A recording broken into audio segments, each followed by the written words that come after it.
So it is 9:43 a.m. Aloha mai kako and good morning. This is the April 28th, 2021 Land Use Commission meeting, which is being held using recently upgraded interactive conference technology, linking video conference participants and other interested individuals from the public via the Zoom internet conferencing platform to comply with state and county official operational directives during the COVID-19 pandemic. Members of the public are able to view the meeting via the Zoom webinar platform.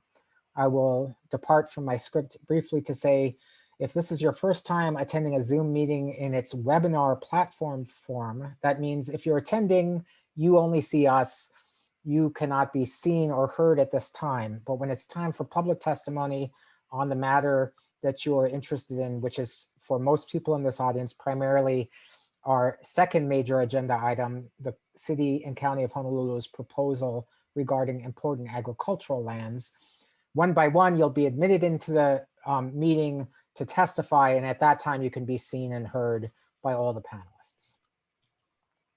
So for you who might come in later and for everybody who's in as panelists now, I'd like to emphasize the importance of speaking slowly, clearly, and directly into your microphone. Before speaking, please state your name and identify yourself for the record. Also, please be aware that for all meeting participants, you will be recorded on the digital record of this Zoom meeting. Your continued participation is your complied consent to be part of the public record for this event.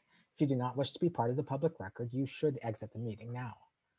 This Zoom conferencing technology, again, recently upgraded to allow many more participants, allows each of the parties and each participating commissioner individual remote access to the meeting via our own personal digital devices.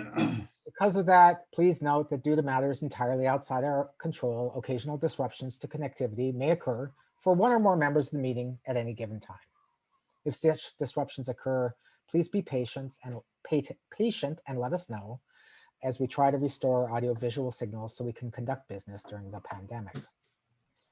For members of the public who wish to publicly testify during the appropriate agenda item, the way that you signify your desire to testify is if you're accessing this via your smartphone or desktop Zoom software, you press the raise hand button. If you are calling in by phone to this meeting, you press *9 to raise your hand and *9 to lower your hand and *6 to request to be unmuted. And again, I will repeat these directions when it comes time for testimony on the important agricultural lands and other agenda items. I will share for participants, we will take breaks from time to time. The LUC conducts quasi-judicial meetings. In addition to the digital recording, we have a court reporter. And among other things, we need to give a period of rest to our court reporter once every hour or so. So to everyone, my name is Jonathan Likeke Scheuer. I currently have the honor and pleasure of serving as the LUC chair. Along with me, Commissioners Ed Axon, Don Chang, Gary Okuda, Arnold Wong, our LUC Executive Officer, Daniel Oradenker, our Chief Planner, Scott Derrickson, our Chief Clerk, Riley Hakoda, our Deputy Attorney General, Julie Chena, our Program Specialist, Natasha Canones, and our Court Reporter, Jean McManus, are all on the island of Oahu. Commissioner Nancy Cabral is on Hawaii Island. Commissioner Lee Ohigashi is on Maui, and Commissioner Dan Giovanni, who I'm not sure if he's re-entered the meeting yet, I don't see him yet, is on the island of Kauai. We currently have 8 seated commissioners of a possible 9. I will also note at this time for members of the public who have perhaps never even heard of the LUC until you received a notice from us recently, that all 8 commissioners, we serve as volunteers. We are not paid to do this job. We volunteer for it. We are then appointed by the governor and confirmed by the state senate. Should you not like any of our performance and any of us are up for reconfirmation, these are public hearings at the state senate where you can comment on whether you like or dislike and feel whether or not we deserve to be reappointed to our positions. But we are all volunteers, and so we especially feel for those of you who've taken time off from paid work to be with us today, and we really appreciate it. I will note today that Commissioner Edmund Axon needs to leave our meeting at 1:45 p.m. with the possibility of rejoining at 2:45 p.m. Our intention will be to go to approximately 4:30, given the extensive amount of public testimony that I am anticipating on this matter, on our second major matter. However, our first order of business is adoption of the April 14th and 15th minutes. I will note that they are not ready for approval yet. Our staff has been fielding a huge number of inquiries regarding the important agricultural lands matter, and so we are going to defer approval of the minutes. Our next agenda item is the tentative meeting schedule. Mr. Ordanker, will you please go over the LUC's tentative meeting schedule for us? Thank you, Mr. Chair. Tentatively, we're having a meeting today. We anticipate this meeting to be continued until tomorrow on the important agricultural land matter. The 28th, that's the 29th. On May 12th, we are having a hearing on the Hokua Place matter, as well as May 13th. On May 26th and 27th, we will once again be holding hearings on the Oahu IAL matter. On June 9th, we will be taking up SP 06-400, the Pohakea Maui matter. On June 10th, we will be taking up SP 21-411, the AES West Oahu Solar matter, and if time allows, the Hokua Place matter. On June 23rd, we will be taking up the Kula Ridge matter, and once again, if necessary, Hokua Place. June 24th is also set aside for the Hokua Place matter. And Mr. Chair, that is as far as we want to take our schedule at this point, in part because right now it is in flux. We will request that the commissioners keep the tentative dates open in anticipation of us filling those with specific agenda items. Thank you, Mr. Ordanker. Commissioners, are there any questions on our tentative meeting schedule? I note the presence of Commissioner Giovanni as well. Okay, so folks who are waiting and who have been already very patiently waiting, we have one other agenda item to consider prior to taking up the City and County of Honolulu's proposal regarding important agricultural lands designation. And that is our next agenda item, docket number A07-772. Alexander and Baldwin Property Incorporated, Maui, their petition to consider a petitioner's motion for an order to extend the time in docket number A07-772, in which the commission granted the reclassification of approximately 94.352 acres of land from the agricultural district to the urban district at Waiakoa, Maui, for single and multifamily residential units, commercial services at TMK numbers 3, 8, 04, a portion of lots 2, 22, and 30. Will the parties please identify yourselves for the record, beginning with the petitioner? Good morning, Commissioner. Benjamin Matsubara and Curtis Tabata on behalf of AMB Properties Hawaii LLC Series T.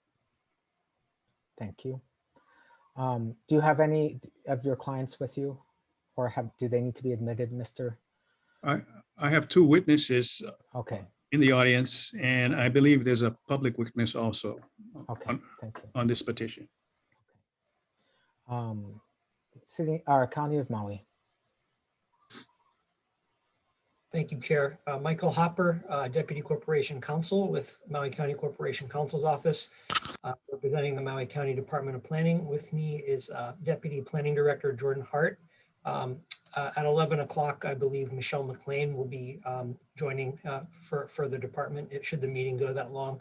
I do believe that Planner Kurt Wollenhaupt is also as an attendee, but I haven't checked for his name, but he may be available as well.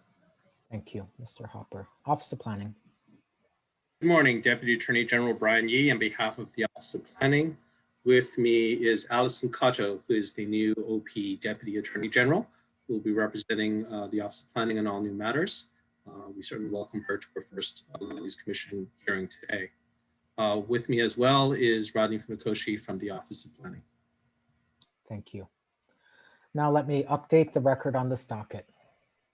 On February 20th, 2009, the Land Use Commission approved the reclassification of approximately 94.352 acres, the petition area, situated at Waiakoa, Island of Maui, identified as tax map key number 3804, portion of lots 22 and 30, shown on the attached map to this item on our website as Exhibit A, from the State Agricultural District into the State Urban District. On February 27, 2009, the Commission received a notice of imposition of the conditions by the Land Use Commission from the petitioner. On April 6 of 2009, the Commission received the declaration of conditions. On November 17, 2020, the Commission received the petitioner's motion for an order granting a time extension and their exhibits 1 through 8. On November 24, 2020, the Commission received the Office of Planning's request for an extension of time to respond to the petitioner's motion. On December 3rd, 2020, the Commission received the Office of Planning's second request for an extension of time to respond to the petitioner's motion. On December 8th, 2020, the LUC responded to the Office of Planning's second request. On January 11th of this year, the petitioner filed a request for a hearing date. On January 21st, the petitioner filed its first amendment to their motion for an order granting a time extension and their Exhibit 9. On April 13th, the Commission received the petitioner's witness list, Exhibit 10, and a certificate of service. On April 15th, the Commission received the Office of Planning's response to the petitioner's motion. On April 20th, the Commission received the County of Maui's Department of Planning's position statement on the motion. And on the same day, the Commission mailed out the meeting agenda for our April 28th through 29th meeting to the parties in this docket and to the statewide and county mail lists. Now let me briefly go over our procedures for this particular docket today. I will first give the opportunity for the petitioner to comment on the Commission's policy governing reimbursement of hearing expenses. Then, with the help of staff, I will recognize any written testimony on this docket item, which is not the county IAL docket item, but a separate item on Maui. I will then call for any individuals who might be attending the meeting who wish to testify on this docket to identify themselves using the raise hand function. I will call them in, offer them 2 minutes to testify, and then they will be available for questions by the petitioner, the county, the Office of Planning, and the Commission. Following that, the petitioner will make their presentation. After the commissioner's presentation, there will be questions from the commissioners. Following that, the same procedure for the County of Maui and the Office of Planning. The petitioner will be at the end given any chance for rebuttal, and after all the parties have represented their arguments on the motion, the Commission will conduct deliberations and may issue a decision on the motion. Again, from time to time, approximately every 50 minutes, I will call for a 10-minute break. Are there any questions with our procedures for today, starting with the petitioner? No questions, Chairman. No, Chair. No questions. Thank you. Mr. Hakoda, is there anybody who wishes to provide public testimony? Oh, sorry, first, actually, petitioner, you're familiar with the Commission's policy and rules regarding the reimbursement of hearing expenses? Yes, we're familiar and we agree. Thank you. Thank you very much. Okay, with that, Mr. Hakoda, is there any written public testimony on this agenda item? Mr. Chair, this is Riley. Have not received any written testimony on this docket matter. Okay, so I'm going to ask folks in the audience now who are attendees in this webinar platform to use your raise your hand function if you wish to testify on this matter, which is an extension of time regarding a reclassification of land on Maui. If you have your hand already raised, as 3 people do, if I could ask you to lower your hand, otherwise I'm going to think that you're going to testify on this item. So thank you very much. It's super helpful. I'm going to first admit this is regarding this docket item. I'm going to first admit Sylvia Chiappetta. I'm going to promote you to a panelist. And so pay attention to everyone. This is how we go through with public witnesses. When you are allowed in, please enable your audio and video, which you'll be able to do when you're allowed in. So Ms. Chiappetta, you've been admitted.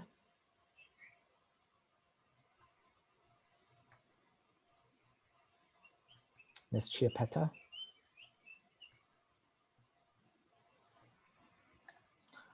You should see at the bottom of your screen the ability to enable your audio and video.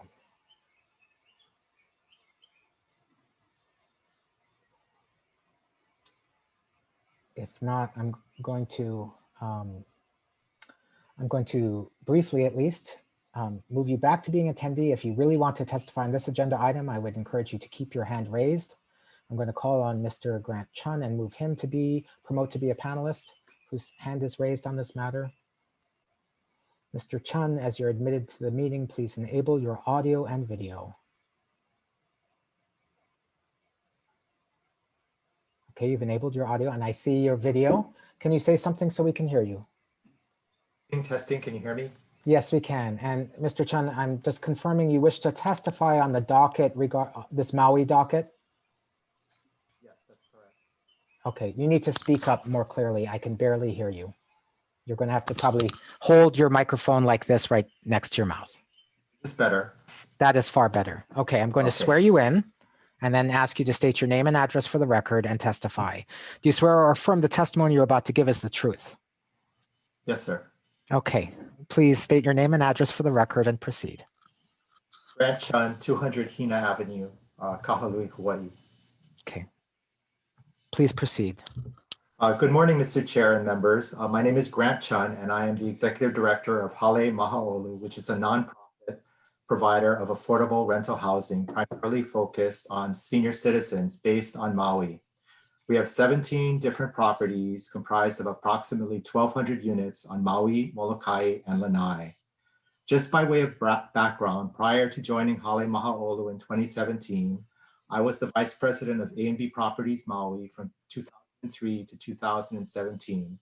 Prior to that, I served as Managing Director of the County of Maui and also worked for 12 years as an attorney in private. I'm here today to ensure that the record reflects the acute need we have on Maui for housing for our residents. Aside from making my career here, I also grew up on Maui, so I have seen how our real estate market has evolved through various cycles. It would not be an exaggeration when I say that I have never seen our housing market in such desperate need of inventory. Prices are at an all-time high driven by natural and steady demand, short supply, and very low interest rates. Maui needs both rental housing as well as opportunities for home ownership at all levels in the market, entry-level family housing as well as senior citizen housing. This housing is needed in both the affordable as well as in the market realm. Without increased inventory in all categories of housing, it is not possible for families in existing housing to move to other homes as their needs evolve. Without the natural ability for families to move to larger homes as their families grow or downsize as their needs change later in life, we have a marketplace that makes it much more difficult for a young family to get started on the path to home ownership. That's why it was so satisfying for me when I was involved with the team that brought Kamalani to market a few years ago. We worked with Hale Mahaolu to provide homebuyer education to over 200 families. And as a result, families that had never previously owned their homes were able to experience the pride of owning a new home in a planned community with planned park areas, bikeways, and a future community center. Mr. Chun, 2 minutes, if I can ask you to summarize, please. Sure. Each of the units has a private yard and the prices started at below $300,000. I hope that you will look favorably upon Kamalani's request, which will allow more than 460 new families to experience the same pride and stability in their lives. Thank you for your consideration. Okay, thank you very much, Mr. Chun. And now, since you're well familiar with our proceedings, I'd like to make you available for questions, if any, from the petitioner, the county, the Office of Planning, and the commissioners. Any questions for the witness? No questions on the petitioner. Thank you, Greg. Mr. Hopper? No questions, Chair. Mr. Yee? No questions. Thank you. Commissioners, any questions? Just Commissioner Cabral. Oh, no, I'd like to basically thank the Mr. Chun for coming forward. Actually, thank you for apparently dedicating your life to helping with housing. I'm here on the Big Island and housing is kind of my thing, and I might take excerpts of your presentation and get on my own soapbox because that I absolutely see it. We need to do so many more things to allow for just more housing. You know, once we have supply and demand, it will all Commissioner help. Cabral, your audio is not particularly clear today. Oh, okay. I'm sorry for that. Thank you. I just wanted to thank Mr. Chun. So thank you very much for your presentation and dedicating your life and your current years to helping with housing on Maui. Thank you. Anything further, commissioners? If not, thank you very much for your testimony, Thank Mr. Chen, and for being with us today and your patience. I'm going to Thank you move very you back to being an attendee, and I'm going to admit Mike Hamasu as a panelist. Mr. Chairman, Mike Mr. Habasso is Matsubara. one of the witnesses I was going to call. Okay. So I will be calling him later in the presentation after Got my it. first witness testifies. Okay, I will, Mr. Hamasu, you can turn your video off and then just hang out while we wait for you. Mahalo. Are there any other members of the public who wish to testify on this docket item regarding an extension of time request on a project on Maui? Seeing none. That will be the close of public testimony on this docket item. And Mr. Matsubara, you can begin with your presentation. Thank you. Chairman Scheuer, commission members, Benjamin Matsubara and Curtis Tabata, on behalf of AMB Properties Hawaii LLC Series T, we're asking for two things in this motion we filed. One is to represent AMB Properties Hawaii LLC Series T as a successor petitioner to AMB Properties Inc. And secondly, to allow us an extension of time on the conditions 22 and 23 of the DNOU issued in 2009. In regard to our first request, the petitioner at that time we filed this district boundary amendment was AMB Properties. Since that time, in 2016, it was converted to AMB Properties Hawaii LLC Series T, who would like to at this time be considered as a successor petitioner. Our second request relates to the time extension we're requesting. Originally in 2009, 10 years was granted from the date of your decision and order to provide all the backbone infrastructure needed for the project. After we left you in 2009, we proceeded with the entitlement requirements of Maui County. And that took us 5.5 years of the 10 years you gave us. So as a result, we will be needing additional time to complete the project. We have just finished increment 1 and have 170 homes sold that satisfy the affordable housing provision attached to our petition. My request relating to condition 23 and the language thereon, I'll address after my witnesses regarding the extension of time have testified. The first witness I will call will be Natalie Kim, who is the Vice President of AMB Properties Hawaii LLC Series T, to provide a background on the entitlement process undertaken with Maui County to satisfy the county entitlement requirements.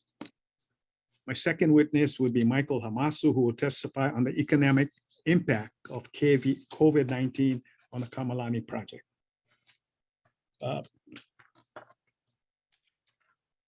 First witness will be Natalie Kim.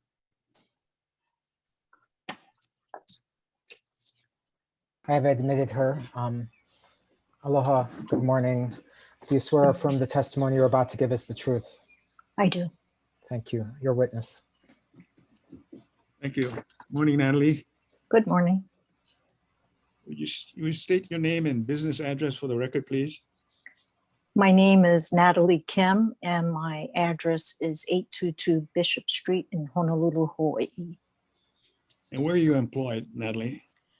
I'm employed by AMB Properties Hawaii LLC Series T.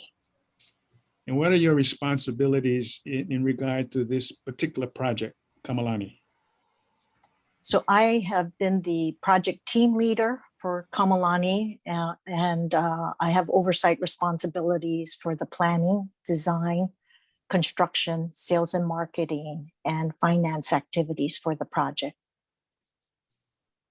Now, after A and B, I'll just say A and B, received approval for this district boundary amendment from the Land Use Commission, the Maui entitlement process began. Could you give the commission a brief summary of the steps undertaken and the time period it took?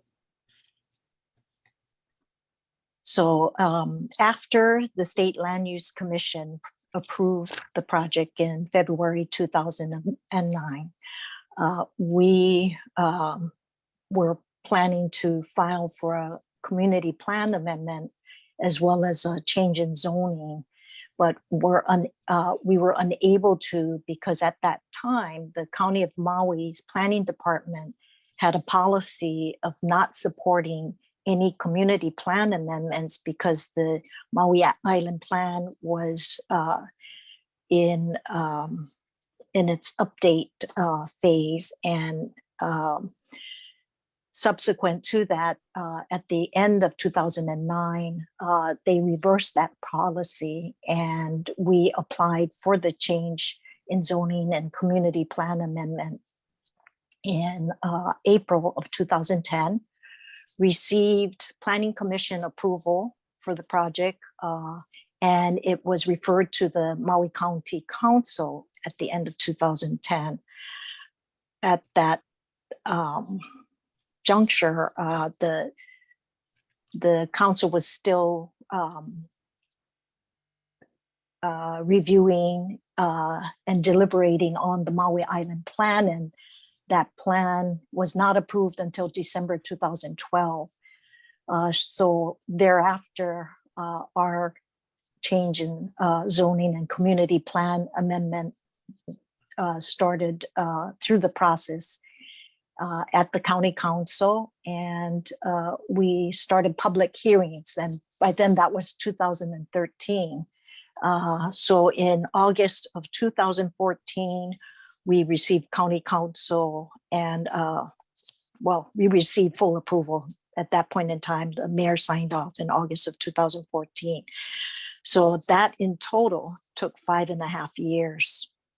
Mr. Matsubara, if I may, I don't at all, so do not misunderstand my comment, want to deprive you or your client of your ability to thoroughly present a case today.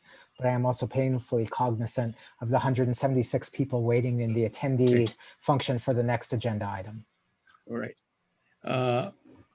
Let me just say this. We've attached exhibits to our motion, which explain, Exhibit 3, for example, is our status report to you that explains in detail the entitlement process. We went to Maui County and the dates and the times. And we indicate the current status of the project, which is that we built 170 affordable homes in the first increment and are working on increment 2 and 3. And that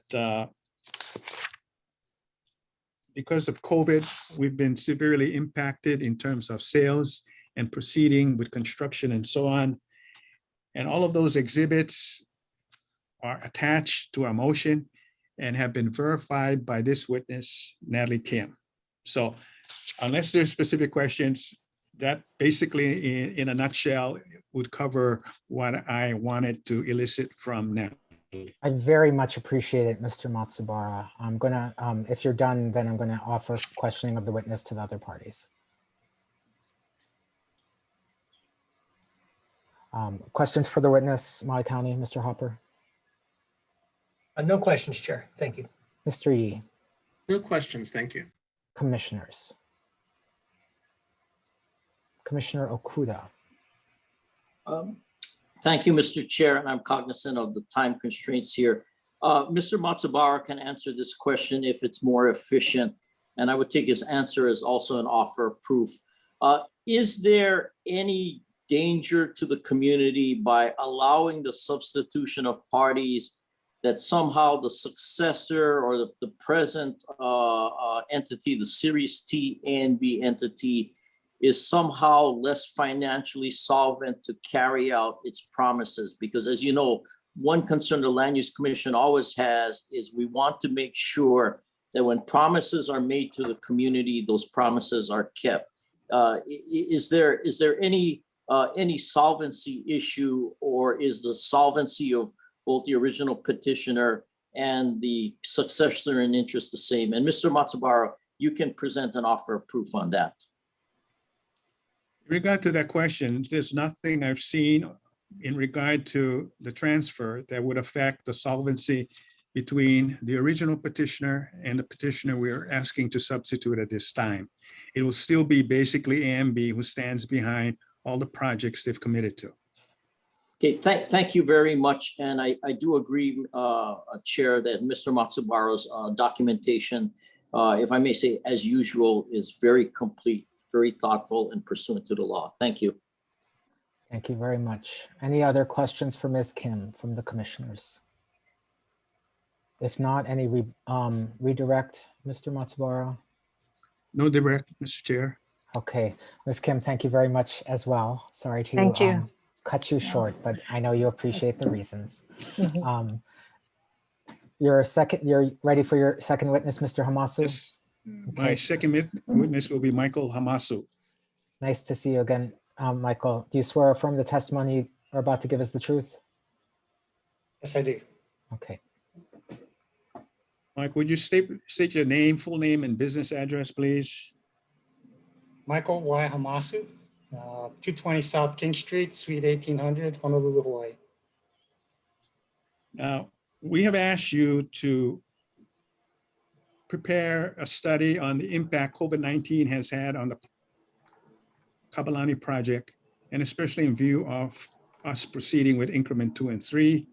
And you provided a report which we filed and is included as Exhibit 10. Could you basically summarize your findings and conclusions in regard to that issue that we asked you to testify? But before you proceed, you've been qualified as an expert by the Land Use Commission in terms of market analysis, absorption, and economics, have you not? Yes, I have. Thank you. I would like to have Mr. Hamasu qualified as an expert, Mr. Chair. Any objections, Maui County? No objections, Chair. Office of Planning? No objection. Commissioners? Seeing none, so qualified, please proceed. Right, thank you, Commissioner and Chairman.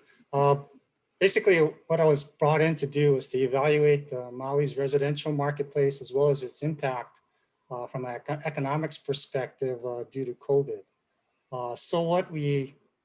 I realize you have a shortage of time, so I'm going to quickly summarize.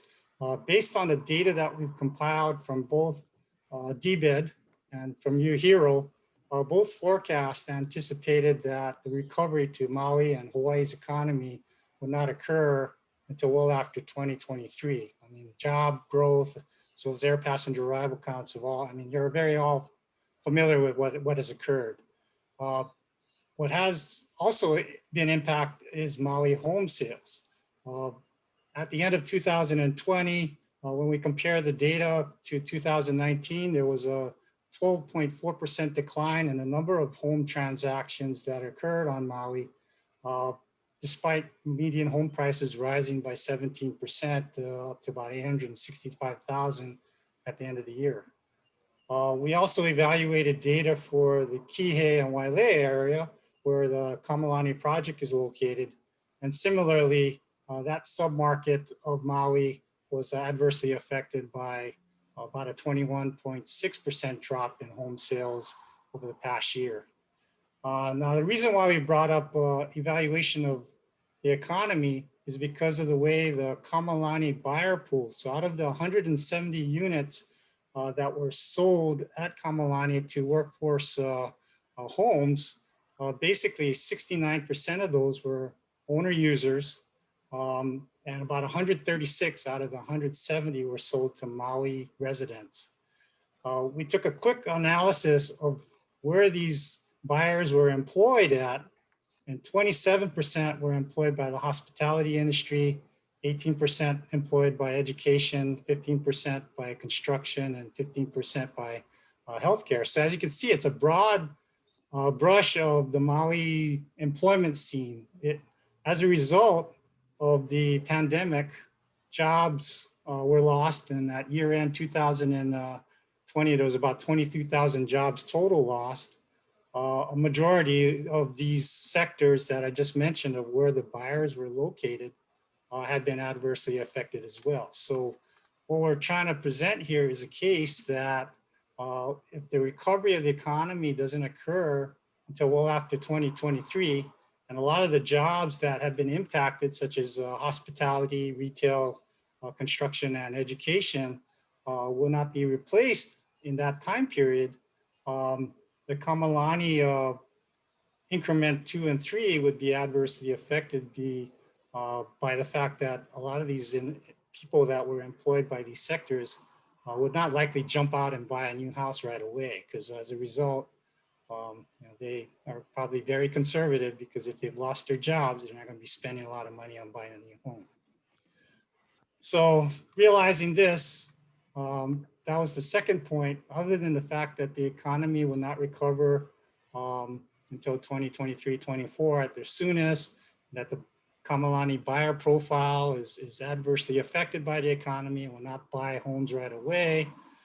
And then we all know that residential real estate is cyclical, and despite all that's happened with low interest rates and a boom in buying on Maui, a lot of that a lot of those home sales were attributed to offshore buyers. Those offshore buyers were the primary reason that the median home price has shot up dramatically in the last, just in the past quarter alone. And the last point I wanted to raise in conclusion is that the first increment of Kamalani roughly sold about 7 units per month.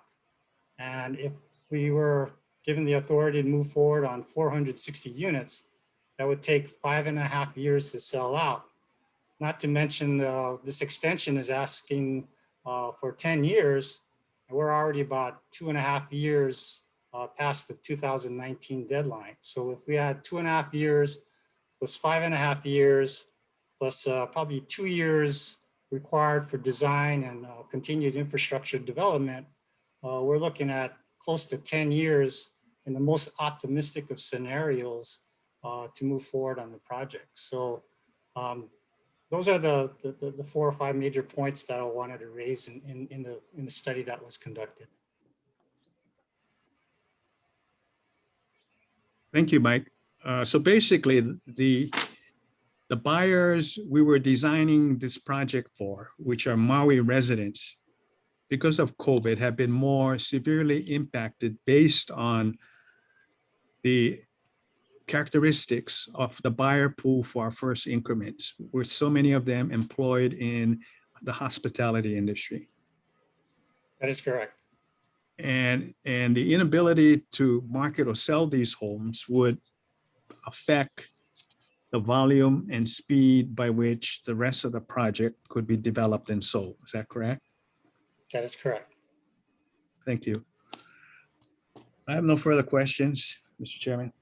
Thank you very much, Mr. Matsubara. Are there questions for the witness from the County of Maui? No, Mr. Chair. Thank you. Office of Planning.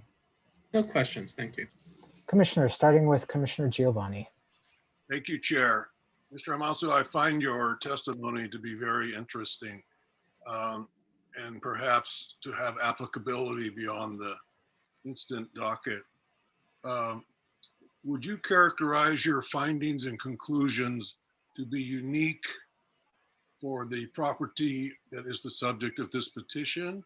Or would you find your conclusions and findings to be more broadly applicable throughout the state of Hawaii regarding the buyer's market for affordable housing? Very good question. In fact, we did analyze for, hold on, there's a garbage truck running up the hill here. Okay, hold off on speaking.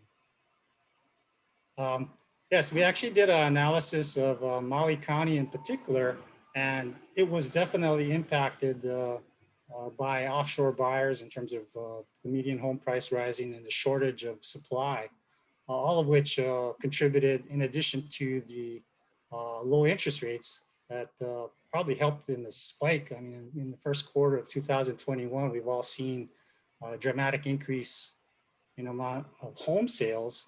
And a lot of that was driven by US mainland buyers that were trying to escape metropolitan areas on the mainland because they could work from home. So why not pick Maui as a place to work from home?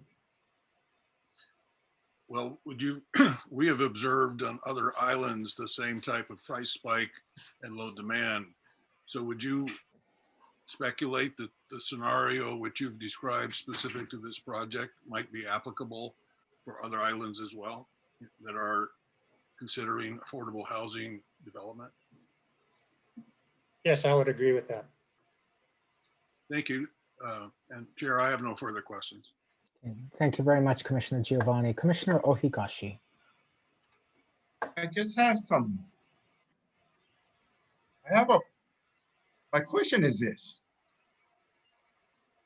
It seems as though that in 2019, we were like, according to your documents, we were like 3 years behind your schedule because it took additional from 2011 to 2014 to obtain the zoning approval.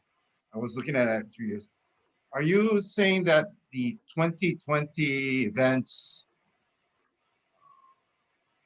compounded this, and that is why you're requiring to go to 2029? And if so, because it's immeasurable as to when the recovery would take place, would there be necessity to take a look at a further extension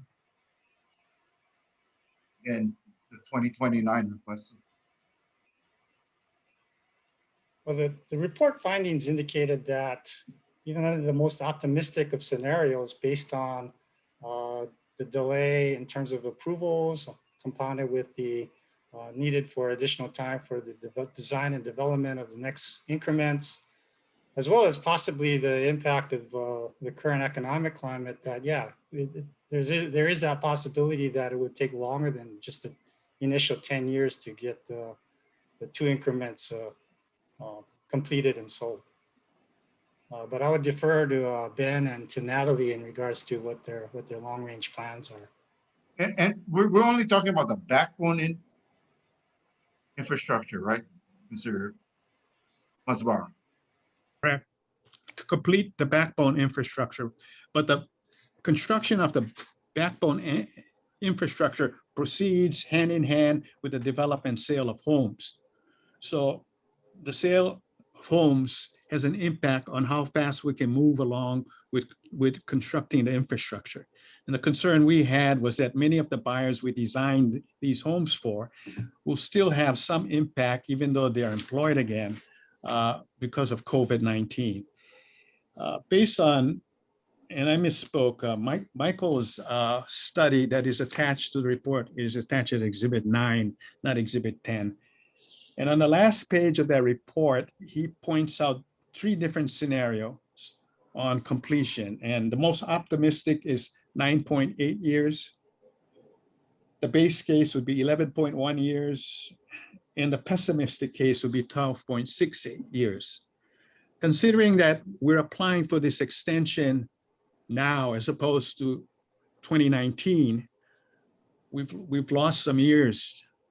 So I would like to basically extend it from the time you give us this decision. But there was some concern by other parties that we should stick with the original amount that you gave us, which is 10 years, even though the 10 years would begin from this decision, which will be several years past the expiration of the original 10 years. Mr. Matsubara, we're still, I realize you're supplementing the response from Mr. Hamasu, but we're still under questioning for your witness.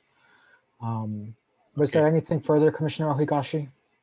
No, but I have some questions for Mr. Matsubara directly, if possible. Let me see if there's any other questions for this witness? Commissioners? Mr. Hamasu, can I just ask you to restate the percentage of the units at Kamalani that were acquired by Maui County and or Hawaii residents? That would be 69% of the 170 homes. Okay, and that was Maui residents or Hawaii residents? Both. Maui residents were primarily the residents. It was 136 out of the 170 that were sold to actual Maui residents. Okay, thank you very much. Mr. Ohigashi, I'll leave it up to you. Do you want to ask your questions of Mr. Matsubara now, or shall we go on with the presentations from the county and the Office of Planning? It's just a follow-up on my my previous question. My question is, are we really shortchanging the time frame here? And is there sufficient evidence that you believe that you provided that supports additional time to be granted by the Land Use Commission? If so, based on the projections that you've outlined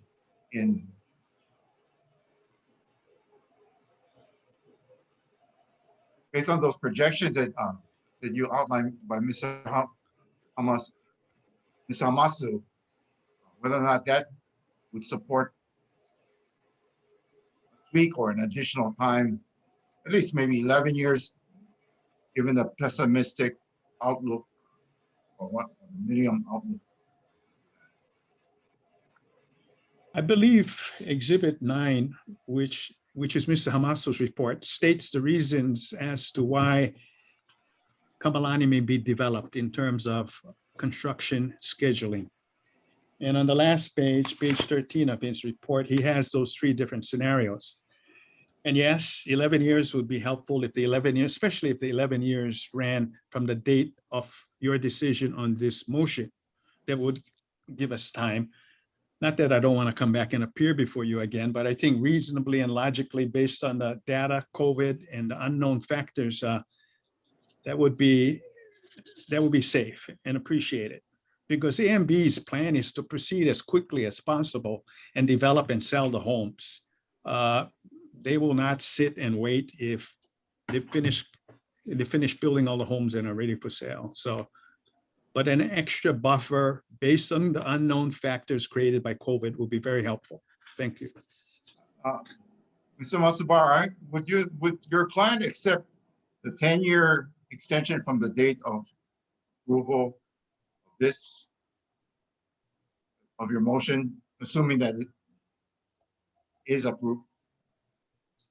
Yes, if the time runs from this decision, that would be very helpful. I don't have any further questions. Thank you. Please continue with your presentation, if any, Mr. Matsubara. The only additional thing I was going to add was that at your staff's suggestion, we distributed a stipulated decision in order to the parties to see whether or not there were any concerns with what was being proposed by this motion and whether there were language changes or things that could be resolved ahead of time. Basically, based on discussions we've had and communications we have with the parties, we believe the proposed DNO we submitted, except for condition 23, which the Office of Planning has concerns with, is acceptable. So I would just basically like to comment on our reasons for drafting our condition 23, our proposed condition 23 as it was drafted. And basically the reason is to make the language consistent with your statute 205-4G, based on the 1990 amendment, which specifically had the provision that uses commencement as a threshold as opposed to completion. The second reason was that the Hawaii Supreme Court decision in Bridge Ainalea uses that standard of substantial commencement. And in your reasoned decision on Hawaii Memorial Park last year in October, you use that language in your condition 18. So since the language that is currently in the DNO for Kamalani occurred in 2009.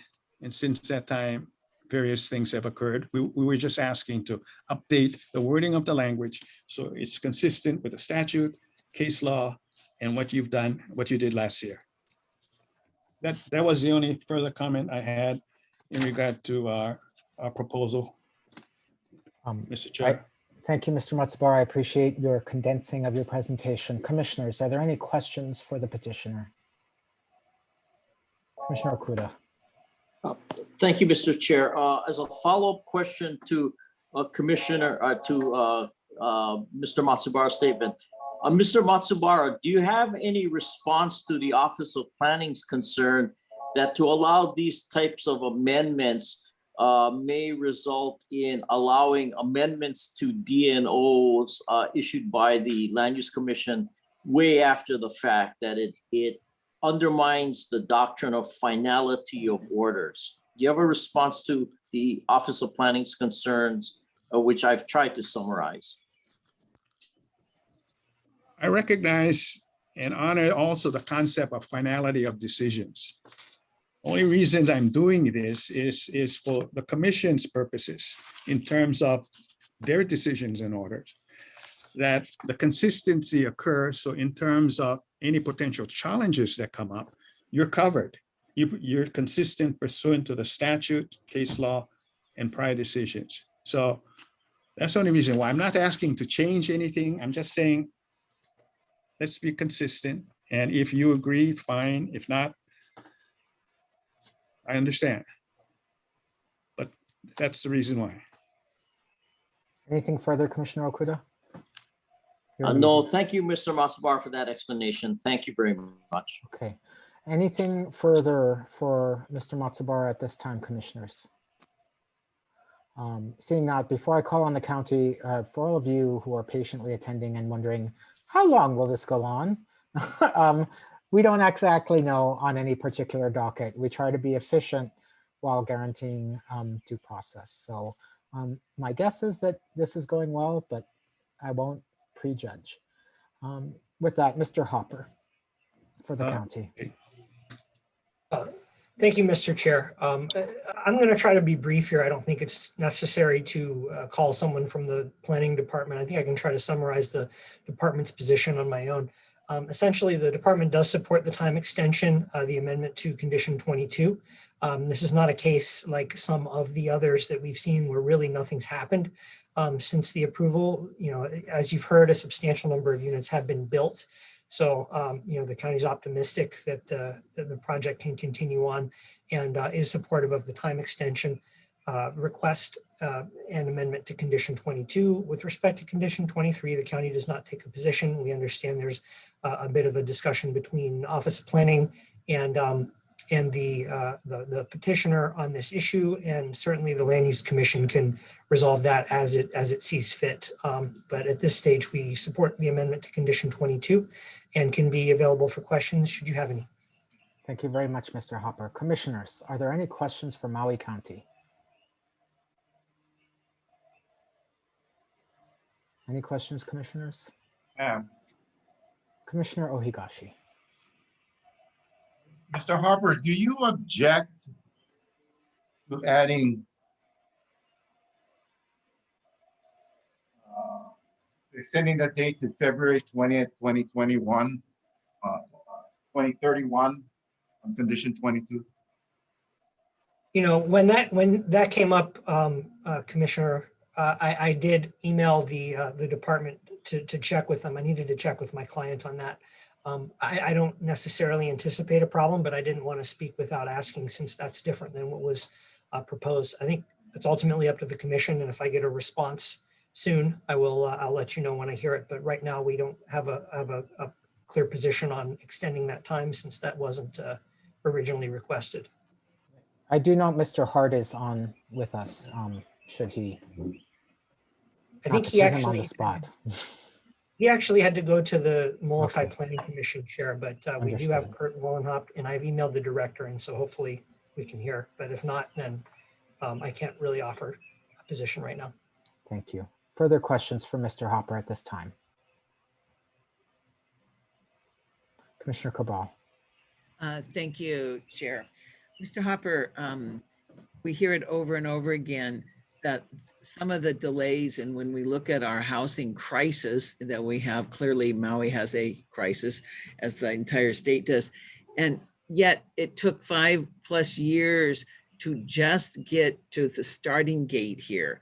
Has Maui found a way to get over that? I mean, does government even realize how much of a huge part of the problem they are, and why we, have a housing crisis? I mean, back when the single wall little redwood homes could get built and you could get them approved and get them built within a couple of months, we didn't have a housing problem. Has Maui County, I guess my question is, has Maui County recognized this? Have you done anything in these prior 5 years, since the last 5 years, to help improve on this problem? Or is it still bogged down in bureaucratic minutia? Thank you. That's my question. Has anything improved? I'll do my best to answer, at least with respect to this project. The general issue is, something that you cite is, I think, probably a statewide issue where you have the interests of making sure that the development process is conducted in a responsible manner, as well as not trying to delay projects that have merit that will result in houses being built. In this particular case, I think one thing that happened, if I recall, was that the Maui Island Plan was in the process of being adopted while this project was coming through, and the county had concerns about the project going forward before that Maui Island Plan was adopted, which would have growth boundaries showing where growth should occur.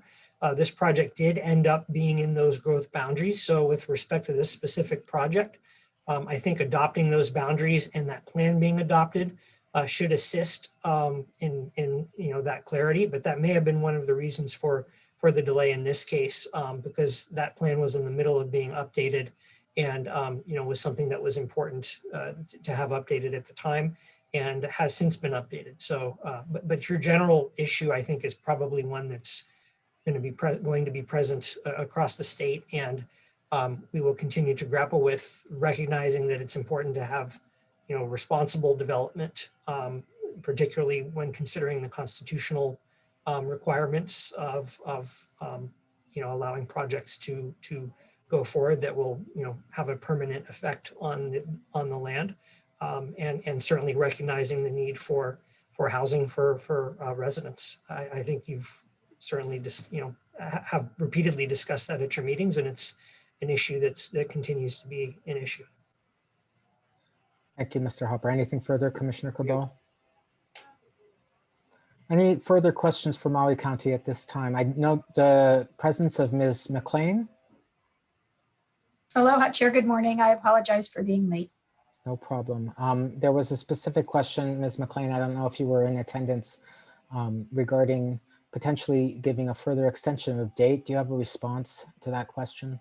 We do not object to adding another 2 years. Okay.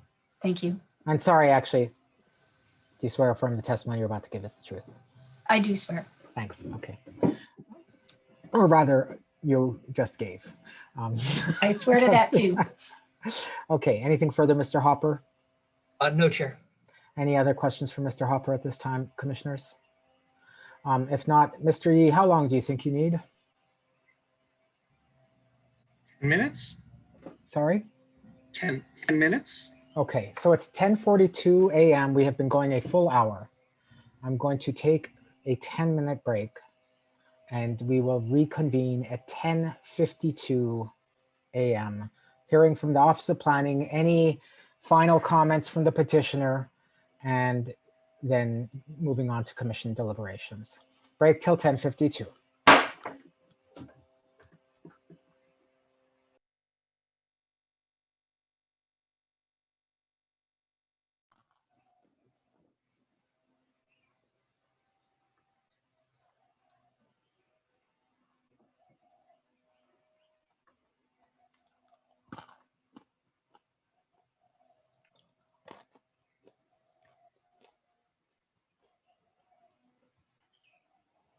One minute.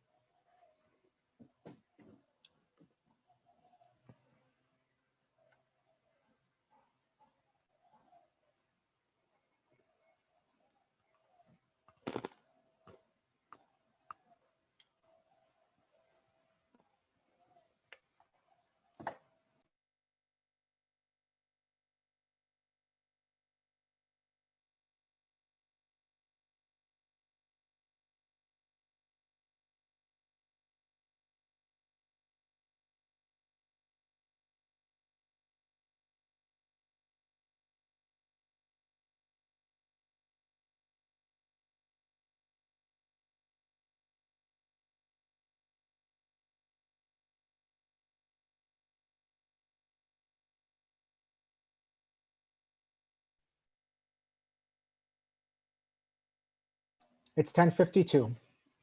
We have Commissioners Ohigashi, Cabral, Scheuer, Axon, Okuda, Chang, and Giovanni. Petitioner, Office of Planning, Mr. Hopper, Maui County. Okay. We're back on the record. It's 10:52. We're moving on to the presentation from Mr. Yi of the Office of Planning. Thank you. The Office of Planning supports the motion. We believe that they have documented the reasons why they need the additional time, and I think it's been well presented. We also have no objections to their proposed condition 22. We note that this particular project was caught up in the Maui Island Plan revision.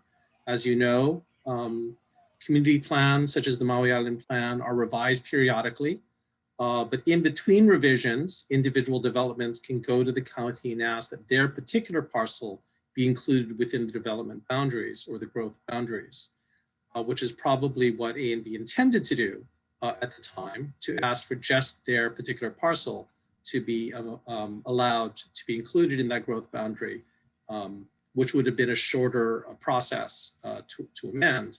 But because it just so happened that Maui County was in the midst of doing the revision for their entire Maui Island Plan, the petitioner had to wait not just until the issues about their project were worked out, but until the issues across the island were worked out in what is obviously a much longer process. So that obviously did hold up the development through no fault of the petitioner. The Office of Planning has no objection to the extension until 10 years from today, which would be April 28th, 2031. We do, however, have a difference of agreement, and it's almost it's almost a technical difference of agreement regarding an idea of how conditions should or shouldn't be changed. The Office of Planning has strong feelings about finality, and that is once a decision is made, that's the decision. Things can change, and if you can demonstrate why that the factual circumstances change, we support these amendments. But to amend the conditions simply to reflect the more recent case law, we think is not necessary to do. In this case, it's not that hard to look at the issue, but in other cases, a decision as to what is the current case, what is currently reflective of the current case law could be much more difficult. So we don't advise, for example, going back to look at various conditions relating to Native Hawaiian rights. Whatever the condition that was placed in the DNO is the condition that exists. And that's important actually for developers because they need certainty if they want to develop. Businesses cannot operate without certainty. So they need to know that whatever the decision that was reached and the wording that was decided on, and after all the appeals processes are over, that's the decision everyone is going to live with. And the Office of Planning, even when we disagree with the underlying decision, or even if we think that we would have phrased it differently today, we don't support changes to DNOs. There was a case on the Big Island where the commission made a decision on a piece of property that didn't get enough votes to approve the reclassification, in part because there weren't as many the full commission was not present at the time of the vote. A subsequent motion for reconsideration was raised where more commissioners were present. And even though the Office of Planning was supportive of the initial reclassification, we opposed the motion for reconsideration because we said, once you make a decision, we think everyone just needs to live by it. And unless there's been a change in the factual circumstances, you don't reconsider. We don't support generally reconsideration. So finality is a very important concept, which the Office of Planning supports. In this particular case, admittedly, the change is consistent with another decision that you reached. But again, It just goes to the issue of we don't support petitioners coming in, or anyone coming in, whether it's petitioners, interveners, or county or OP, to just revise conditions because we think the law has changed, or because we think we have a better idea of what the condition ought to be, or a better wording of how the condition should be stated. So because of that, we've taken sort of a bright line rule on this, and just have asked or recommended that the Land Use Commission not make the entire change that the petitioners asked for in condition 23, but just made a small revision, which in light of the more recent request would have to be amended. But in our original, based upon the original request, we said instead of saying within 10 years, say within 20 years, a very simple change. Given the, let me just add that given the more recent request, we assume condition 23 would be amended to something like, if petitioner fails to complete proposed backfill infrastructure by April 28th, 2031, the commission may issue and serve upon the petitioner an order to show cause, and proceeding on with the remainder of the paragraph. It's a simple fix. It's clear. It accomplishes everything that petitioner needs. And we don't think it affects any of their rights. We don't think, certainly we don't, we're not asking to change their rights. Whatever rights they have today should be the same rights they have after the motion to amend. We don't think this change, that this more restrictive change would affect that. So because we don't think it would prejudice the petitioner, because we have a strong feeling about the concepts of finality, and our strong preference for a bright line rule on the issue, we support the motion. We recommend that it be adopted, that condition 22 be amended as requested, and the condition 23 be more simply amended as I've laid out today. Thank you. Thank you, Mr. Yee. Commissioners, questions for the Office of Planning? Commissioner Okuda. Thank you very much, Mr. Chair. Mr. Yee, I'm going to ask you these questions about the standard of review, and I'm asking specifically you because the Office of Planning as a state agency and office is essentially one of the guardians of the public trust and the public interest. And I'm asking you this question because we've used the term that the Land Use Commission is quasi-judicial, meaning we're not like the legislature where we can just make a decision willy-nilly. We have to follow the law. In some ways, we're almost like a jury in a courtroom where the judge instructs us as the jury about what the law is, and we are to apply it to the evidence that's presented to us, even if we might not like what the law is. So Mr. Yee, if I can ask you this, what is the rule of law or the standard we have to apply in determining whether or not to grant the petitioner's request for an extension of time? What is the rule that we have to follow to make that decision? Is it simply good cause? Mr. Yee, you are muted. Yes, I think broad discretion is given to the commission. It is restricted. It's really restricted not by the standard of review, but by other laws which may restrict your ability to make changes. So for example, a takings question, you cannot amend a decision which would violate the takings clause or due process or something like that. But the standard in and of itself, I think, is simply good cause. Okay, and number two, what is the rule of law or the standard that we have to apply to determine whether or not to grant the petitioner's second request, which is basically, if we agree with their presentation, to basically make the language in that condition consistent with, one of the recent Hawaii Supreme Court cases, which is Bridge Ainalea. What is the standard or rule that we have to apply to decide whether we can or should do it, or we shouldn't or can't do it? I would say it's the same. It's your discretion. to decide, again, restricted somewhat to the extent due process, for example. But if you decide that you want, I am not objecting to the change because it is outside your jurisdiction or beyond your authority. So I should be clear about that. We're not saying that you have no authority to grant, to agree to condition 23 as suggested by the petitioner. We're just saying it's a bad idea. Okay, thank you very much. I appreciate your explanation on what law or standard we have to apply. Thank you very much. Thank you, Chair.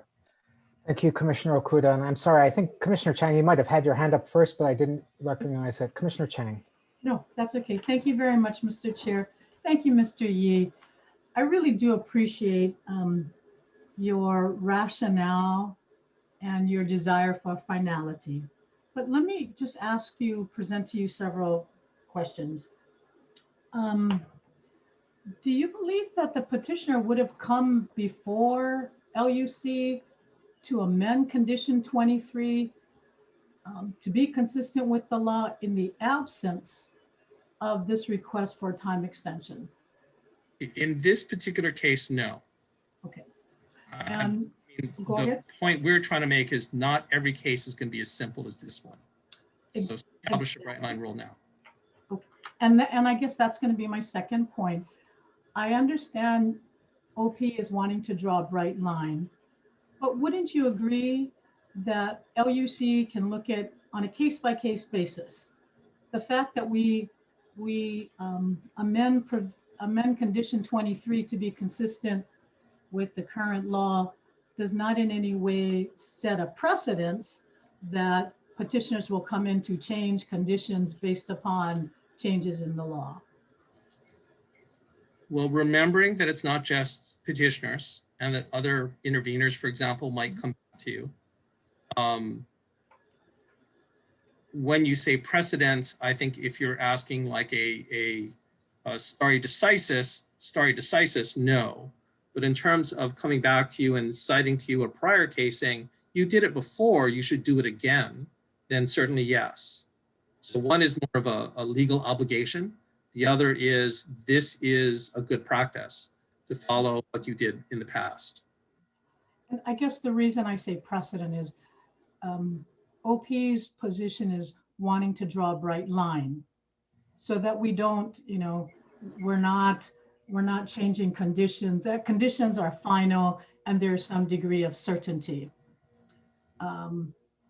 So my final question to you is, doesn't this create an opportunity for Land Use Commission that there are some very outdated conditions that perhaps we would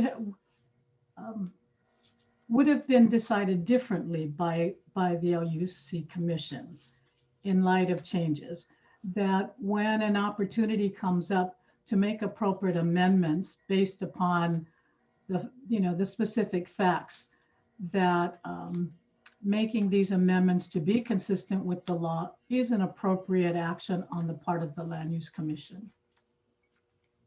Every commission, every group of commissioners have used their own judgment to decide what's the best decision to reach. Part of it is the acceptance, I think, of subsequent commissions to say, I would not have decided it that way, not going to change the prior decision. So when you say, does it give you an opportunity to rephrase the language of prior DNOs issued in the past, I think that is a temptation the Office of Planning would generally discourage you from following. And I want to be clear and I want to clarify. I'm not intending to convey a message that we would go back and revisit all of the previous DNOs, but there's somewhat of a benefit on the part of the petitioner for coming forward and getting an extension, or when they come forward and ask for modifications of amendments, that in light of maybe community requests, that there be some action taken on some of these other conditions. that there's somewhat of a, I'm not too sure if this is the right word, but a quid pro quo. We give you an extension, but you also look at some of these, a condition to build a community center or to timely build a community center because you have not, and put a specific timeline on it. Isn't that a We would disagree. reasonable? Okay.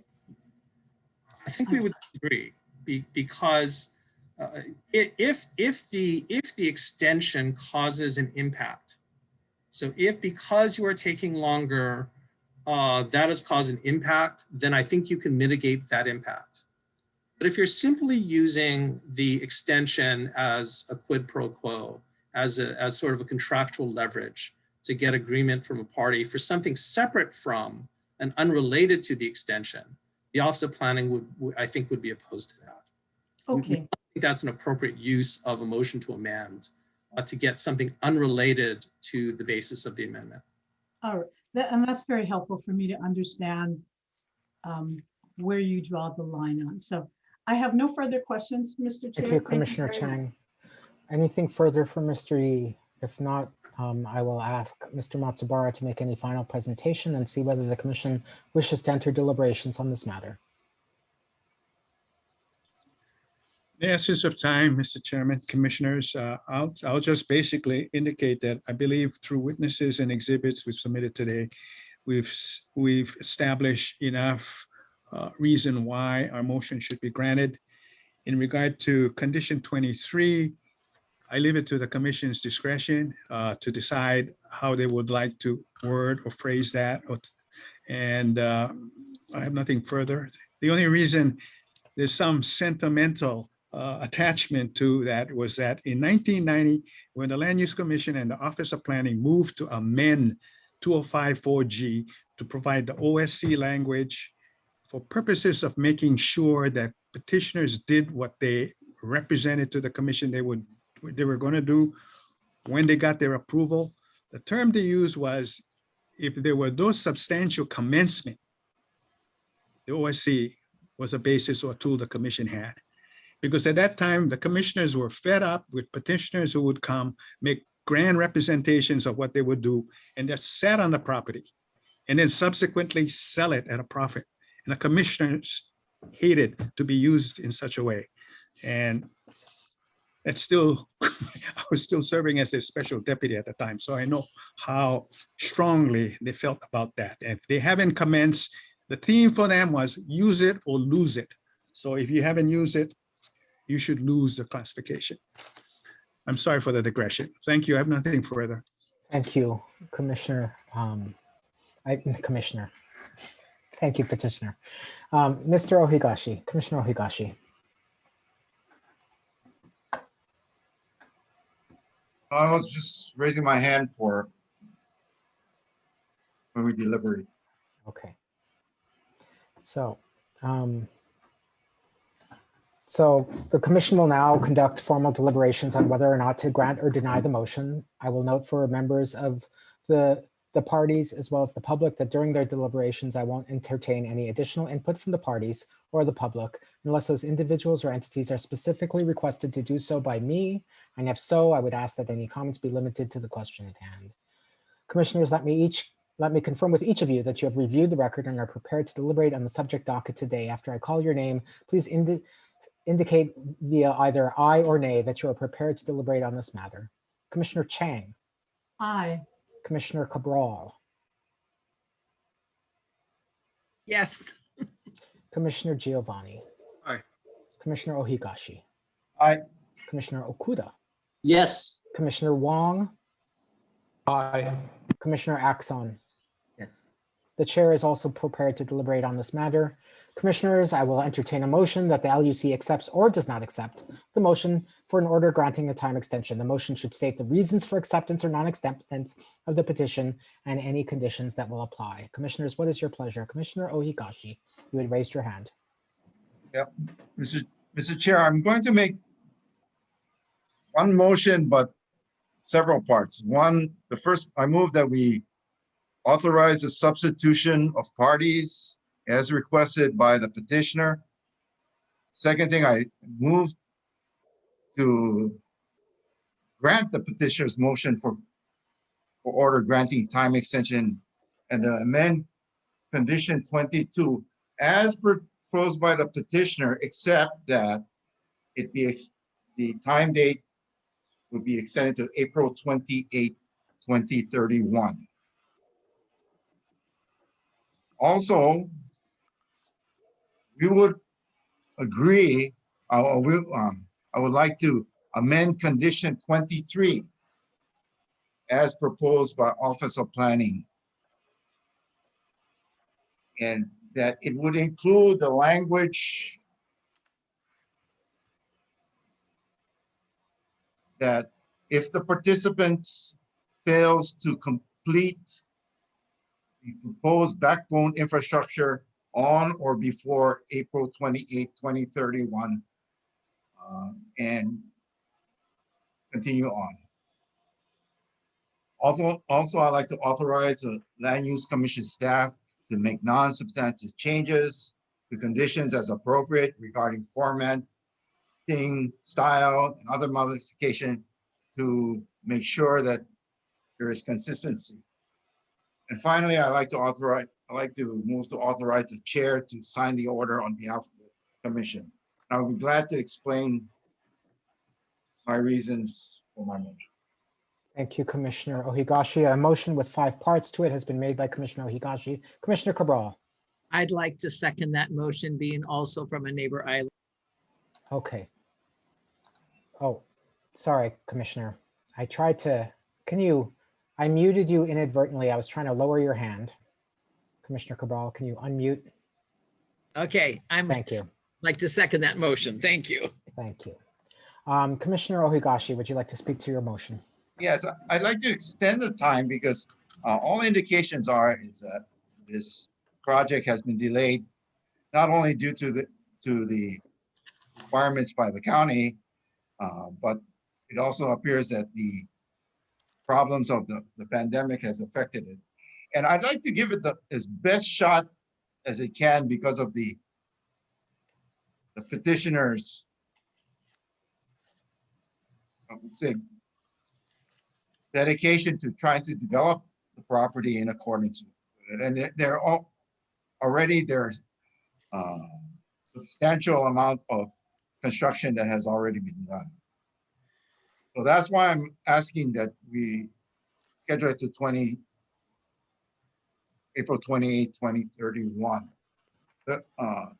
I don't believe that I want to give them as much time so they don't have to come back. This is costing them money and time and effort when they should be working on this project. As to condition 23, I'm somewhat in agreement with OP. And the reason why I'm in agreement with OP is that the original condition spoke to, I believe it was the backbone infrastructure.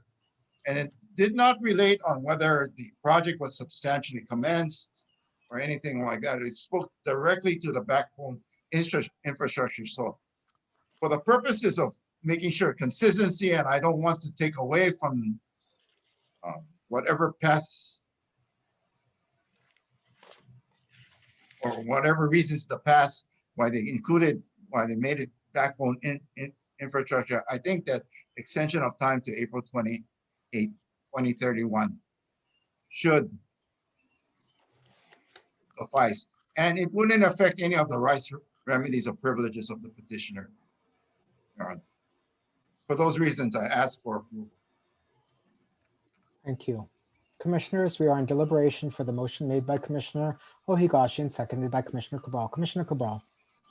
I'd like to also echo the words of Commissioner Ohigashi, and that I read a lot of this information and was happy to see that a petitioner, that a developer actually has tried to follow through and do the right thing and has come to us, because it seems like over the last several years, we have had so many developers, again, sort of disappear and not respond, and we have to chase them down.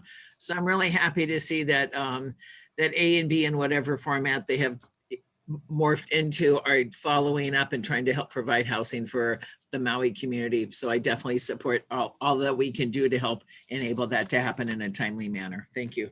Thank you, Commissioner Cabral. Commissioners, further deliberation. Commissioner Wong, Chair, followed by thank you. Commissioner Okuda. I'm going to vote in support of this motion. The reason is because of what Commissioner Ohikashi said, but also I'm very concerned about that bright line that Mr. Yee talked about. So I just wanted to say that I understand, I hear what Mr. Yee said, and I understand about the term finality. Don't have anyone come back and say, oh, I want to change my, all these things just because. So we should have some sort of bright line that other people understands. So that's the only thing I just wanted to say. Thank you. Thank you, Commissioner Wong. Commissioner Okuda, followed by Commissioner Axon. Thank you very much, Mr. Chair. I will also be voting in favor of this motion. I believe that the petitioner attorneys, Mr. Matsubara, Mr. Tabata, and I can say as usual, have presented clear documentation in support of their motion. I say that remembering the fact that the last petition they brought, I did vote against them, notwithstanding what they probably thought was a clear presentation of the evidence. So I'd like to assure everyone I'm not hypnotized by either Mr. Tabata or Mr. I'm voting in favor of this motion. I do so with some reservation about the position, which is well articulated about changing the last or the second condition. I believe that good cause for a change in a condition can be supported by a subsequent change or subsequent clarification in the law. But given the totality of the presentation here, I don't believe that my view on the latter matter should hold up voting in favor of the motion. So I will support the motion. Thank you. Thank you. Commissioner Axon. Thank you, Mr. Chair. I recognize the lengthy entitlement process that took place and petitioner's good faith effort to proceed with the project and has done or completed substantial work with the construction and occupancy of homes. And given the effect of the pandemic, I will be voting in favor of the motion. And I just want to thank the petitioners for persevering to continue with this project in spite of the delay that happened. Thank you, Commissioner Axon. Commissioner Giovanni. Thank you, Chair. I also will be voting in support of this motion, primarily for the reasons articulated by Commissioner Ohigashi. I do, however, want to make an observation for the record. I am particularly concerned about affordable housing projects, which are, and the uncertainty associated with them when it's all for sale housing to workforce and lower income people, which, as the petitioner's witness has put on the record, can result in a lengthy period of time for these projects to come to completion, because the demand for these for sale low income housing may not materialize due to other economic conditions within the state. I might note that a similar affordable housing project by A&B on the island of Kauai, in which it's all rental affordable housing, has enjoyed incredible demand and has been subscribed well beyond its availability. So the note I want to make is there is a significant difference between affordable housing for sale, which can take some time to materialize, and affordable housing for rent, which there's a great demand for. Thank you. That's all I have to say. Thank you, Commissioner Giovanni. Commissioner Chang. Yes, thank you, Mr. Chair. I too will be voting in favor of the motion. While I may have a difference of perspective from the OP on condition 23, ultimately, I think we come to the same point with this particular project. I found Mr. Hamasu's testimony to be very interesting and telling, as I think it kind of confirms a lot of our instinct about the market. And I appreciate the fact that this developer is trying to create opportunities, recognizing the economic impacts of COVID on the particular constituency that it intends to serve. I'd like to see affordable housing that is available for the local community. I do echo Commissioner Giovanni's comment about affordable rentals as well. I mean, I think we have to provide an array of different options for our local community so that they can stay here and live. But I do appreciate the petitioner, the work that they've done, and the work that they're planning to do. So I will vote in favor of this motion. Thank you. Thank you. Anything further, commissioners?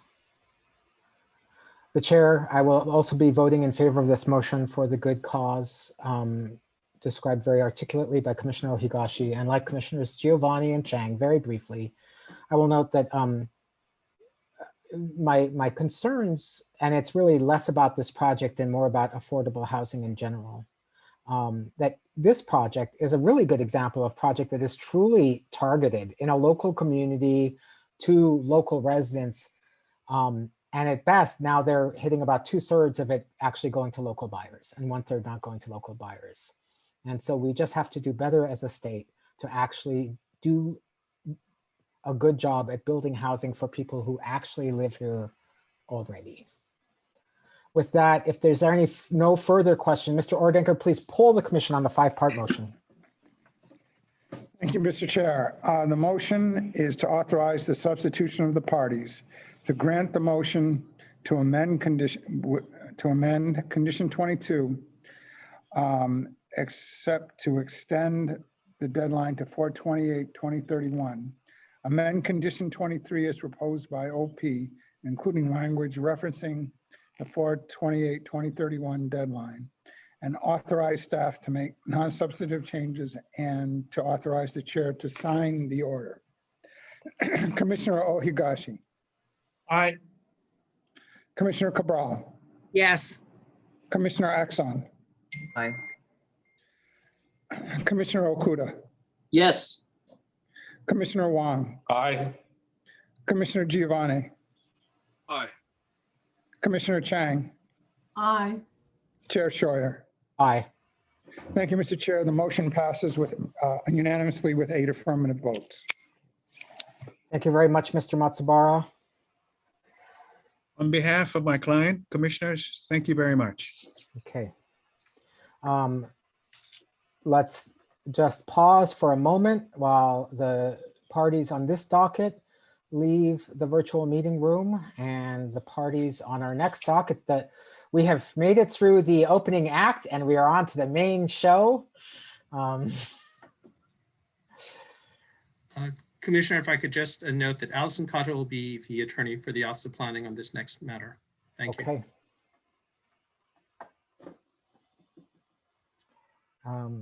Do we have the city and county? Goodbye, Chair. Goodbye, Commissioner, or Mr. Hopper. We have Mr. Young and we have Ms. Apuna for the city and county of Honolulu.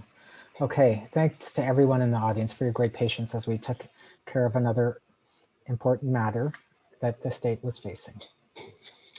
It is now 11:26 a.m. and our next agenda item is an action regarding the conformance of the city and county of Honolulu's important agricultural lands, or IAL, recommendation to applicable statutory and procedural requirements.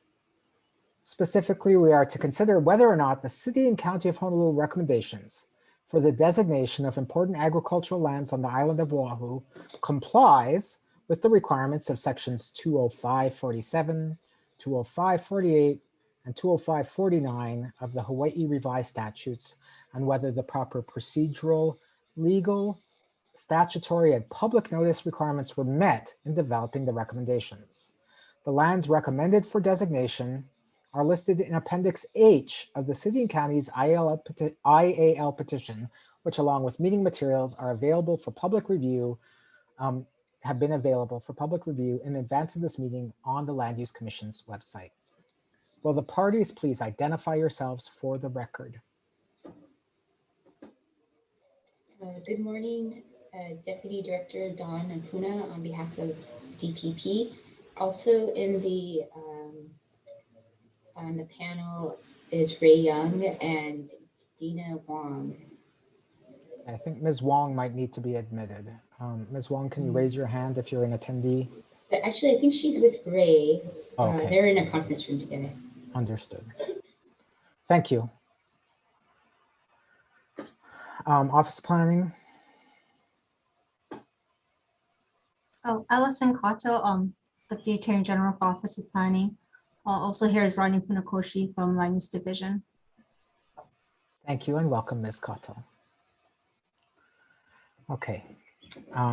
Before we begin, and for members of the audience, the next thing I do is I update the record, which describes the filings that the Land Use Commission has received on this matter. On February 11th and other matters, related matters. On February 11th, 2021, the Commission met via Zoom virtual conference technology to inform the commissioners and the public on the process and procedures required to review and render a decision on the county IAL submittal pursuant to Part 3 of Chapter 205 Hawaii Revised Statutes and Subchapter 17 of Chapter 1515 Hawaii Administrative Rules. On February 12th, the Commission mailed out the meeting agenda notice for the February 24th to 25 meeting to the parties and their statewide and county mail lists. On February 16th, we mailed out an amended meeting agenda on the same meetings. On March 5th, the Commission received public testimony from Blue Ivory Hawaii Company. On April 12th, the Commission mailed out the agenda for the April 28th and 29th meetings, along with a notice for this proceeding to all property owners of the TMKs identified as the proposed IL designation for the city and county of Honolulu. On April 20th, the Commission mailed out the meeting agenda for the April 28th and 29th meeting to our statewide and county mailing lists. On the 21st, we received the City and County of Honolulu's recommendation of important agricultural lands. On April 27th, we received the Department of Planning and Permitting's errata to the City and County of Honolulu's recommendation. From April 12th to April 27th, the Commission has received at least 120 phone calls from the public regarding this proceeding. I would note a record in my 6.5 years serving on the Commission. On April 20th to 27th, the Commission has received multiple additional testimonies by email, which are posted on the website as received. Let me now go over our procedures for today, and I realize many of you have been waiting to testify, are particularly interested in this. I'm going to go through in the order they were received by the Land Use Commission, noting the written public testimony that has been submitted on this matter. If you are in the audience and you wish to give oral testimony on this matter, when I call your name on written testimony, you should use the raise your hand function on the Zoom meeting software, or if you are calling by phone, press *9 to raise your hand. At that point, in the order that written testimony was received already by the Land Use Commission, I will admit you into the hearing room. You will then have the ability to enable your audio and video. I will swear you in. Given, and this is always a struggle at the discretion of the chair, I will give everybody 2 minutes to try and summarize your testimony on this matter. And the reason for the small amount of time is to allow as many people as possible who are waiting to testify. Following the conclusion of your testimony, you will be asked to remain on the line to be available for any questions from the City and County's Council, from the Office of Planning, or any of the commissioners. After that, I will move you back into being a meeting attendee and resume on the written testimony list. Following that, I will then ask for any individuals who have not provided written testimony but wish to provide oral testimony today to use the raise your hand function, and I will call them in order that their hands are ranked on my meeting screen. Following the conclusion of public testimony, should we be able to conclude public testimony on this matter today, I will ask the City and County of Honolulu to make their presentation. The commissioners will then ask questions of the city and county. Following that, we will make some time available to hear from the Office of Planning on their briefing on this matter. And finally, based on those presentations and questions from the commission will determine how and if it will proceed with regard to the county's request to this commission. For the county and the Office of Planning, are there any questions on our procedures for today? Ms. Apuna. Yes, Chair. I was just curious, did you say that there would be a break at 1:30 to 1:45 to 2:30? No, I said that Commissioner Axon might need to leave us at 1:45. We will need to take a break for lunch. I try to take a break every hour or so, both so that the commissioners can be as fresh and listen as keenly as possible to all testimony and presentations, as well as to give a break to the court reporter. In 10 minutes, we will have gone for another 50 minutes. So my intention is to take,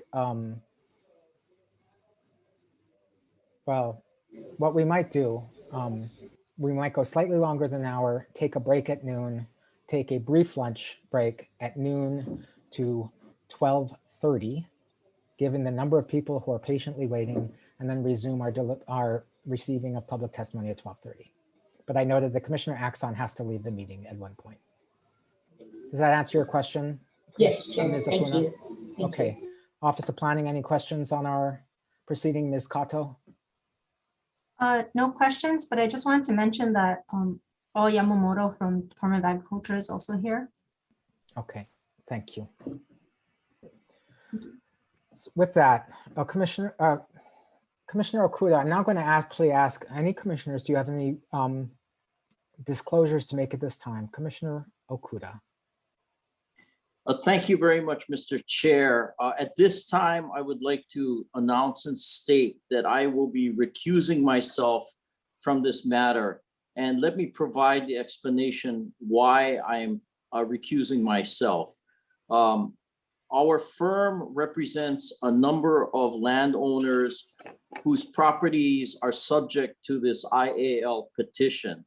And even though we have not been retained by these clients with respect to land use matters, it creates a potential for an appearance of bias. I would also like to disclose the fact that I am representing two parties on different matters that have items which are pending before or affected by the Department of Planning and Permitting. And so again, to avoid even the appearance of a potential bias, I will be recusing myself. But before I recuse myself, I'd like to thank all the citizens of the community that have logged on to this meeting, who are participating, or who simply are taking their time to listen and participate by listening and attending this meeting. I have said this before. I know my other commissioners share the same feeling that our democracy functions, the more people get involved and the more we have an honest and clear discussion of the issues. So with that, Mr. Chair, I will be recusing myself, and unless you instruct me to stay on, I will also be signing off from this meeting. You know, the chair would like to object because you're always so helpful in our deliberations, but I understand your recusal on this matter. Any further comments on this recusal by the parties or commissioners? If not, thank you very much, Commissioner Okuda. Yeah, I will be signing off now. Thank you very much. Commissioner Cabral? Yep, I had a question. Is it possible that he could stay on, listen and provide input and then just not vote on it? No, No, okay. no, it is not. When a commissioner recuses, you need to leave the room. Commissioner Chang. Yeah, Mr. Chair, I'm not too sure if this is the right time. I'm not raising a conflict of interest, but I do want the Attorney General or at some point in time to address the question of this will take an action on this item will take 6 affirmative votes. And with Commissioner Okuda leaving, that leaves us 7. If any one of us has an interest in one of the TMK parcels, are we then conflicted from hearing the entire petition or just on matters related to that particular parcel? Ms. Chena.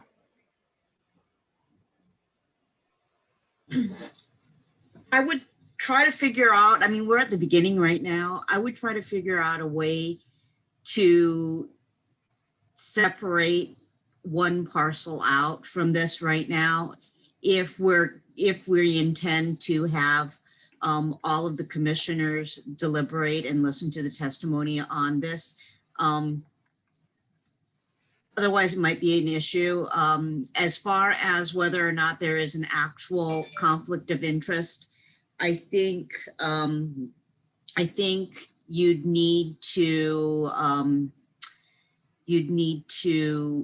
consult with, I think, what is it, ethics, right? The ethics. Because it's a personal matter. So if I may manage this discussion a little bit. First, Ms. Chena, can I confirm with you or Mr. Ordenker whether Commissioner Chang's statement that we need 6 affirmative votes is correct, or whether we simply need 5 affirmative votes, a simple majority on this designation? Mr. Chair, it depends on the nature of what you're voting on. If we are voting to adopt the maps or in their entirety or in part, then we need 6. Which is not before us today. That's correct. What about the action that's before us today to simply determine whether or not the City and County of Honolulu submission has met all applicable requirements? I think it's kind of unclear, but my personal initial opinion is that it's 5 because it's a procedural matter. Thank you. Sorry, and then going on to the conflict, if I may interject into this discussion, Commissioner Chang and Deputy AG Chena, part of the answer on whether there's a conflict or not depends on the pending question of whether or not people's actual rights are affected by this matter or not, of which there are differing opinions. Is that correct? Yes, but my understanding is that today's decision will not affect any private property rights. So as far as today's discussion is concerned, sorry, hold on. The light in my office is automatic and it goes off like every half an hour if I don't move around. Sorry, it's ridiculous. So I think that Commissioner can participate in today's discussion because it is a procedural discussion and it's not going to affect anybody's property rights, not even anybody in the waiting room or anybody. It's just a procedural discussion today. And should the commission, which I'm not prejudging one way or the other, but should the commission decide that the city has not met its procedural burden, then that will actually be possibly the end of the matter before us right now. Correct. Okay. Does that address your questions, Commissioner Chang? Yes, it does. Thank you, Ms. Chena. Okay. Commissioners, are there any further disclosures at this time?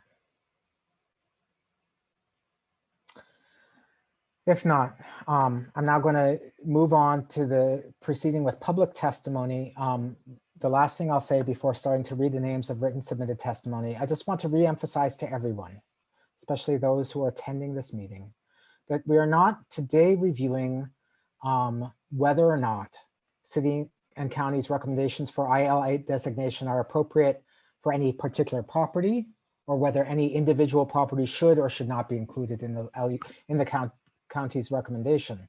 Today's proceedings are limited to whether or not the procedures used by the county in developing its recommendations met the requirements of Chapter 205 of the Hawaii Revised Statutes. To the degree you are able, and we appreciate both the emotional intensity and concern that this matter has raised, but to the degree you can limit your comments to whether or not you believe the city has met their procedural burden, that will assist us even more in our deliberations. Should the commission choose to proceed with the review of the county's recommendations, each and every landowner who so desires will be given an opportunity to present evidence as to why or why not their property should be included in the county recommendation designation at a later date. With that, and so it's 11:43, we're going to start down the written testimony list. And if you are in the attendee room and you hear your name raised, I'm going to ask whether or not you to raise your hand when I state your name or the organization you are representing if you wish to provide oral testimony. So Wendy He of Blue Ivory Corporation, you are here. You have your hand was just raised and it's not raised. Is that because somebody's admitting you? Sorry.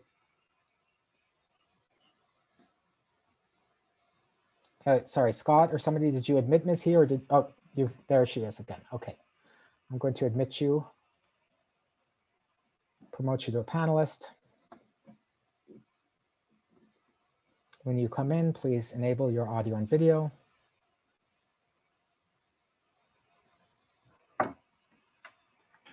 You're now in the meeting room, Ms. He, please enable your audio and video. That should be towards the bottom of your Zoom screen.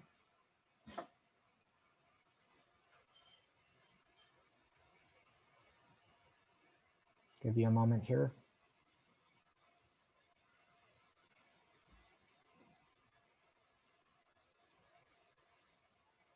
You might have to move your cursor there. I can hear you now. Can you enable your video? Okay, video, hold on. There. We There I can am. hear and see you. So I'm going to swear you in. I'll give you 2 minutes for your testimony and then questions from the parties and the commissioners. Do you swear or affirm the testimony you're about to give is the truth? Yes, I do. Okay, please proceed. Yes. Aloha, my name is Wendy He. I'm Vice President of Blue Ivory Hawaii Corp.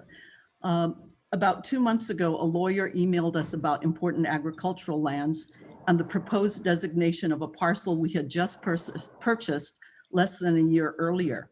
So our awareness of this issue was quite accidental. We had not received official written notice. So I called the State Land Use Commission and was told a hearing would be scheduled. But because Blue Ivory never received prior notices, I wrote a letter on March 4th to make sure our objections were on record. And most of that letter talks about the inappropriateness of the designation of important agricultural lands for the property at 77-808 Kamehameha Highway, which is TMK 9502003. However, because you are focusing on the procedural matter of whether the city has followed its procedure, I would like to make note that prior to last week, we did not receive any written notice of hearings for this matter. Also, I would like to go on record to say that the process that the Land Use Commission is using to make this designation is unclear. We were informed that this is a modified rulemaking process that may not be proper in comparison to the typical petition that affects a private landowner's property uses. basically, those are our objections about the procedures. Thank you very much, Ms. He, and thank you for keeping it under 2 minutes. Are there questions for the witness from Ms. Apuna, the city? No questions. Thank you. Ms. Kato, No questions. Thank you. commissioners. Commissioner Cabral. Yes, thank you for coming in and talking to us. You say you purchased the property about a year ago, and in that time frame, have you received bills from the city and county to pay taxes upon which you've had to pay taxes, or have you never received anything from anyone? I believe we had one tax bill, perhaps. Okay. Yeah, but Okay. I have a question. I just want to make sure that I understand correctly that at a later date, you will be looking at the question of the appropriateness of the designation of important agricultural lands for specific properties. Should we proceed? Should we decide as a commission, which is not determined yet, whether the procedural requirements of Hawaii Revised Statutes Chapter 205 have been met by the city, then we would move on to that question. Okay, yes, thank you. Commissioner Chang. Oh, sorry, Commissioner Cabral, you still had a question? Yeah, I just want to see if, because I deal with this myself, I'm always tracking down people. So when you purchased the land, did you go through was it a private transaction and you just did paperwork, or did you actually go through like an escrow company and have your purchase of the property recorded with the Bureau of Conveyances and everything, what one would call normal? Yes, it was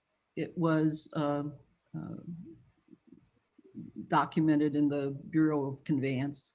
Okay. So it went through the normal process. Okay, so you're not aware of any reason that your ownership of it would be hidden or not able to be found by someone who is looking for the proper new owner of the property? Correct. It's all public. Okay, thank you very much. Thank you for coming and talking to us also. Thank you. Thank you. Thank you for informing me. Commissioner Chang. Good morning, Wendy. Nice to Hi. see you.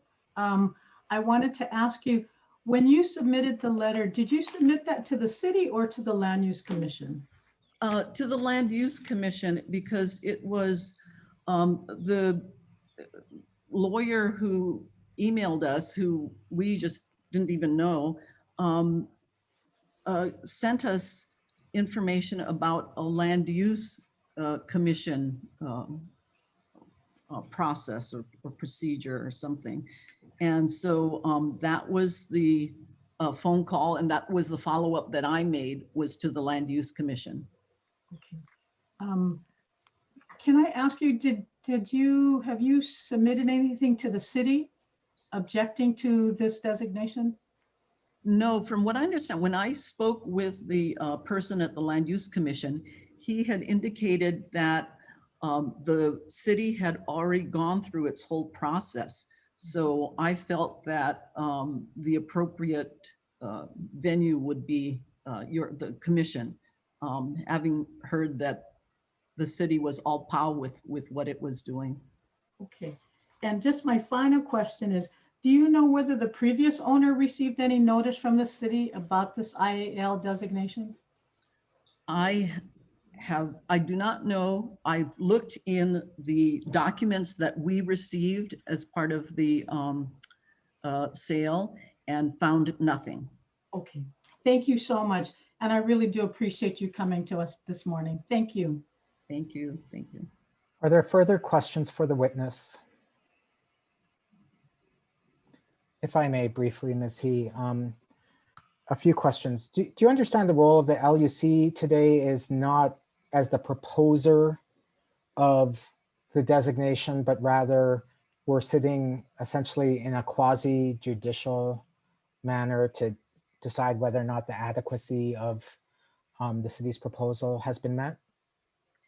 I understand now that you're looking at the procedure and whether the city has met it, met its requirements. And that is why my oral testimony is bit different from the written testimony that I sent on March 4th, which talks more about the appropriateness or inappropriateness, really, of designating our parcel as an important agricultural land. However, because you indicated that it is a procedural matter that you're looking at, I did want to make sure that you were aware that we had not received any written notices prior to last week. Thank you very much. Anything further? If not, I'm going to move you back to being an attendee. I thank you very much for your testimony this morning. Thank you. Thank you. The next public testimony that we received was from Roland Harvest. If Roland Harvest is in the room and wishes to provide oral testimony, please raise your hand using the raise your hand function or *9 if you're calling in. If not, your written testimony is on our website and has been reviewed by the commissioners. Following Roland Harvest, we received on April 20th testimony from John Foti. John Foti. On April 22nd and 23rd, we received testimony from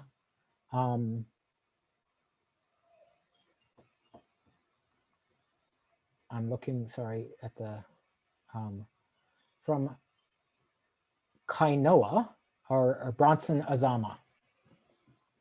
Bronson Azama. Okay, I see your hand. Thank you very much. Promoting you to a panelist. Please enable your audio and video. Bronson Kainoa Azama. Aloha. Aloha mai kako. Let me swear you in. Do you swear or affirm the testimony you're about to give is the truth?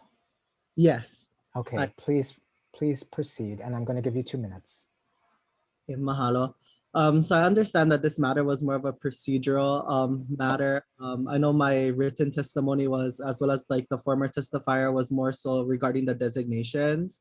But I think there's still some underlying concerns regarding whether or not the CNC really did due process and in the land designations that they proposed for the Kola Pokomoku, because for our moku, which is from Kualoa all the way to Mauna Loa, which is Hawaii Kai, there's a whole lot more agricultural lands that should be designated as IAL based on their traditional use, as well as the return and resurgence of practices to restore lo'ikalo and various other things, in particular in the lands of Waikane, Waiahole, Kahalu'u, a majority of He'eia, in the Ahupa of Kaneohe, which includes Luluku in particular, where there's a resurgence of lo'ikalo production, and in Kailua, which includes some areas in Kawainui, where some of the organizations that I had listed in my written testimony are actively working to restore their places and spaces for traditional agricultural use in Kawainui Marsh, as well as in Maunawili, which is the upper regions of Kailua, and then other areas in Waimanalo as well. So I think for me, it's just a matter of the CNC needing to revisit the process in the Kola Pokomoku, just to ensure that as much of our lands are included as possible. Because to my knowledge, I'm not sure if the organizations that I had listed were contacted by the CNC for proposed designations. But yeah, that's all I have to say. Mahalo. Mahalo, and mahalo for keeping your testimony to under 2 minutes. Questions, County? Thank you, Mr. Azama. No questions. OP. No questions, thank you. Commissioners, beginning with Commissioner Chang. Oh, good morning, Bronson. Thank you for being here and your patience. I wanted to ask you, were you aware of any of the previous meetings that the city and county held on this IAL designation? I was not aware. I was still in high school at the time too, so I was definitely trying to keep up to tabs with a lot of issues, but I didn't hear too much about the important agricultural land designations. Okay, so as I understand your testimony, yours might be a little unique. You are, you're not necessarily opposing any of the, opposing the designation, of any IAL lands, you're actually saying more land should be in IAL designation. Is that what you're saying? Yes, correct. Okay. Okay. Thank you so much. I appreciate your testimony this morning.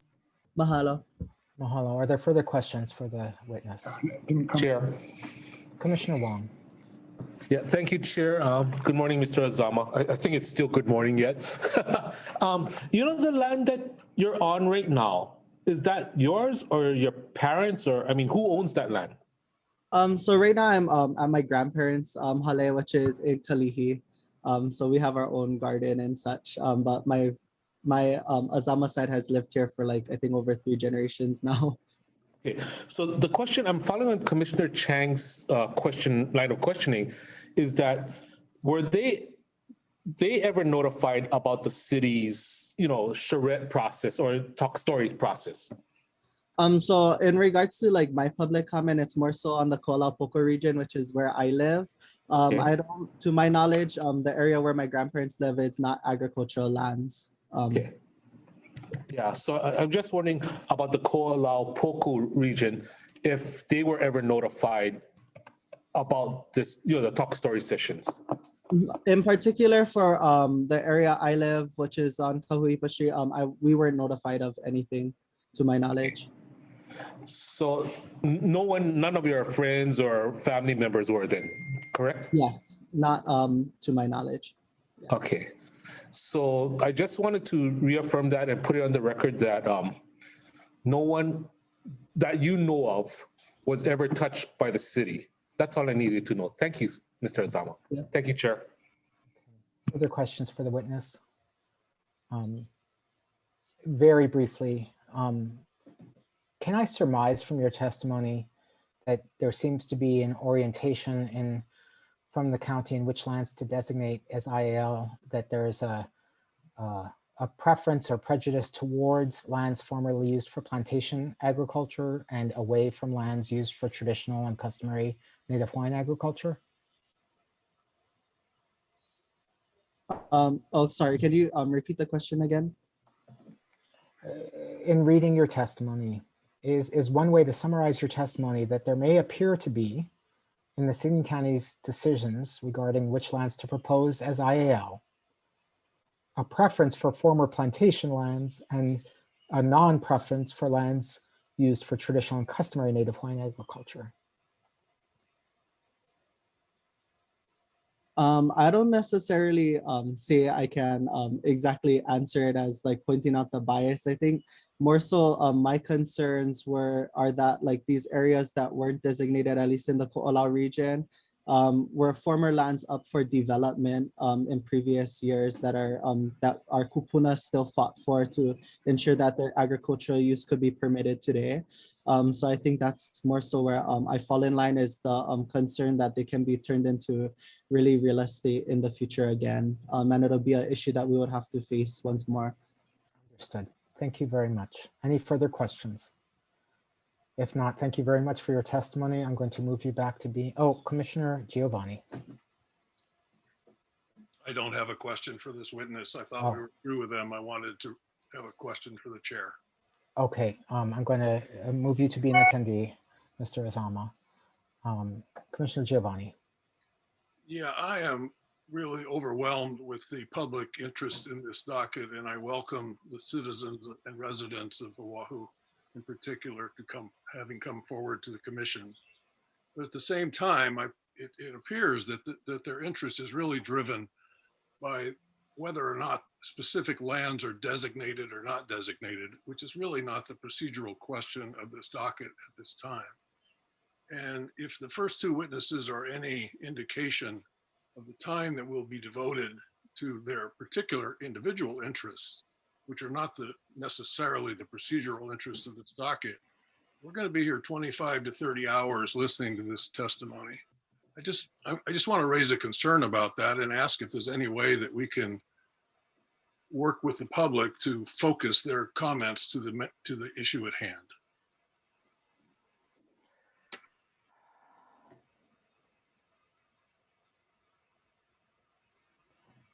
The comment is well taken, Commissioner Giovanni. I do, you know, when this commission had an option before us to simply attach to our regularly posted agenda and sent to only our people on the mailing list the list of TMKs affected. But we chose instead to individually mail notice of this proceeding to every owner to just ensure that, there might be plenty of people who don't normally track the LUC, don't normally subscribe to our list. And so this has indeed generated a great deal of interest. I do request, again, that members of the public try to restrict your statements to notices of regarding procedure. So were you told by the city? Did you have any, if you were informed, when, and matters pertinent to that. And I realize, yes, we might be in for a long day or 2 days. Given the public's interest in this also, I want to err on the side of, if people feel the need to testify on this, I will ask them to keep their comments limited to the question before us, but I do want to give them the opportunity to testify. With that, our next testifier who provided written testimony, sorry, I'm looking at the wrong screen for a second, was Bert Beeman. Bert Beeman, if you are in the audience and wish to provide oral testimony, please raise your hand. Bert Beeman, followed by Pepito Paguiran. Pepito R. Paguiran. Paguirigan.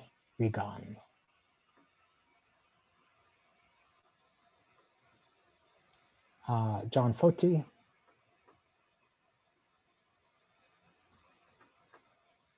Michael Schumann. Michael S. Schumann. If you hear your name, please raise your hand. Okay. The next group of public testifiers, Alexander Garber. Alexander Garber, I see you in the audience. Do you wish to provide oral testimony? If so, raise your hand.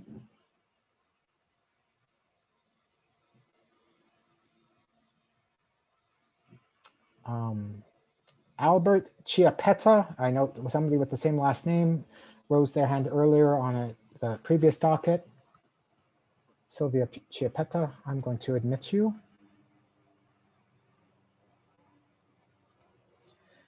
When you come in, please enable your audio and video.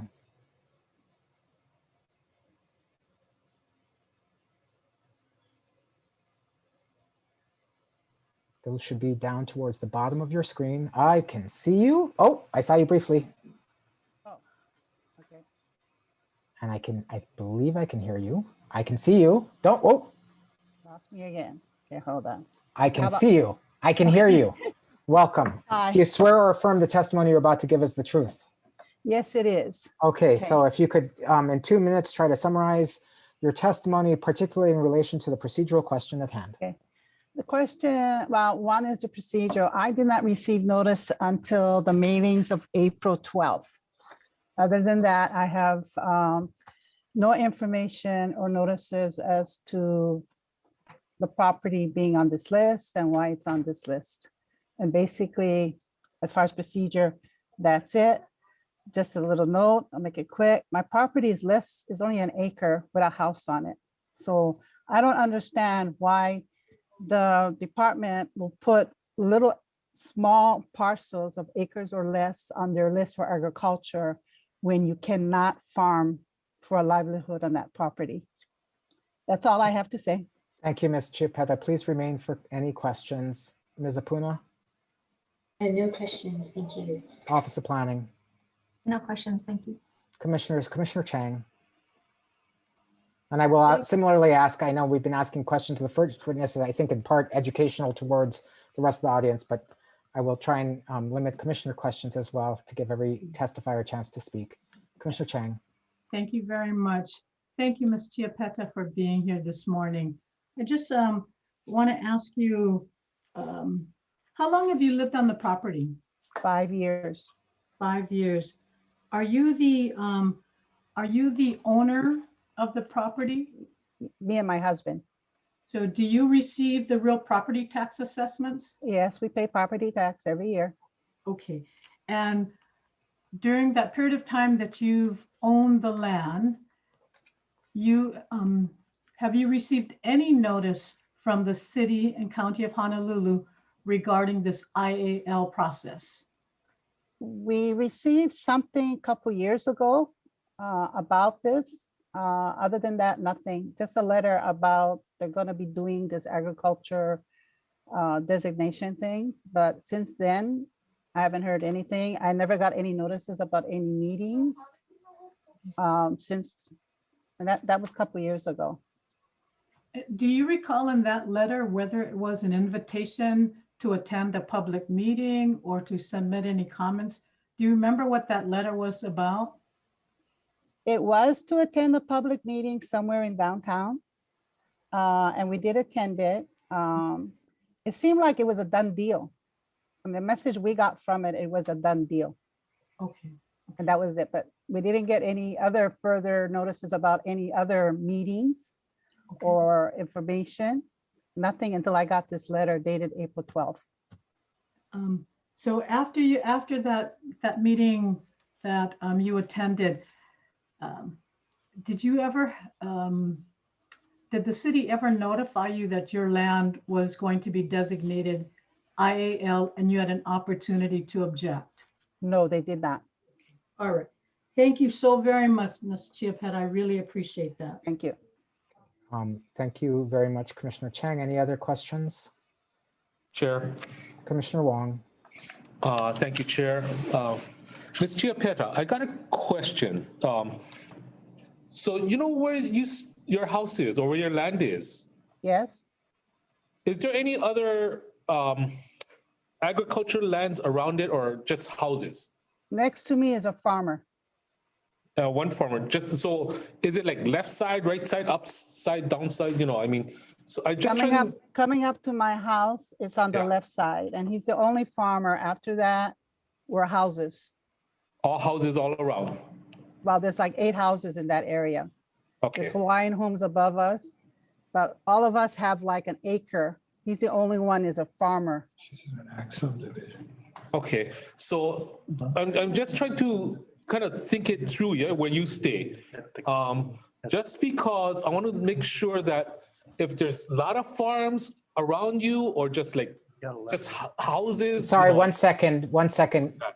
Can the room be quiet that Commissioner Wong is in? Yeah. Picking up the audio. Yeah. So There's one farmer. There's one farmer before me. He farms green onions. There's my house, another house, and a group of houses after that, and that's it. Okay, and so the other side of the other side of the road. Commissioner Wong, are your questions oriented towards the procedural matters before us? It's going to be part of the procedure to see if the city has met the requirements, to see if it's a contiguous, agricultural area. So that's where I'm going. It is not. It is not, because across from me is a watershed, a bottled water supply. Okay, that's it. Thank you, ma'am. Thank you, Chair. Other questions for Ms. Chiapetta? If not, thank you for your patience and for your testimony before us today. I will note that I blew past the 12 o'clock stop time that I promised, and it is 12:10. I'm going to put you to be an attendee again, Ms. Chiapetta. Thank you. Thank you again for your testimony. It is 12:10. We do need to take a pause for lunch so that we can, in part, continue to carefully listen to all of the testimony. So it is 12:10.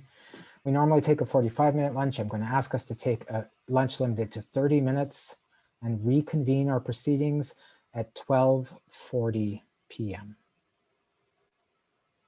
With that, we're going to go into recess at 12:40 p.m. promptly. Thank you.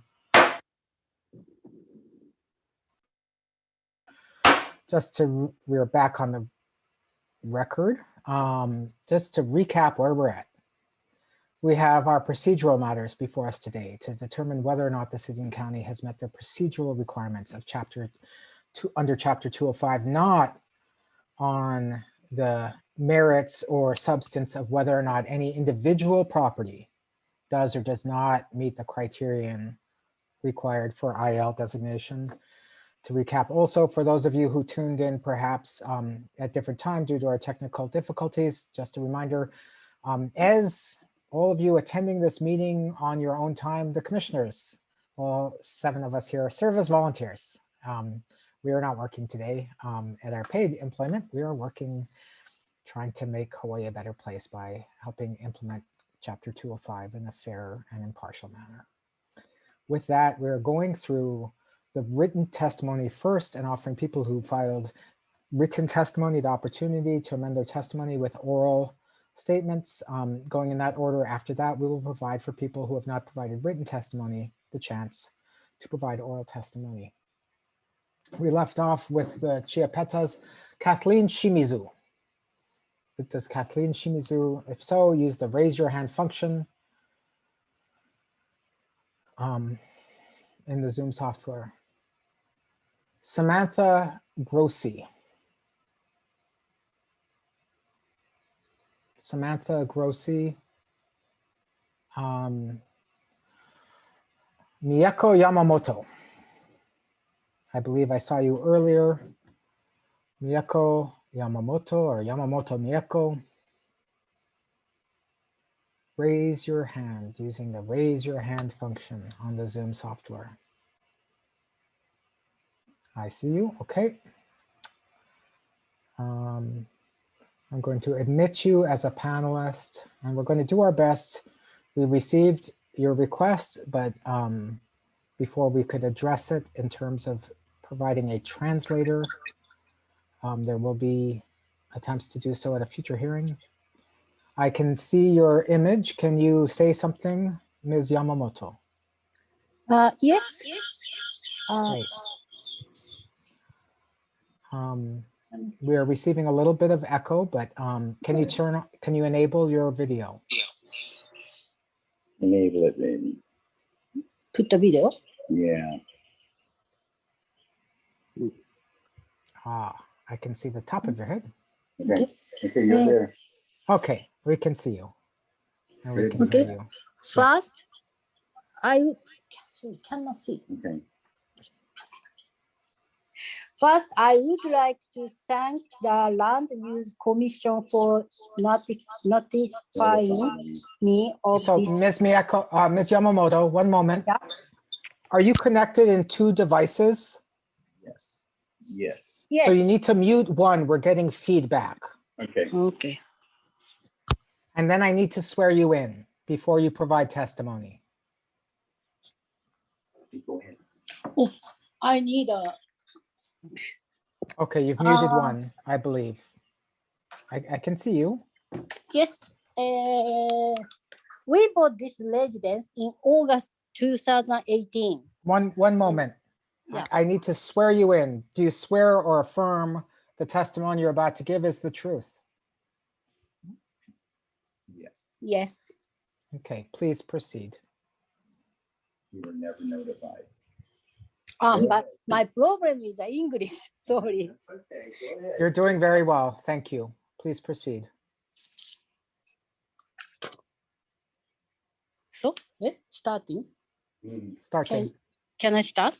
Yes, please.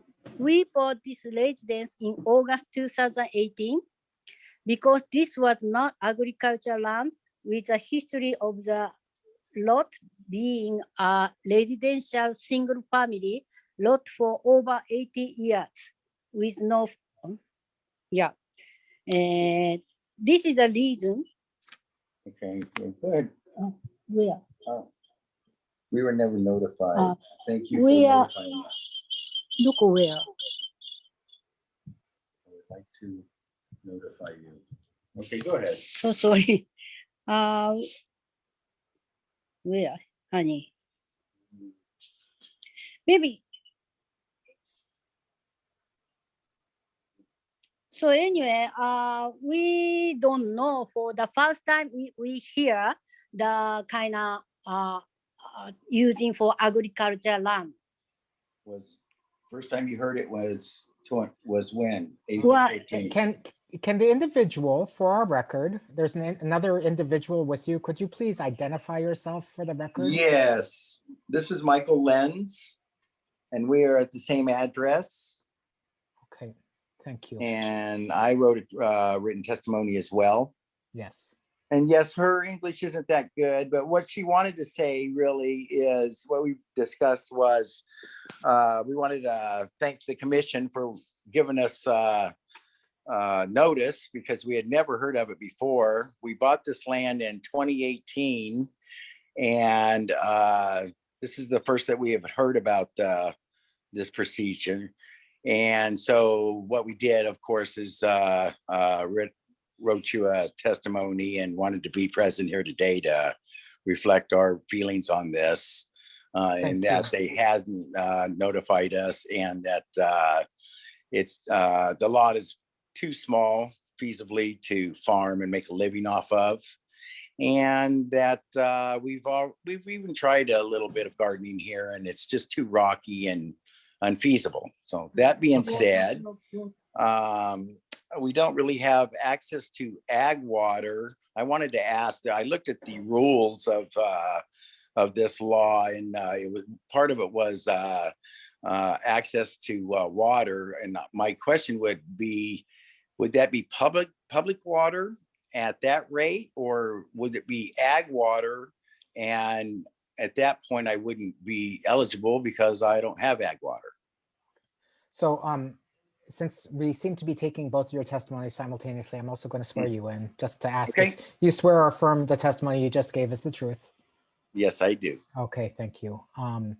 If you could offer some concluding remarks, and then I'll offer the opportunity for the city, the Office of Planning, and the commissioners to ask you any questions and or respond to your inquiry. Do you have any further thoughts, either you or Ms. Yamamoto? I do actually. I was looking at the HRS section 205-44 that sets forth the following standards and criteria, and limiting, if you can, to procedural matters. Okay, so wouldn't this be what we're talking about today? Is procedural matters? What if they did it correctly or not? Go ahead. Okay, so it says here that agricultural production could be beneficial and profitable in the future to my land doesn't really apply, and that the soil quality of the land due to the fact that it's full of rocks would be very difficult to farm, and that there was nobody that ever came out to even look at the property before putting me on a map. And so my question would be, how did they come up with this map that includes, I understand, graveyards and churches and residential properties? And what was the procedure that was taken to produce this map? Thank you for your testimony. And so I think that's about the gist of my questions. Thank you to both of you for your testimony. I'm now going to ask the parties whether they have any questions for you. Some of your questions might actually be answered during the county's presentation later in our proceedings. Any questions for the witnesses, city and county? No questions, thank you. Office of Planning? No questions, thank you. Commissioners? Any questions, commissioners? If not, thank you very much for your patience and for your thorough written testimony, which received. Oh, Commissioner Cabral? Yes, thank you very much. And thank you, all you folks, for appearing. It's a mystery for myself. How large, I don't believe I had heard, how large is your parcel of property that has been identified? I believe it's 0.85, under an acre. Oh, under an acre. And you said you've owned it for about since 2018 or something? Yes. Okay. Okay, well, thank you very much. And hopefully we resolve all these mysteries. Thank you very much. Thank you very much. You guys have a great day. Anything further? Thank you very much to the witnesses. I'm going to move you back to being an attendees. Aloha. Okay.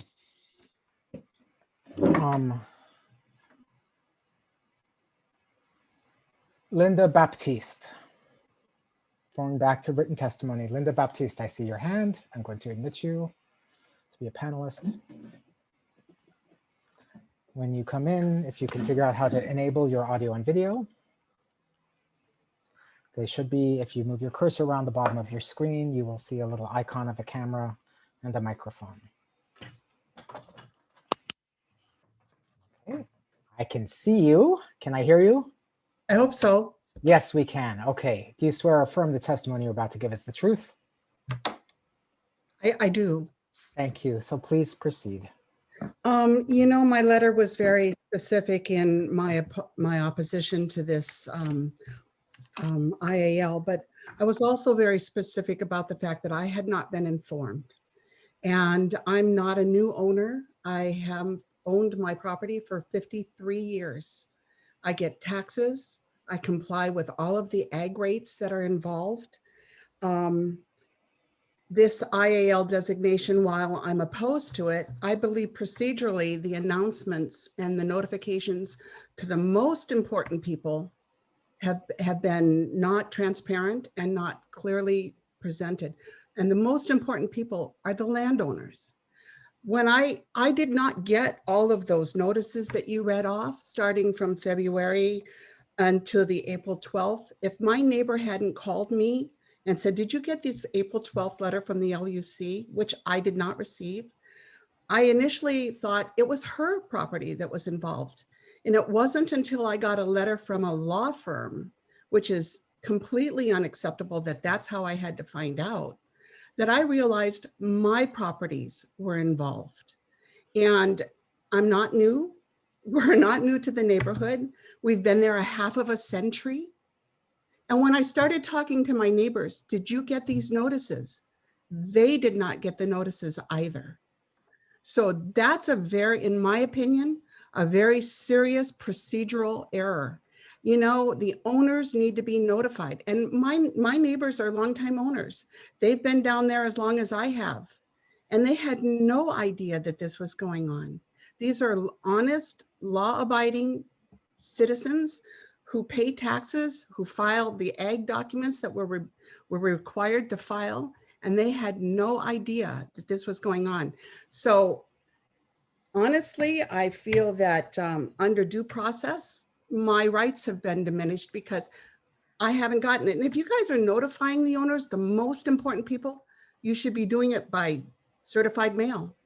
There's some documentation from your part procedurally that these folks have gotten the notification that they need to protect their properties. And could I ask you to summarize, please? Yes, if this is supposed to help people, then it should be an option of whether they want to participate or not participate in it individually, assessed individually. And I understand that some of the parcels have already been excluded from this prior because they were notified, and on what basis were they excluded? Thank you so much for your time. Mahalo for your testimony.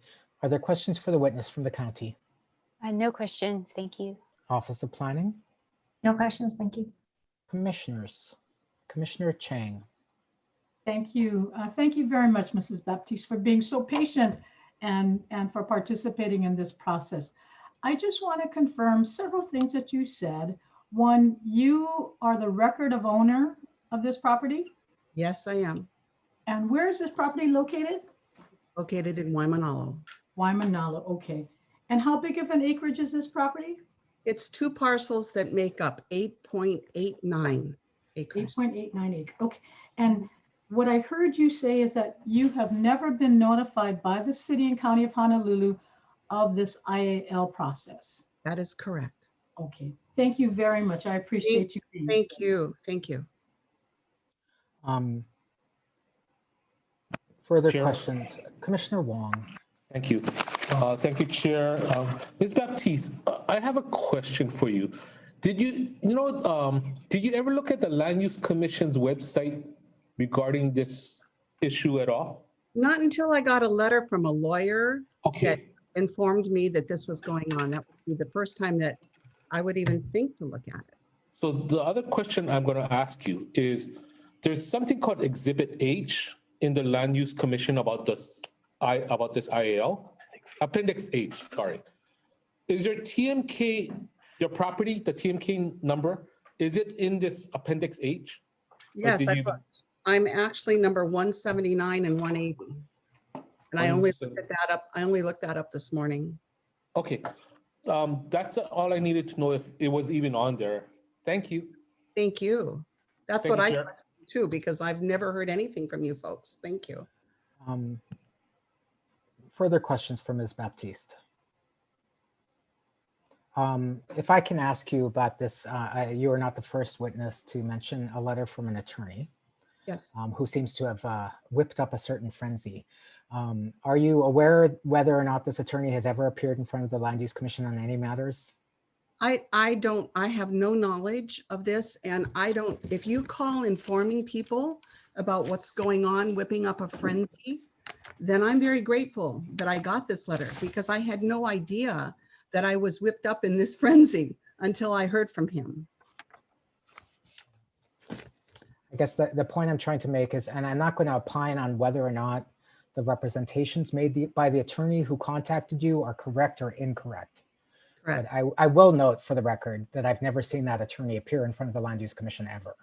Okay, So, and that's fine. But so again, I'd like to state that had I not gotten this letter, I would have had no knowledge that I was involved with an IAL procedure yes, at all. I hear you very clearly Thank on that. you. I very much appreciate that. Thank you, And I sir. appreciate your patience. Thank you. And your participation in these matters you. today. Thank It's very you very much. valuable to us. Thank you. Okay. Anything further for Mrs. Baptiste? And thank you also for your late husband's service to the country. Thank you Which so you much. mentioned in your letter. Thank Okay. you. Seeing none, I'm going to move you back to being an attendee.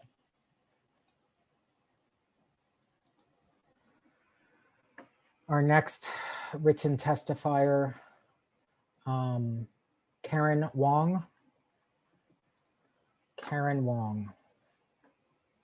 If you are here and you wish to orally testify, please raise your hand. Triple G Stables. Any representative from Triple G Stables? Unfortunately, if you are here, I don't know, let me pull up the testimony to see who the actual, whether there was a signed testifier.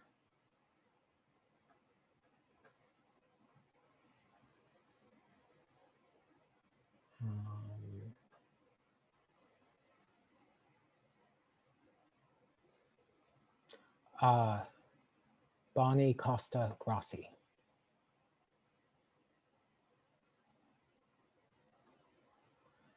Okay. Okay, so we've done Ms. Giappetta earlier. Giappetta, Triple G Stables. Derek Arakaki. Derek Arakaki.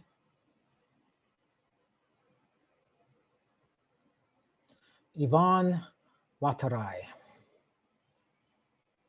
Yvonne Watarai. Aloha. I see you. Thank you for raising your hand. I'm going to admit you to be a panelist. Your cursor towards the bottom of your screen. You should see an ability to enable your audio and video.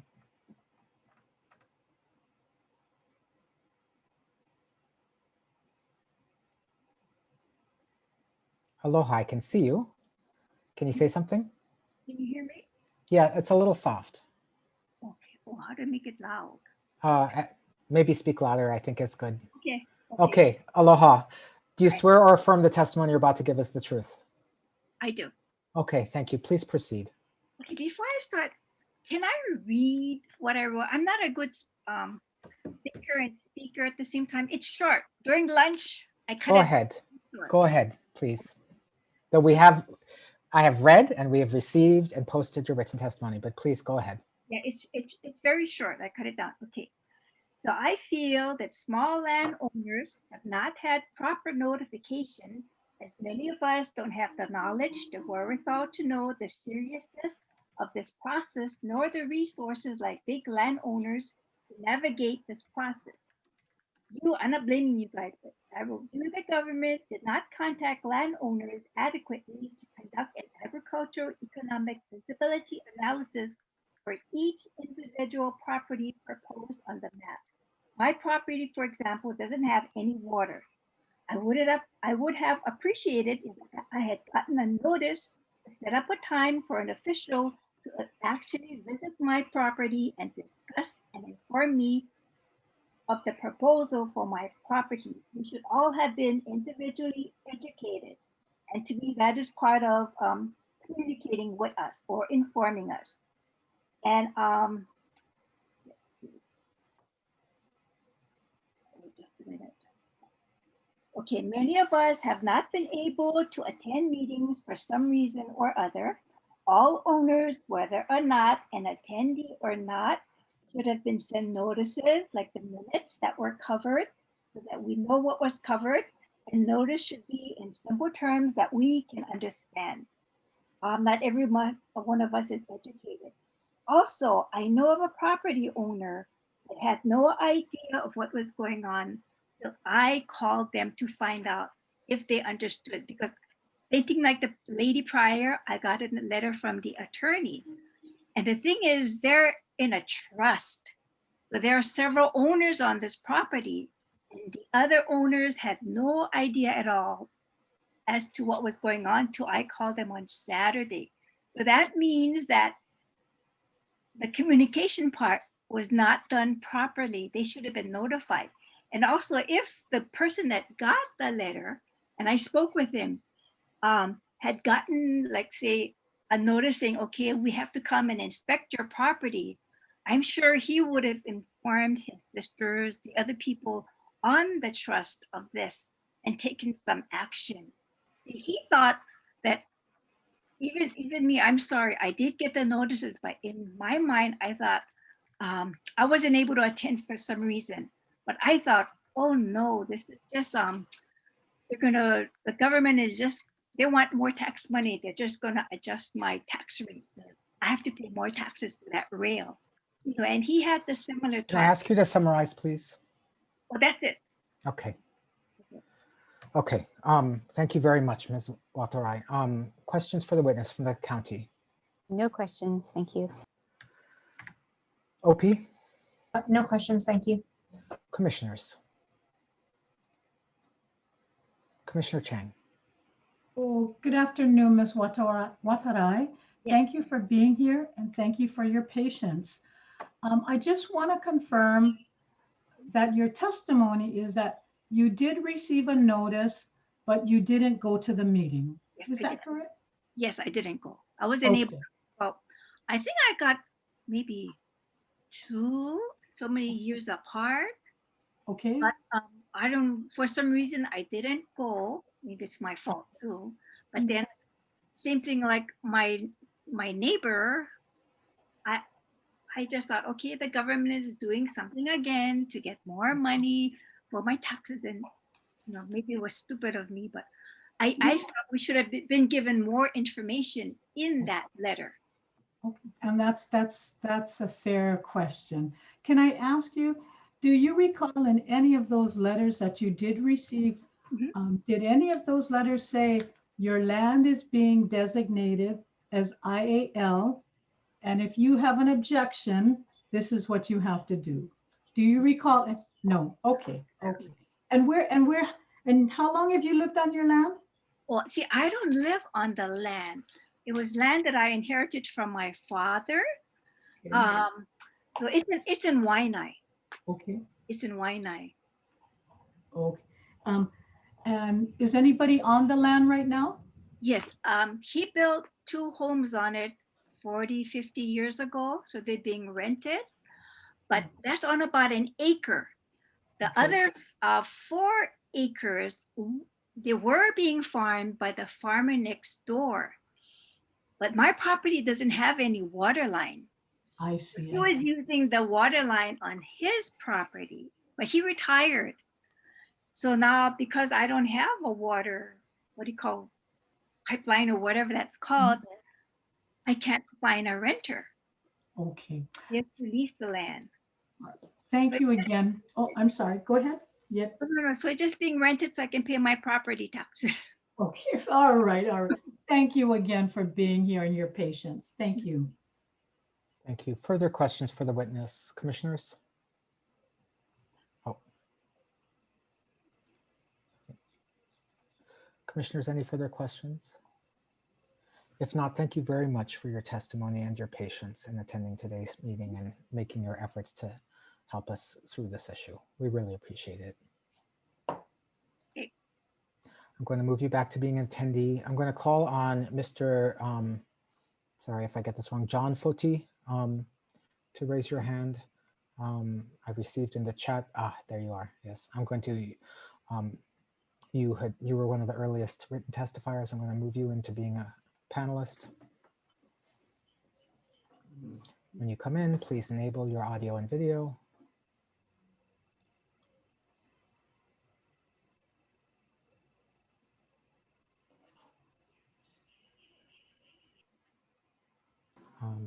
Okay, I can there. Did I get it? Yes, you did. Okay, welcome. terrific. And thank you for putting in the chat that you were back in the room. I'm going to swear you in. Do you swear or affirm the testimony you're about to give is the truth? Yes, I swear. Okay, thank you. So please proceed. Okay, my name is John Foti. I appreciate you guys being on the commission. I know that's got to be a difficult job, but you guys put in a lot of hours. In the meantime, though, well, I'm a lifelong resident of Hawaii. You know, in fact, my kids are 5th generation. We have a farm out in Kahuku.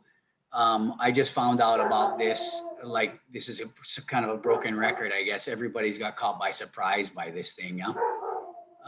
So the April 12th letter was my first knowledge, which I got on the 16th. And if you look in the letter, it actually says that there was a hearing and it recommends that I go to it on March 24th. But you know, the letter isn't even dated until April. So how could I possibly go to that? In any case, you know, just right off the bat, from a procedural standpoint, we don't have enough time to study this to know whether we want to be in the IAL. I mean, I think the IAL is a good idea, but you know, whether it has the kind of attributes that are good for us farmers and landowners, I cannot say. We need more time. But from everything that I can tell about it, you know, just for starters, the criteria for designating a piece of property to be in the IAL is incomplete or inadequate. I mean, there's 3 criteria from my understanding. You have to have water, you have to be designated ag, and you have to have good soil conditions and growing conditions. And the third one, which is the most critical, is the one that's the most challenging for my farm. I'm making a goal of it anyway, but if, you know, if that throws me into the IAL and then there ends up being, you know, a lot of restrictions and other things that make it more difficult for me to farm an already difficult piece of property, I don't want to have anything to do with this thing. I mean, could I ask you to summarize, Mr. Foti? Sure. At the end of the day, we need more time, and it appears that the law is flawed, and that you know, Honolulu should just opt out of this whole damn thing, if you ask me, until we get the law right. That's my summary. Thank you very much.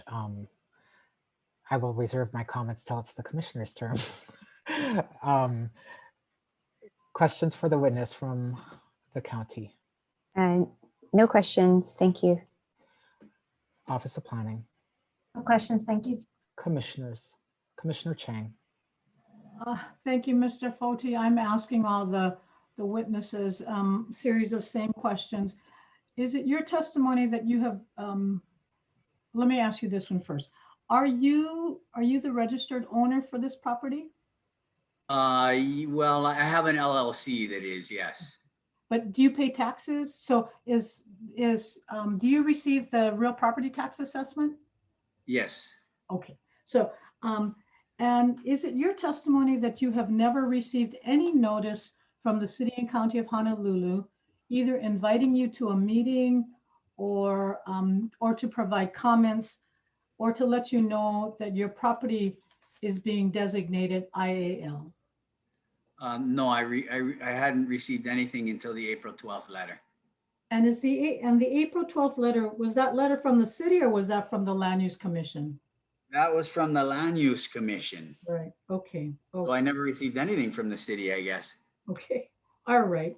Thank you so much, Mr. Foti. And I appreciate your patience because I know you were here earlier and you submitted written testimony. So thank you very much. Yeah, thanks again for you guys' work. Commissioners, are there further questions for the witness? You know, I guess I will just share with you, and this is more of a comment than a question for the witness. I am not a fan of the IAL law. I do not think that it necessarily achieves what it is intended to do. But, you know, when we become commissioners, we actually take an oath.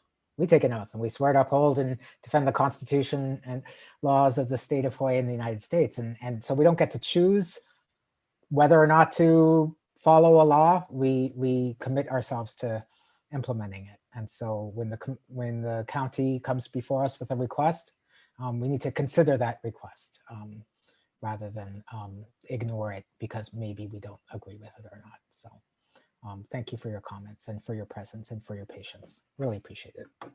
Thank you. Could I just make one closing comment? Please go ahead. You know, one of my biggest concerns here, and I know this, you know, doesn't apply to you guys, but I'd like to state for the record that I don't think that it's right that a bureaucrat sitting in some office who's you know, never done any farming or any of that is making decisions about, you know, how our land should be used and all that kind of thing. That law just doesn't have enough detail in it for us to know. And so somebody's going to be making these decisions and it isn't going to be me. And if I'm stuck in that IAL, so that's all. Thank you very much. Thanks again. Thank you very much for your testimony. I'm going to move you back to being an attendee. Okay, our next I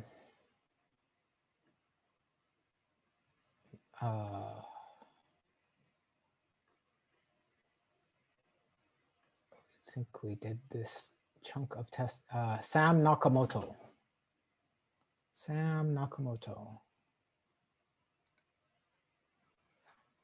Sam Nakamoto is here and is available to testify, wishes to testify. Paul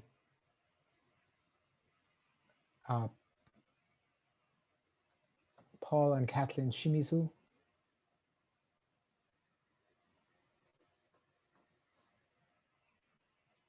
Okay, moving on to testimony received on April 26th. We have already heard from Michael Lenz along with Ms. Yamamoto. Kapiolani Aiea. Kaipolani Aiea.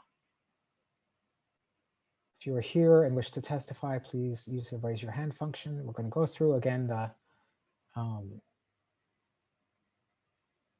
list of people who've submitted written testimony before going on to others.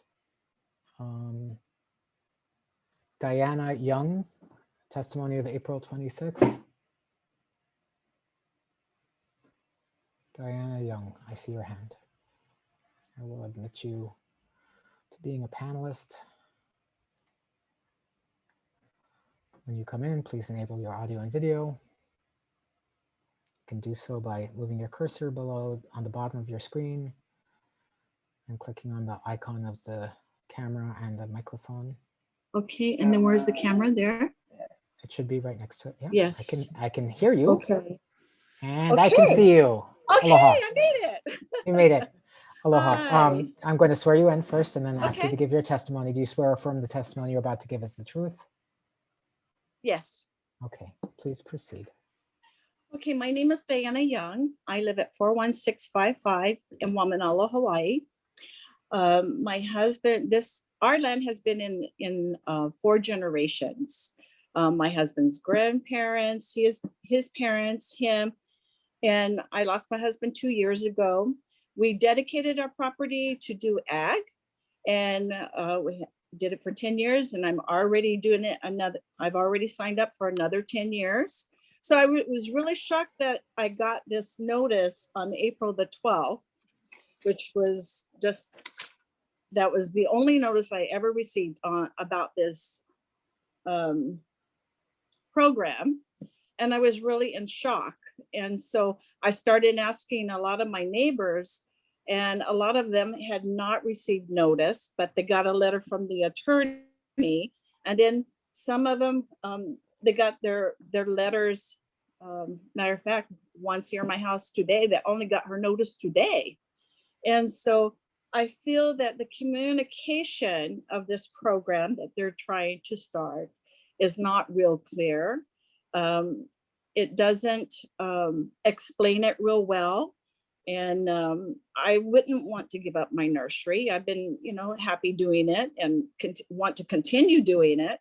And when you read the information, that research that I'm doing now on it, it feels like a land grab. It feels like they're not explaining in detail to the landowners about what's going on. And when I pass away, it's going to be handed down to the next generation. Our property is in trust. So if you don't think I wasn't in shock, I have been very upset.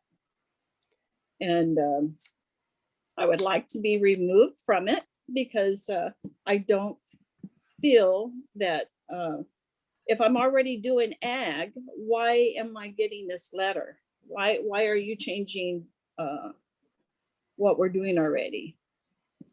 Thank you. That's 2 minutes. Do you have any concluding remarks before questions? Well, I just want to make sure that you folks know that a lot of people did not get this letter. And this is the first time I was informed of this program. And the first letter I got was April the 12th. Thank you. Thank you. Are there questions for Ms. Young from the city? No questions. Thank you. Office of Planning. No questions. Thank you. Commissioners. Commissioner Chang. Aloha, Ms. Young. Thank you. Hi. Thank you. Appreciate you being, I'm sorry about your husband's passing, but thank you.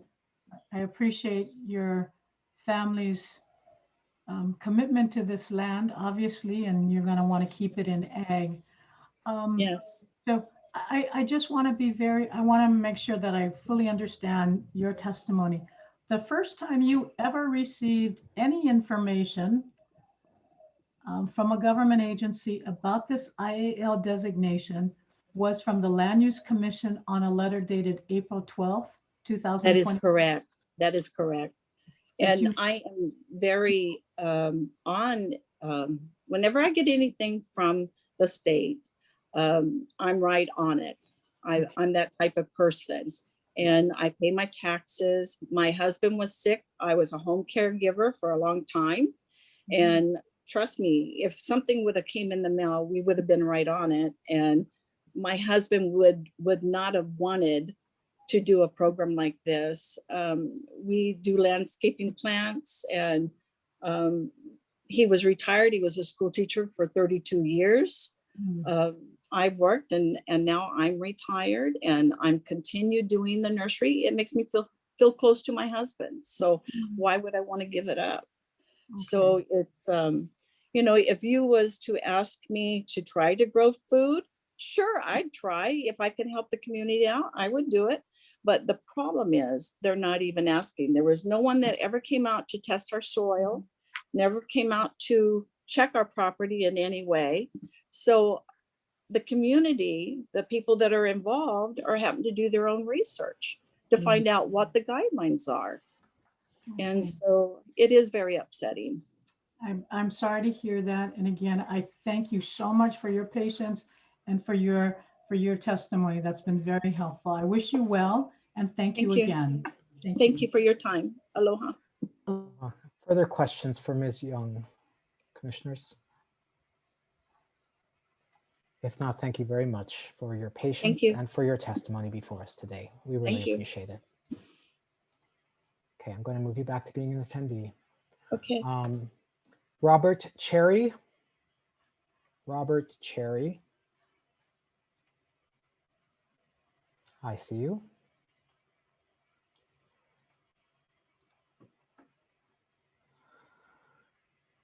Again, when you come in, you should be able to see if you move your cursor to the bottom of your screen and enable audio and video.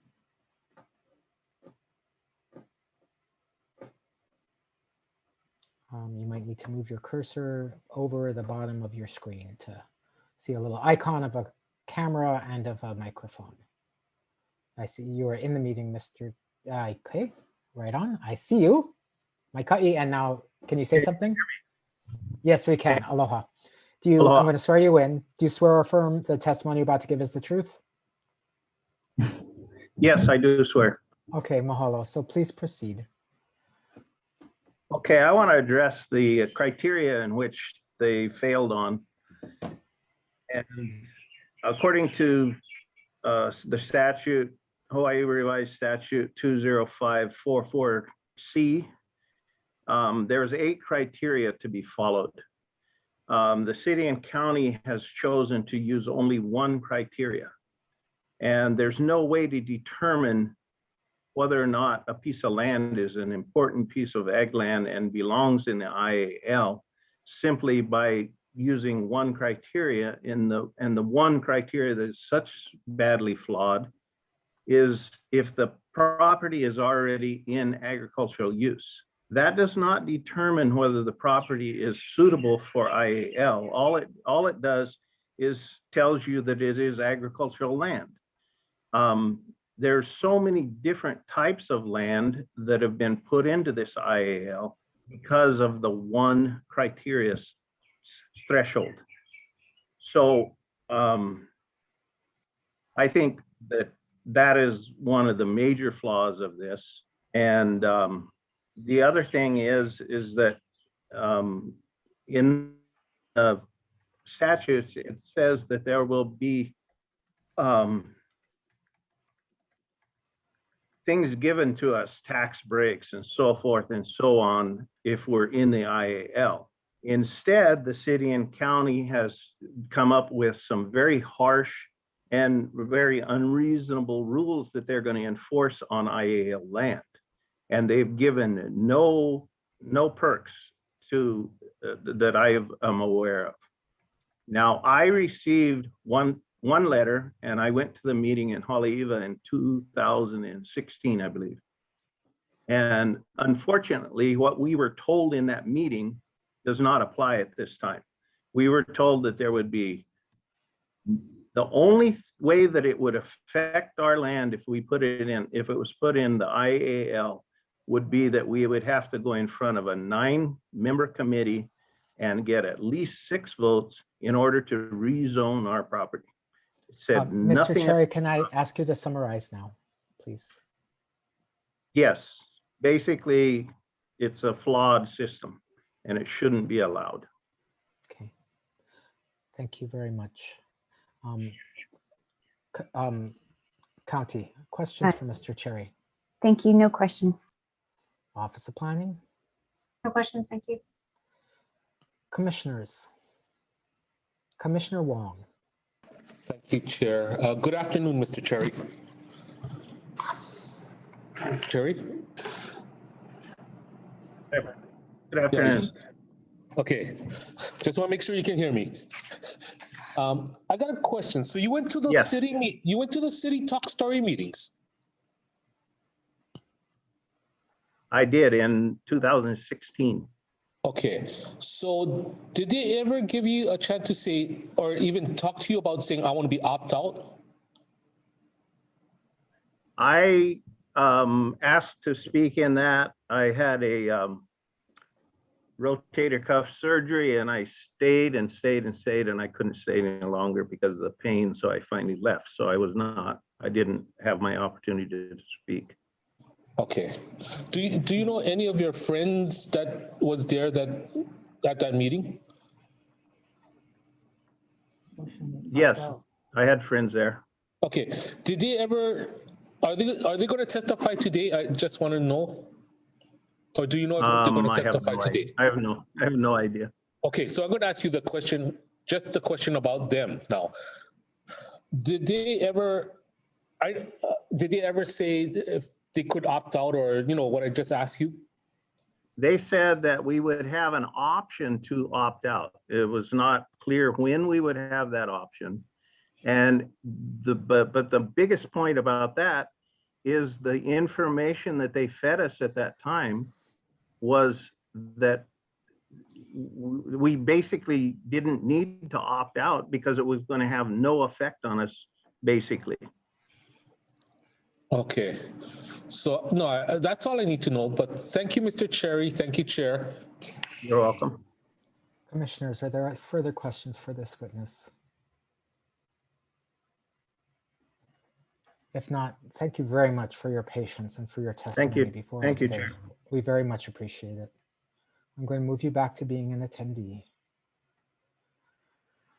Okay, our next written testimony, Michelle Correa.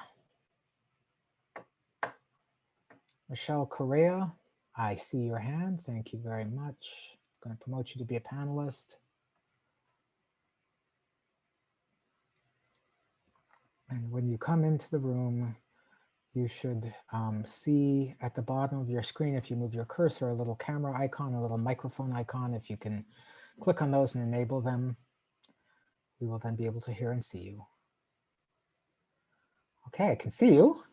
And now I might be able to hear you. Yes, we are. Thank you very much. I'm going to swear you in. Good afternoon.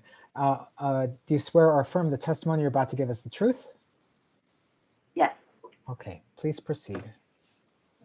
I understand there's many people that would wish to speak, so I'm going to try to keep my comments very brief. First, in regard to the written testimony that I submitted, there was an indication in there as to the lack of objection into the specific property. I understand that this does not pertain to the specific property, but based on further information received and discussions had with my mother-in-law, I would like to retract that statement from my written statement. We no longer are non-objectionable to the redesignation. As to the notice requirements by the city and county, in speaking with my mother-in-law, who has been owner of the property for the past several years and has lived on the property since 2012, outside of the April 5th, 2021 letter, she never received any notification, any letter from the city or county in regards to the IAL. And no information in regards to these talk story sessions that I keep hearing about. So in regards to the notice requirements, it's our position that the city and county has not met the requirements required to proceed further with the recommendation. Thank you. Thank you very much. And actually for the kindness you're showing your fellow testifiers and keeping your comments as brief as possible. Really appreciate it. Questions for the witness? County? No questions. OP. Office Planning. Sorry, no questions. Thank you. Commissioners.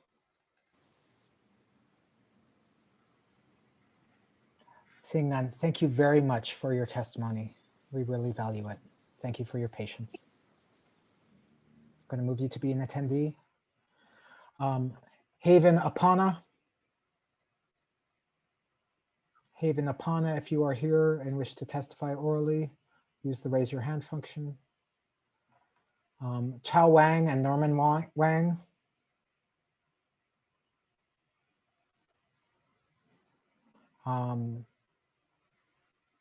Diana Pu'ule. And again, if we've received your written testimony and you don't give oral testimony, we still all read all of the testimony. Margaret Isaacs. Margaret Isaacs. James Shipman.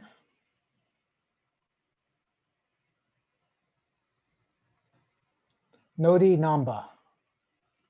Nodi Namba.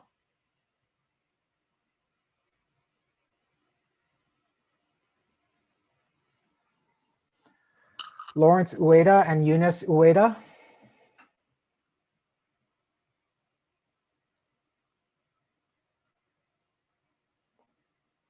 Tom and Janet Whitten.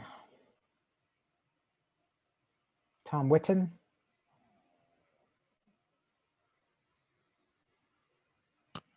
Kaleo Searle.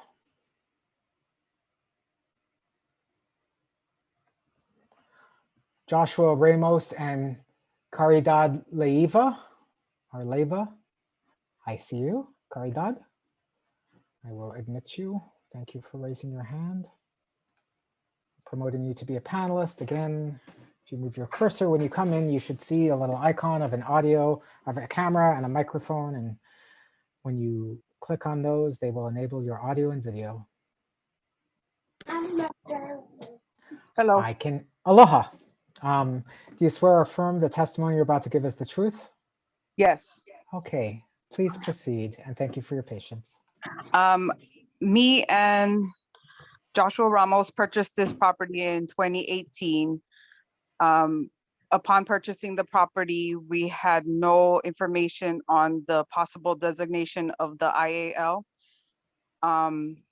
After purchase, a neighbor had informed us of a meeting that was to take place in Pro City, I believe it was. I did attend the meeting. I was not informed that I would be able to opt out of being part of the IAL. I was informed that I would be notified of more information about it and upcoming meetings, and I have not heard anything since that meeting. Thank you. Is that it for now? Yeah, because you don't want to hear how much I object to it, but I'm trying to keep it short. I don't want all you guys to fall asleep, but yeah, I was not informed of anything before purchasing it, after purchasing it from the city and county. No formal letter or anything was sent. I was only informed by a neighbor and did attend the meeting and did not get any information about anything Mahalo. really at the meeting. Thank you. Mahalo. Questions for the witness. County? No question, thank you. Office of Planning. No questions, thank you. Fellow commissioners. Chair. Commissioner Wong. Thank you, Chair. Good afternoon, ma'am. I have a couple questions. One of them is in where your property is, yeah? Yes. Is there other ag lands around it, or is it all houses? I believe this whole street is designated ag. No, but I mean, is it houses around you, or are there all farmers around you? Houses. Okay, that's all I need to know. Thank you. Oh, I'm sorry. And also military land right directly across the street. So it's all military antennas. So houses and military antennas. Okay, so you live on the upside, that area by close to the pig farm area. Yes. By the pig farms. Okay. Well, not by the pig farm. There's no pig farm around my area, but by the military antennas. Okay, sounds good. Thank you, ma'am. Thank you, Chair. Thank you. Further questions for the witness? If not, again, we really appreciate your patience and your participation and your testimony. Thank you so much. Okay, I'm going to move you back to being an attendee. I noticed while this witness was testifying, Nobi Namba quickly raised their hand and then unraised their hand. I had called on Nobi earlier. If you wish to testify orally now, please do so by indicate by raising your hand. I see you. Okay. Going to promote you to be a panelist again. If you move your cursor to the bottom of your screen, you should see the audio and video enabling. Mute, start video. Here Aloha. Yes, there you are. Aloha. I'm going to swear you in. Do you swear or affirm the testimony you're about to give is the truth? Yes. Okay, please proceed. Okay, first of all, thank you very much, all of you, for your time, attention, and a lot of patience for everyone involved today. Not to beat a dead horse, but based on previous testimony today, obviously the city has not fulfilled its procedural obligations to include landowners in a quote unquote inclusive process of public involvement, or as the IAL law requires, develop its maps of potential IAL with the consultation and cooperation of landowners. So just from personal experience, to add to all the other testimony, you know, our first notification of this was the LUC letter that we received, the famous or infamous April 12th letter. We've also heard from a law firm as well.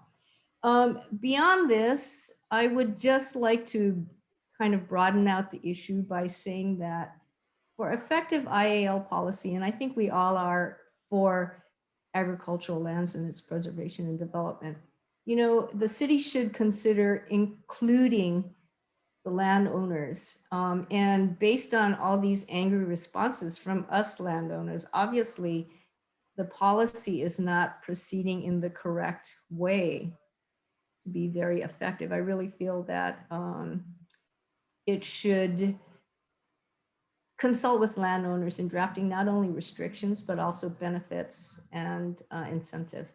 And finally, you know, on the much larger issue, enforced agricultural land policies have not had a good history of being successful. You just look at places like China and Cuba.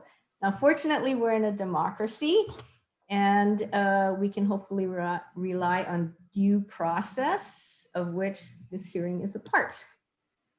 Thank you very much. I hope that you will listen to all us upset landowners and consider this when you decide on your recommendation. Thank you very much. Questions for the witness? County? Yes, thank you, Ms. Namba, for your testimony. Could you provide us your TMK number, if you're willing? Let me look it up. Just a second. 59005-040. Okay, thank you. Office of Planning. No questions, thank you. Commissioners? Commissioner Chang? Good afternoon, Ms. Namba. Thank you so much for being here and taking the time to provide us your statements. Thank you very much. I just wanted to follow up and ask you, how long have you owned your property? Probably around 12 years, something like that. And you are the owner of record? Myself and my husband, yes. And so that your address is, you know, for real property tax purposes, you get mailed your you get mailed your tax property assessment. Yes, we do. And you receive that regularly. Oh, yes. Okay. Okay. But, and again, just confirming, you have never received a notice from the city regarding IAL. Is that correct? Thank you so very much. I really appreciate your time. Thank you. Thank you very much, all of you, for your time and really patience. Commissioners, further questions? I may have a disclosure. Ms. Namba, are you related to Zoe Namba? Oh, yes, my niece. Okay, she is my son's teacher. So I'll put in a good word. But I will be, no. I will be fair and impartial on this. But any further questions? Seeing none, thank you very much for your testimony. I'll move you back to being an attendee. Thank you. Okay, you know, it is 1:41. We have now gone a full hour. I'm going to take a 10-minute break and reconvene at 1:51. We will go in recess till 1:51. So it is 1:52. And the next written testimony was received from Lucy Miranda.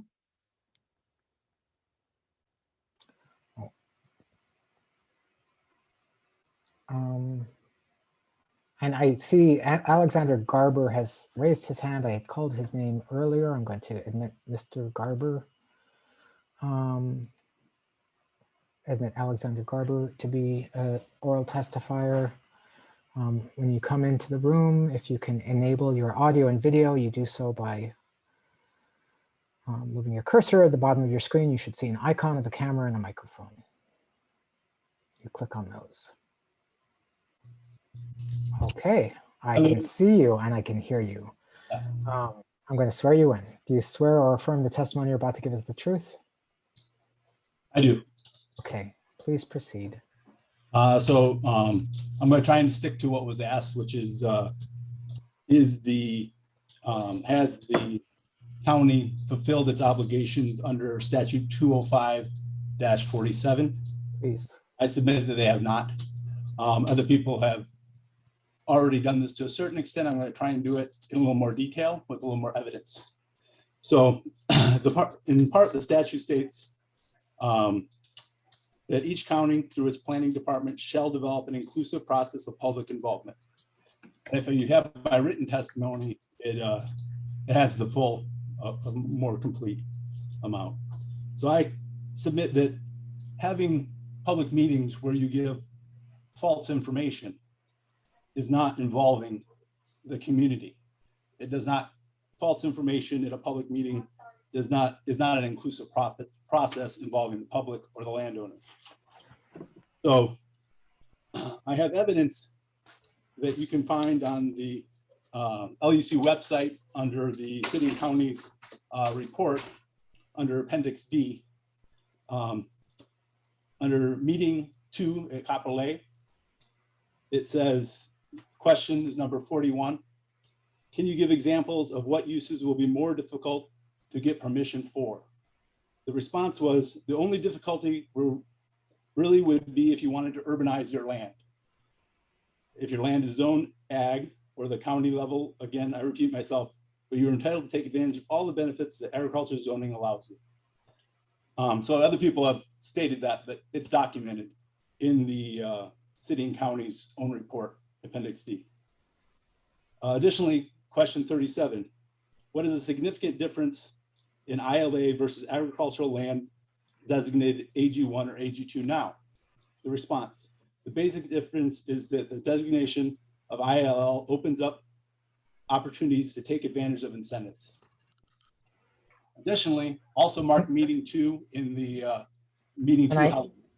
Can I ask you to summarize, please? Oh, so we have evidence that the city and county's process misled, either intentionally or through negligence, misled the ability of landowners to understand what this process was. So it did not qualify as an inclusive process. Thank you very much. Are there questions for this witness, County?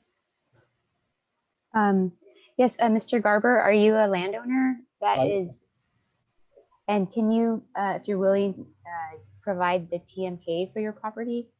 Yes, it's 66027011. Okay, thank you. Office of Planning. No questions, thank you. Commissioner Chang. Oh, good afternoon, Mr. Garber. Thank you so much for your written and your oral testimony. I just want to confirm, did you receive notice from the city about any of these public meetings? I did receive notice that it wasn't very clear. I did not attend the meetings, but I knew people who did, and they took away exactly what's written, you know, it's written in evidence here, and that's that this wasn't going to affect us. None of us want to urbanize our land, and what they said was, you can't urbanize it.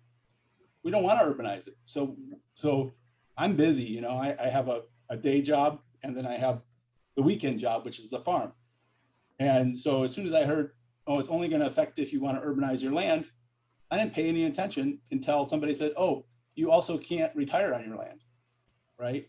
And in my written comments here, as you go further down, I do put in there from the state statutes, the difference in farm dwellings between an agricultural property and the IAL property.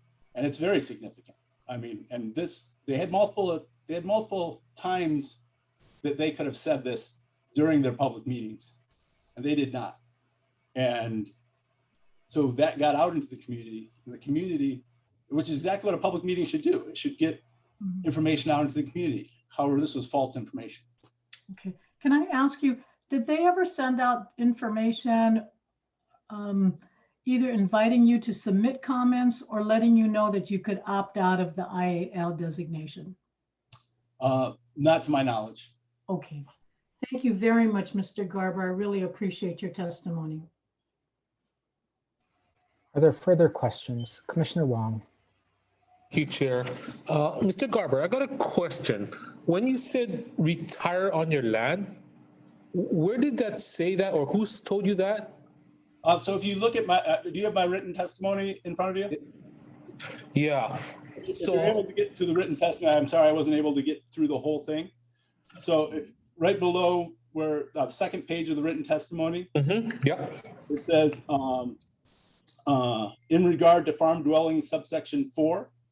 So this is from chapter 205-4.5 and pertains to permissible uses within the agricultural district. So that would be not the IAL district, but the agricultural district we're all in right now. And that says number 4, farm dwellings, employee housing, farm buildings or activities or uses related to farming and animal husbandry. Farm dwelling is used in this paragraph means a single family dwelling located on and used in connection with the farm. And then it goes on beyond that. But basically the farm dwelling has to be located on and used in connection with the farm. Now, once we change designation to important agricultural lands, will be under what I understand is chapter 205-45-5. And that says number 1, the farm dwellings, employee housings units shall be used exclusively by farmers and their immediate family members who actively and currently farm on important agricultural land which the dwelling is situated. So to me, that means I have to be actively and currently working the land as a farmer. I'm doing that now. Most of my family is. My 1-year-old does not actively and currently farm the land. According to this statute, the way I read it, the immediate family members must also be actively and currently farming land. So if, by the letter of this law, if you pass this today, my 1-year-old has to move out or start farming. No, sorry, I'm just trying to ask the question about if you retire, let's say you retire from your day job, right? Yeah. You're going to retire onto the land. Yeah. And you're going to still farm.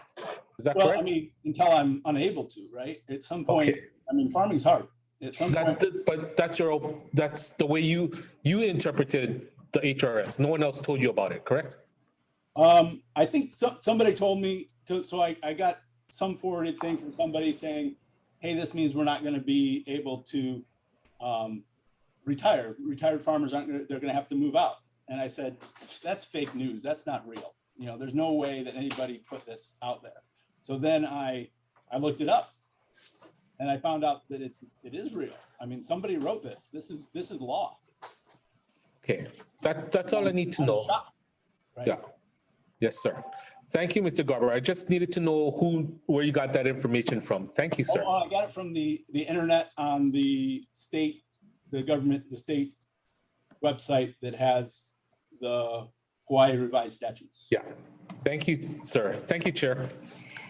Thank you. Are there further questions for this witness? Seeing none, thank you for your written testimony as well as your oral testimony on this matter. We very much appreciate it. I'm going to move you back to being an attendee. And I'm going to continue to call others who have submitted written testimony. Marcia Peterson, Ruben Fung,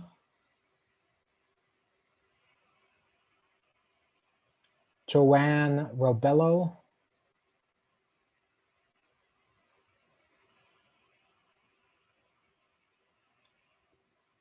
Gary Ilalole, Joanne Robello, I see you. Promoting you to be a panelist.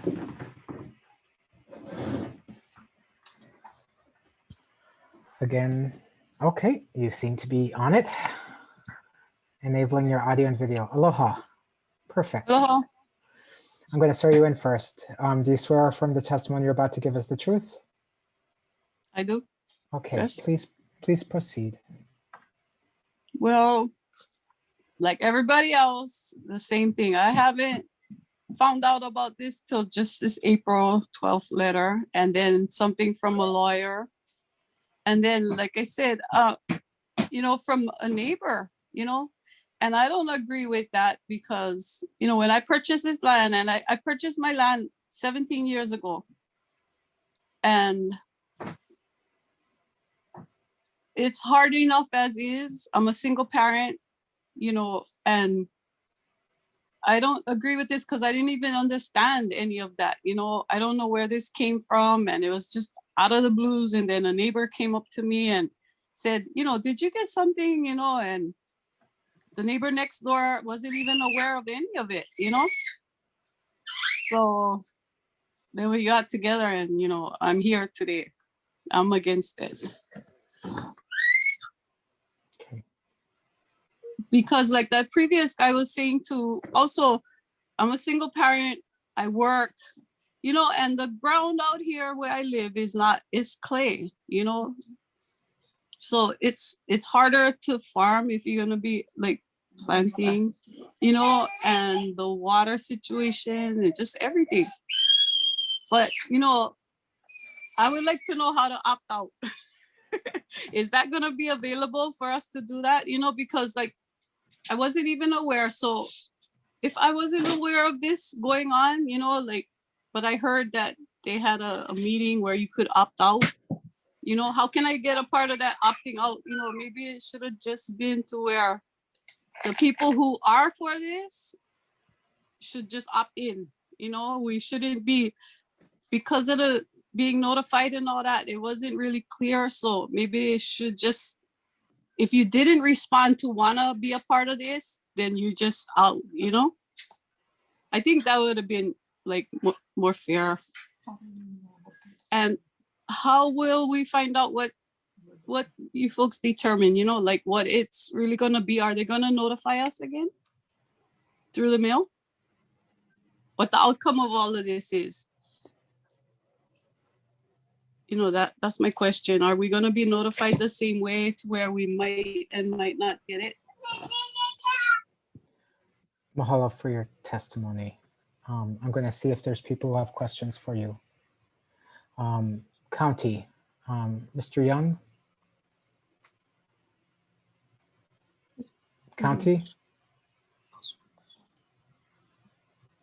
City and county? Maybe I opted out. City and county?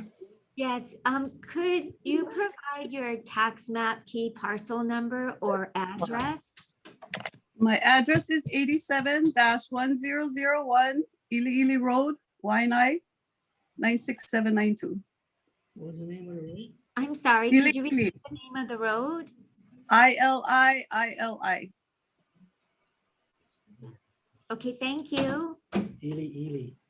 Yes. No further questions, thank you. Thank you. OP, Office Planning. No questions, thank you. Commissioners. If I may, Ms. Robello. Is that still available for us to opt out, like right now? So the portion of the proceedings we're in is just public testimony. Then we're supposed to hear a presentation from the county on their proposal. And right, today all we're looking at is, did they procedurally follow the law before we even get into the substance of Yeah, I know. That's what I mean. It's like, I wasn't even aware of any of this, so it's kind of scary, like things just went forward and they had meetings. I can say with great confidence, I am sure that one or more of my fellow commissioners will be asking the county during the presentation what the procedures are, if any, that have been provided and may be provided in the future for opting out. All right, thank you. I wanted to follow up with you though. You made a quick reference to the water situation. Could you expand a little bit on the nature of water issues with your property? Yeah, I guess like the water pressure and stuff, you know, to Can you water the lawn? Yeah, our property is like I got 2.8 acres and it's longer instead of, you know, like wider where closer to the house. So I guess the pressure is like not as good. From as county the- water. Yeah. Yeah. From BWS. Okay. Mahalo. Thank you for that clarification. Thank you. Are there further questions, commissioners? If not, mahalo nui for your testimony. We really appreciate it and your patience. Thank you so much. Okay, I'm going to move you to the attendee again. Gary Ilalole.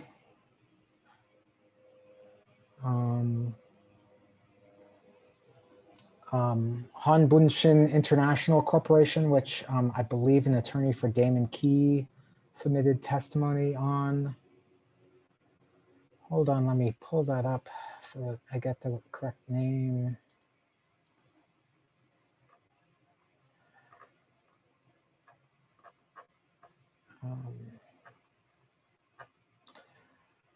Thanks for people's patience with me as I scroll through this sort of voluminous testimony.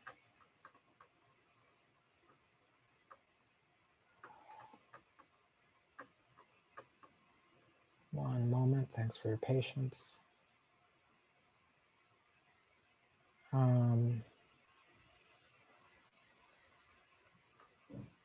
Christine, oh, Nicholas Ernst, I see your hand. Okay, got it.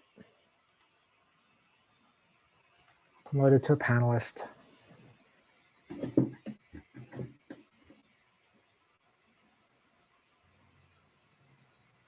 Aloha, Mr. Ernst. Aloha, thank you. You're counsel, so I'm not going to swear you in. You're representing a client? Yes, my name Okay, please proceed. Nicholas Ernst from the law firm Damon Key Leon Kupchak Hastert on behalf of my clients, Home Bunshin International Center. Please proceed. Thank you, commissioners, for your time and allowing us to offer this testimony. To be as brief as possible. Sorry? Please speak up. Oh, sure. Got it? Are we good? That's a little better. Okay, I'll try to slow down as well. I do talk kind of fast. Thank you. In terms of the primary issue that our clients have with the IAL designations that we also mentioned in our written testimony has to do a lot with the idea that there are no land use ordinances that provide any guidance. And we would think that the city would establish a little bit of a procedure and articulate what how this whole process is brought about with the land use ordinances. The land use ordinances in Chapter 21 currently mention important agricultural land, but only in relation to AG1 land. Problematically, and this is the case with our client, is when some portions of the land are also designated as AG2, we don't know what that necessarily means or implies for the property in terms of what types of restrictions are now being imposed on that property. Does the land get promoted to AG1? Does it stay AG2 and have an IAL AG2 classification, even though the land use ordinances only make mention of IAL and AG1 lands? So without this clarity, we think that there are too many problems, and we were hoping that we would get a response from the Department of Planning and Permitting when we received a notice back in 2016 regarding this process. We had rejected the process back then and asked for clarification with the same complaints, but we hadn't received a response since. The only other notification that our clients had received afterwards was the April 12th letter from the Land Use Commission. That's 2 minutes. Did you have any concluding remarks? Other than we think that the procedure is a little premature. That's it. Thank you. Are there questions for Mr. Ernst? City? He gets IAL. No questions. Thank you, Dina. Office of Planning. No questions, thank you. Commissioner Chang. Thank you very much, Mr. Chair. Good afternoon, Mr. Ernst. Good afternoon. When you wrote the letter in 2016, did you write it to the city and county of Honolulu, a government official, or was it to a consultant? Who was the letter written to? Oh, to be clear, we had received a letter from the Department of Planning and Permitting in late 2016, and we had responded in early 2017. The letter was written to, I believe, Kathy Sokugawa of the Department of Planning and Permitting. And your representation is you have not received any response from the city in regards to the letter that you sent. To again clarify, we received a response saying we will get back to you. Yeah. Okay. And then they never got back to us. They never got back to you. Did you ever receive a letter regarding opting out of the IAL designation? So the initial letter that our clients had received in 2016 did mention, I believe there was a cover letter, and then it had a few attachments saying, what does this IAL procedure mean? What does this look like? All these other details. And then it said, it had a paragraph that had a section that said, what if I don't want my property to be designated as IAL? And then it said, oh, if you don't want your property designated as IAL, please contact the Department of Planning and Permitting, and we will make sure that we address this issue before it comes before the city council or the state. And unfortunately, that process didn't seem to unfold in this situation. And here we are before the commission without having had a response to our letter asking to opt out. Okay. All right. I'm sorry. Thank you very much. I appreciate your comments. Thank you, Commissioner. Are there further questions for Mr. Ernst?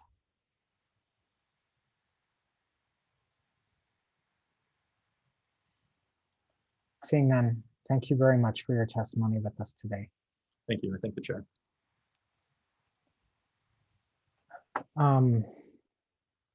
Moving back to the list of written testimony. First, Alicia and Zach Aletha. Alicia and Zach Aletha.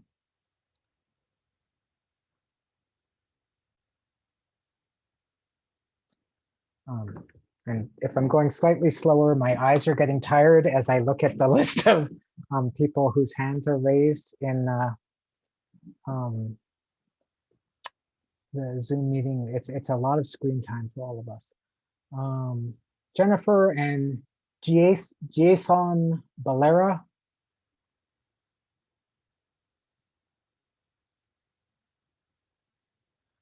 I see you, Jennifer Balera, and I will promote you to be a panelist.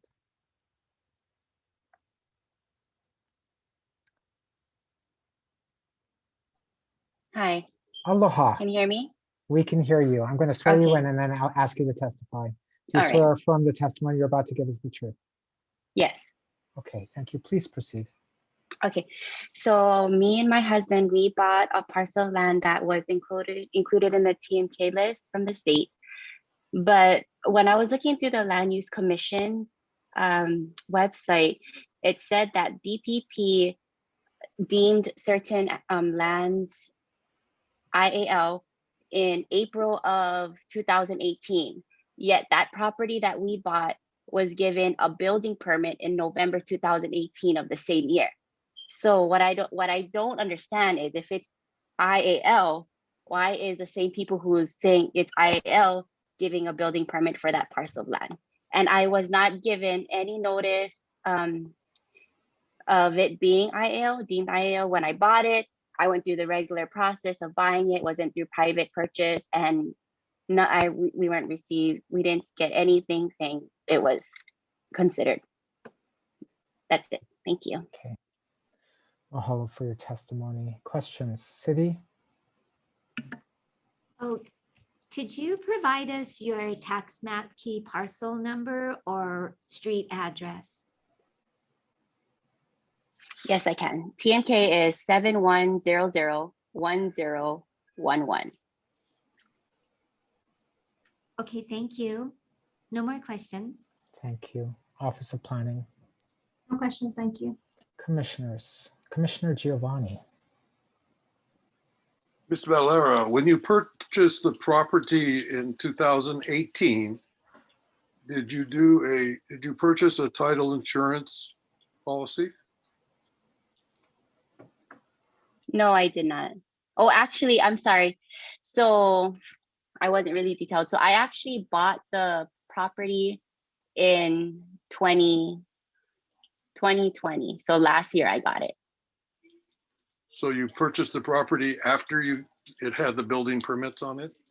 Yes, that's correct. So when you did purchase it, did you do a title insurance policy? No, I did not. Okay, thank you. Further questions for this witness?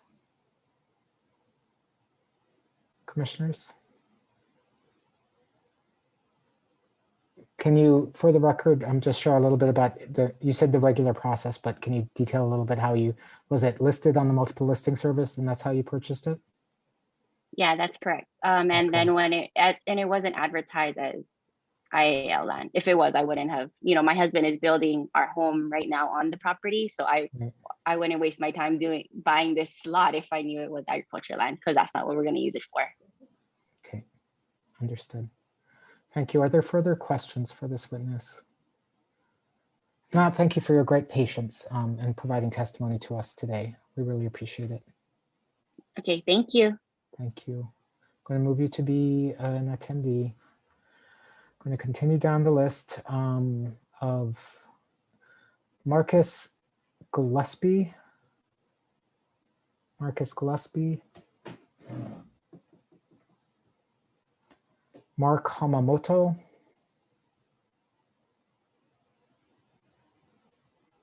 Mark Hamamoto. Michael G. Wright. W-R-I-G-H-T. Michael Wright, I see you. Promoting you to be a panelist.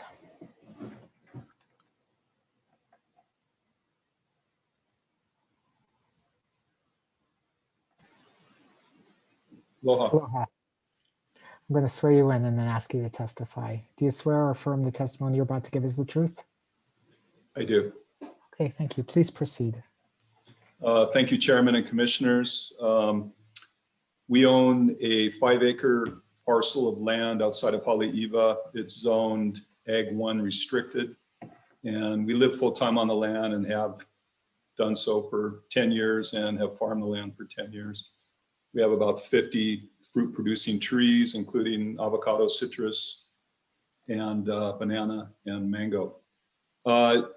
I'm strongly opposed to the placement of the designation on our property, and for reasons I articulated in my written testimony, so I won't revisit that. And I realize today's meeting is about process. So I wanted to make a couple comments with respect to the city and county's process of determining IAL.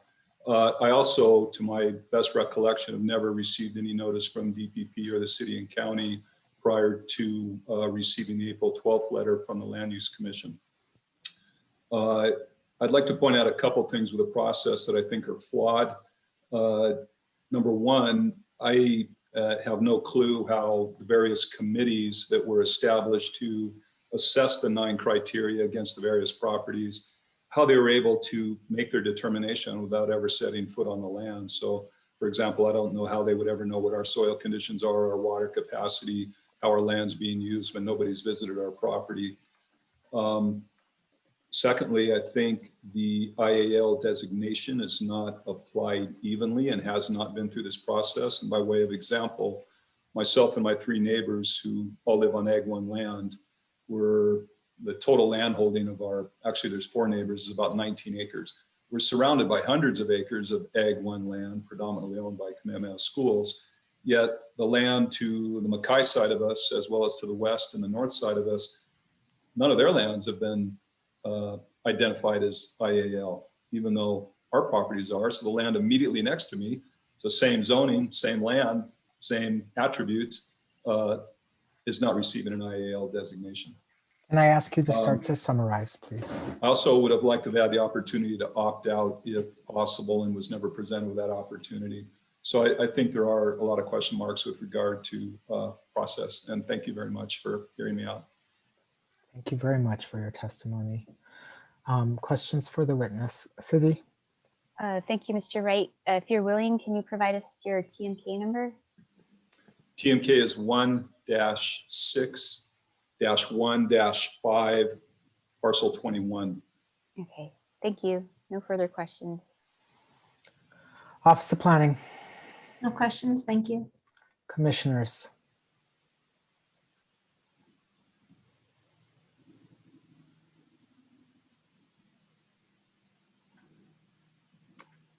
Do you produce your, you have an orchard on your property. Is it for sale or is it for mostly non-sale consumption? It's for our family's consumption, and part of our services to the community is we give everything away. And we probably give away a couple thousand pounds of fruit every year, and we've literally have no revenues from our farming operations and never have for the past 10 years. It's literally given away. But you feed people? Yes, yeah. Yeah, okay. Anything further, commissioners? If not, thank you very much, Mr. Wright, for your testimony. And again, as with the Thank others, you for your great patience.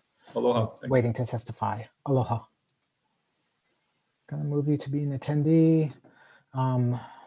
Shirley Simao.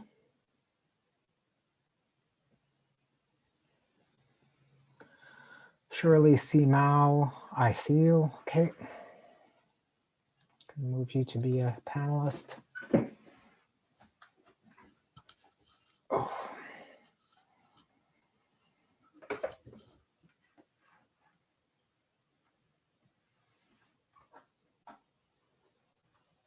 Let's see, Ms. Simao, Ms. Simao, you somehow disappeared in the course of coming into the room.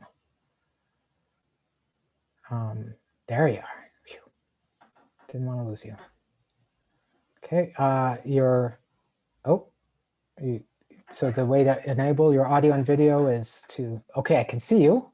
And I think you're, I can see you. Can you say Sorry, something? I think my internet is a little bit slow here, so I can't. No. It's all good now. We can see you. I'm just going to swear you in and then ask you to testify. Do you swear or affirm the testimony you're about to give us the truth? I do.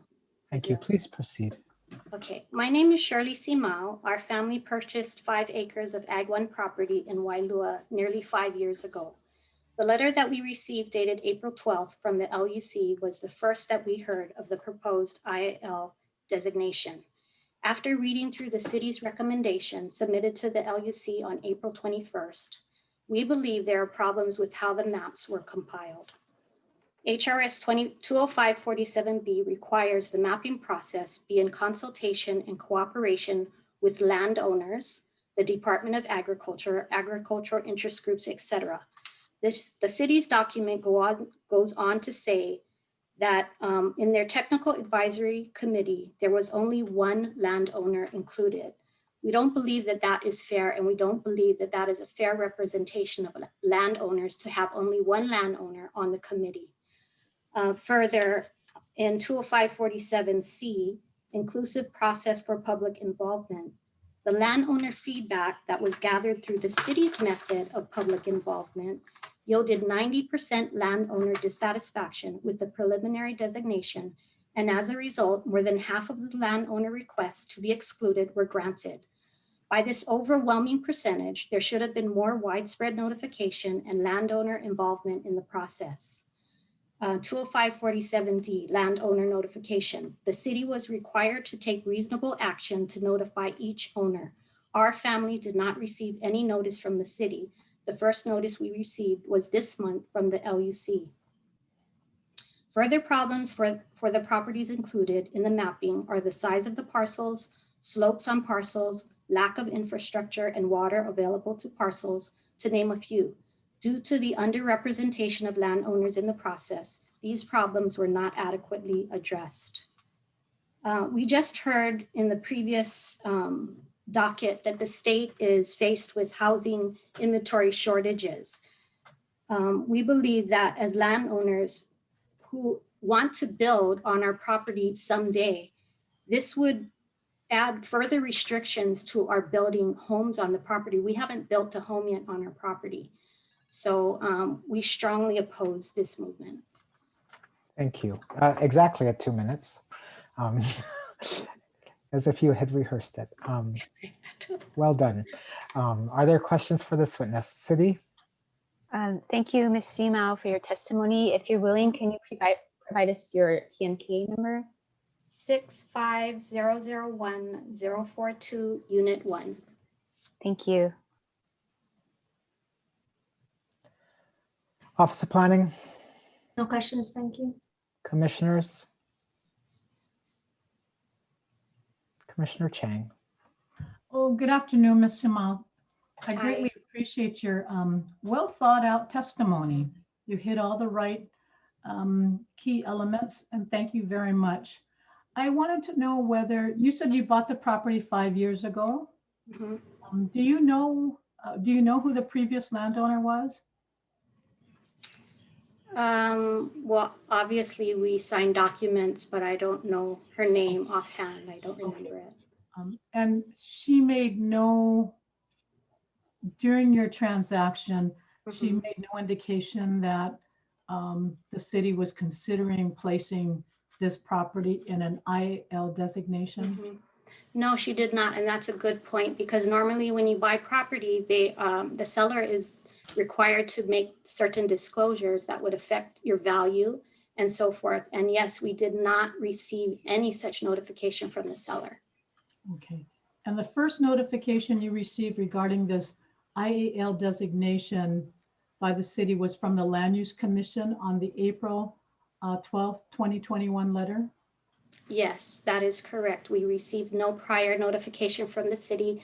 And yes, we do pay real property taxes. And yes, we do get billings from them. So they have our address.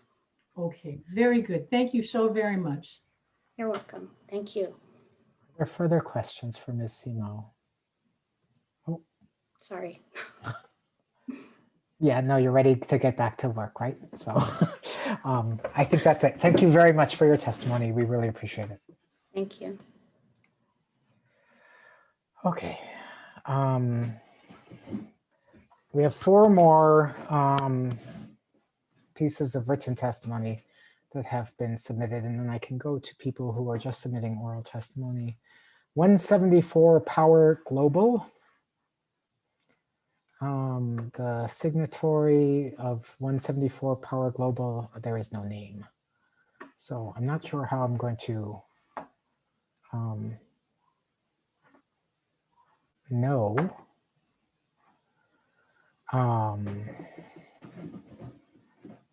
If the signatory, the non-signatory for 174 Power Global wishes to put into the Q&A who I should call on, that would be appreciated. The Hawaii Clean Power Alliance, Frederick Riddell.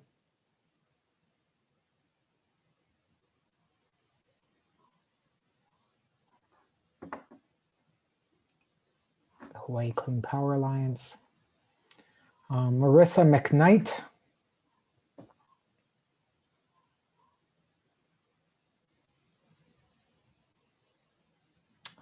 Colleen Hanabusa, who I believe was on behalf of Dairy Company Limited.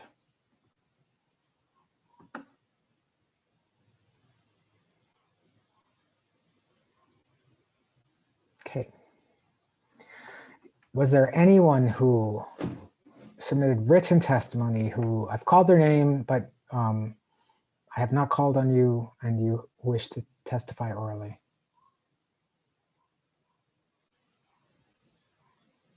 Randall Sakamoto.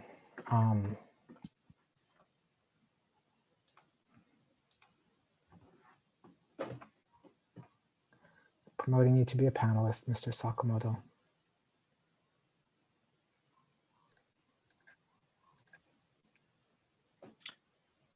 Aloha, Good Chair. afternoon. Aloha. Good afternoon. I'm for everybody who might be wondering, you're an attorney. I'm not going to swear you in.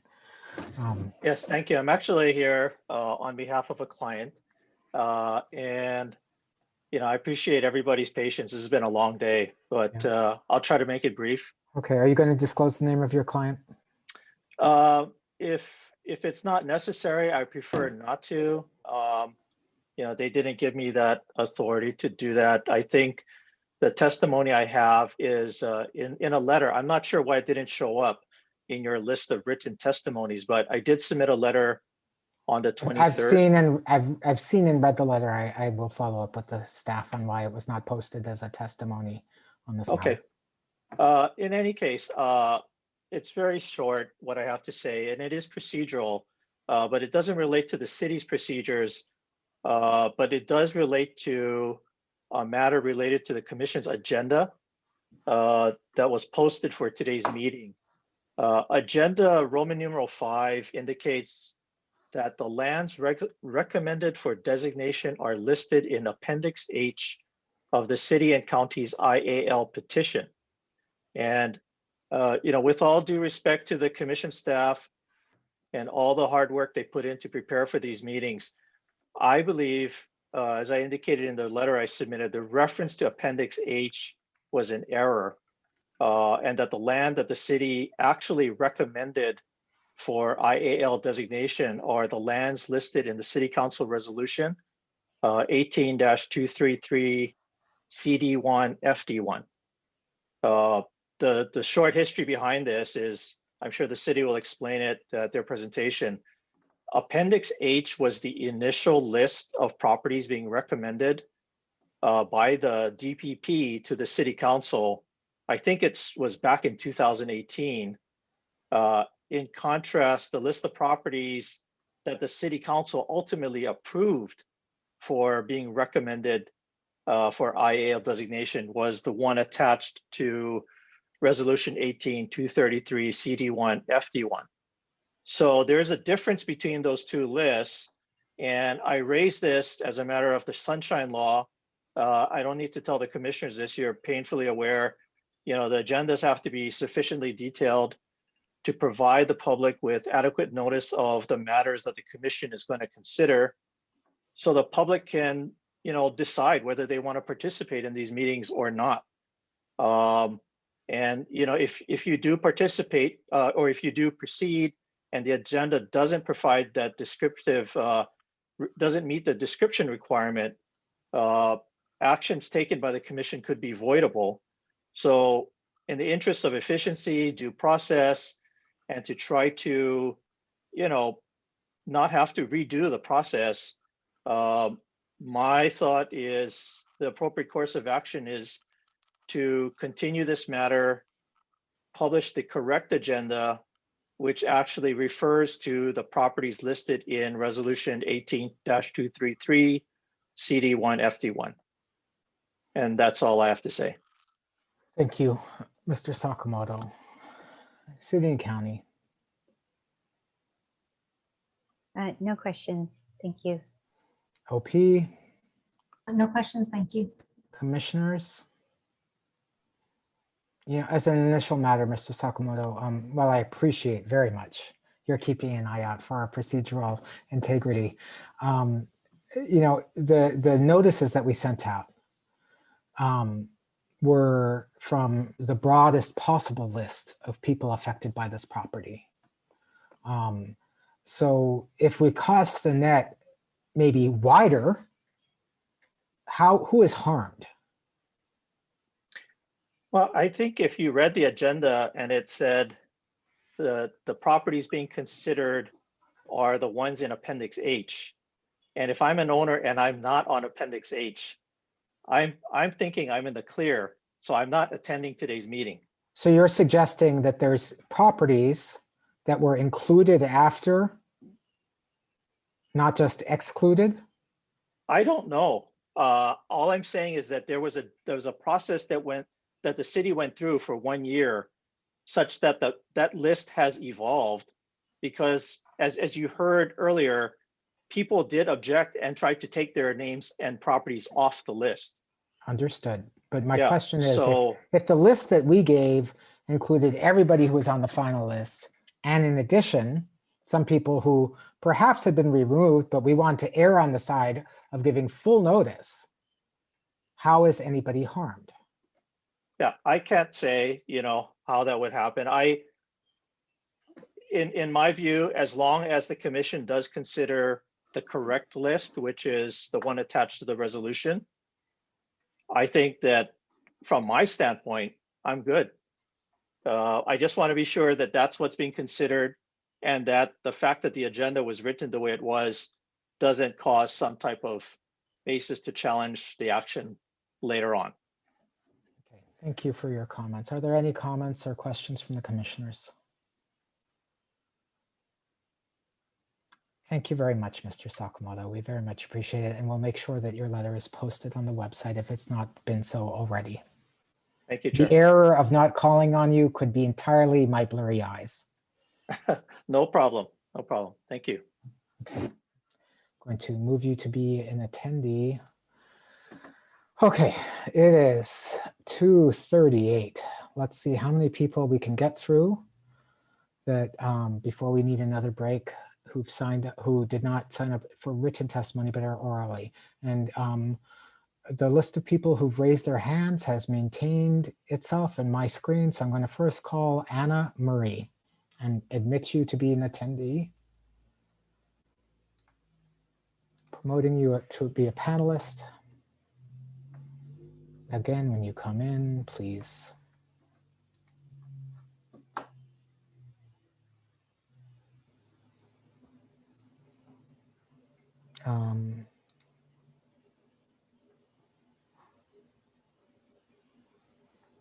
Oh, I don't know why it's a green screen. And I do not either. I know why. I stuck a thing over my camera. Okay, there we go. Sorry. Well, okay. So technical difficulties resolved. I'm going to swear you in and then ask you to give your testimony. Do you swear or affirm the testimony you're about to give us the truth? Yes. Okay, please proceed, Ms. Marie.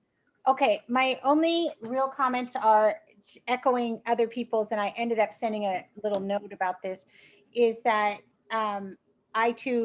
we too did not receive notice until your letter and then the letter from the attorney. And we do pay our property taxes, and we did receive that.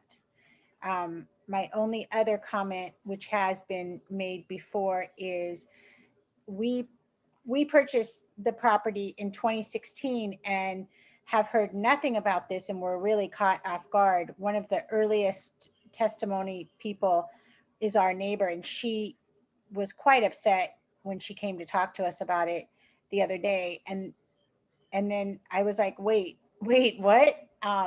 So, you know, we discussed it with her, but no one has come out to our property to talk to us or give us any indication or check our property to see if it would be appropriate for this, besides the no notice. Thank you. Thank you for your testimony. Are there questions? City and County. Thank you, Ms. Marie, for your testimony. If you're willing, can you provide us your TMK number or your address? 41, I don't know the TMK. I would have to look it up. I probably should have been prepared after all this time. That's fine. 41-625 Ka'ulu Kanu in Waimanalo. Okay, thank you, Ms. Marie. No Okay. further questions. OP? Questions, thank you. Commissioners. Commissioner Chang? Aloha, Ms. Murray. I'm sorry, I live in Kaneohe and it is pouring rain right now. Yeah, So I just stopped here. Okay, so I hope you can hear me. I can. I just wanted to clarify, it was your testimony that you have never received notice from the city in regards to any public meetings or the ability to opt out or information about IAL. Is that correct? Yeah, we didn't know about it until we received the notice of this. And then I looked, you know, from you folks, and then I looked into it there, and then I received a letter from an attorney who I didn't follow up with. I just spoke to our neighbor. Okay, so, and I may have misheard you, but you said in 2016 you heard about it. What did I miss? No, we purchased the property and I would have thought if the previous owners had known, they would have mentioned it to us. The brother owns the property next door to us, and so we have a relationship with the family, and no one has ever mentioned this to us. No one said anything. They didn't tell us, hey, we've gotten these notices in the past. You should kind of be aware. Okay, thank you so much. I appreciate your testimony. Yeah. Take care. Are there further questions? Your hand was virtually up so long, your arm must be sore. Thank you for your patience. Thank you all for today. And I realize this is going to take you a long time. Thank you very much. We really appreciate it. I'm going to change your role to be an attendee. I'm going to admit Jean Dumoulin as a panelist.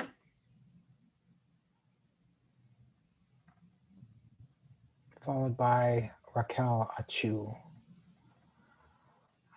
Jean Dumoulin, when you come in, if you can enable your audio and video. Assuming you are still at your computer after this long time. Oh, I can see you.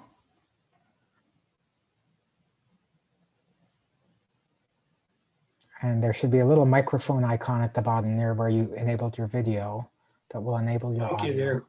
I Got it. Okay, awesome. Hi. Aloha. I'm going to swear you in and then ask you to testify. Do you swear affirm the testimony you're about to give us the truth? Yes. Okay, thank you. Please proceed. I just have a question. My wife's dad is 92 years old.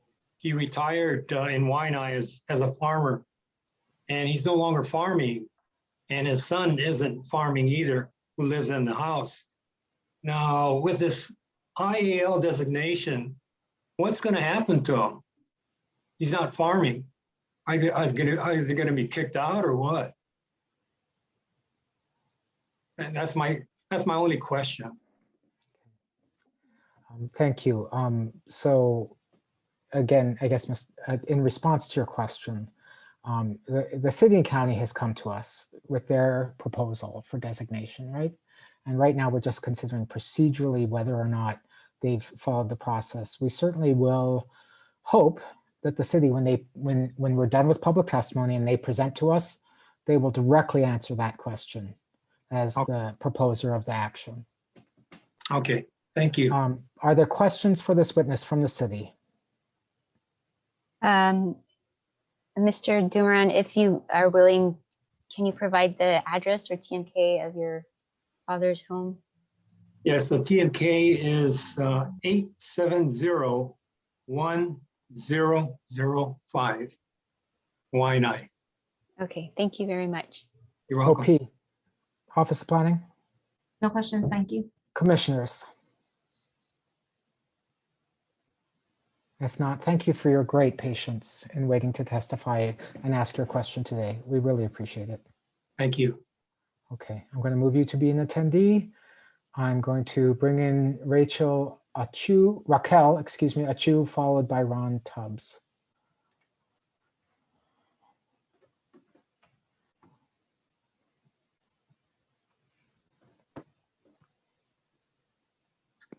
Aloha. Aloha, everybody. Thank you for hanging in there all day. Thank you. I'm going to swear you in first, okay? Do you swear affirm your testimony you're about to give us the truth? Yes. Okay, please proceed. Okay. Thank you for everyone's time. I know it's been a long day and I suspect you'll have several more. Well, right off the bat, I did not receive any type of notice. I was aware of the discussions with IAL. We had a community meeting out in Haleiwa Elementary School several years ago. It was hugely informational. I don't recall there being an opportunity to opt out. I don't believe anybody would have at that time because there was so little knowledge about it. I wasn't aware that it had advanced so much. I would say that most people, but really speaking for myself, all ag land is important. I don't think there's a designation. Everything's important and usable. There's, agriculture, I don't need to tell you guys, goes not just in crops, but in a variety of ways that can be used. But I think there are several ways, and I'm all for whatever we can do to protect those lands. But the protection of the farmers and the ranchers is just as important. And I think a process that puts faith in those people is critical, because that allows your process to be more successful. We have a small ranch out here, and we also have a larger ranch up on Mount Ka'ala. Obviously, that we want to ensure the protection is there for it. I'm fortunate enough to be able to live on my property. I think most people doing agriculture in any sense, it's critical and almost necessary for them to be on their property today. And I think we really do lose so much critical land due to loopholes in processes and so forth, to a large amount of real estate developers and the loopholes that they're able to get around to misuse the ag land. So I believe that there is a good protection. I think the criteria needs definite review. Someone mentioned about the retire aspect of it. I'm not sure if you guys have seen, and but can I ask you to summarize as yes. This letter that everyone, I'm assuming is the same from the lawyer. I don't know who these people are, but they sent us a letter. So there is question to a lot of the criteria that's been shared. And I'm hoping that, I'm grateful for your letter dated April 12th, but I was a little disturbed that there was a meeting in March that I didn't know anything about. So definitely communication, yeah, is critical for us to be able to make sure the lands are protected properly. Thank you. Mahalo. Other questions? Ms. Apuna.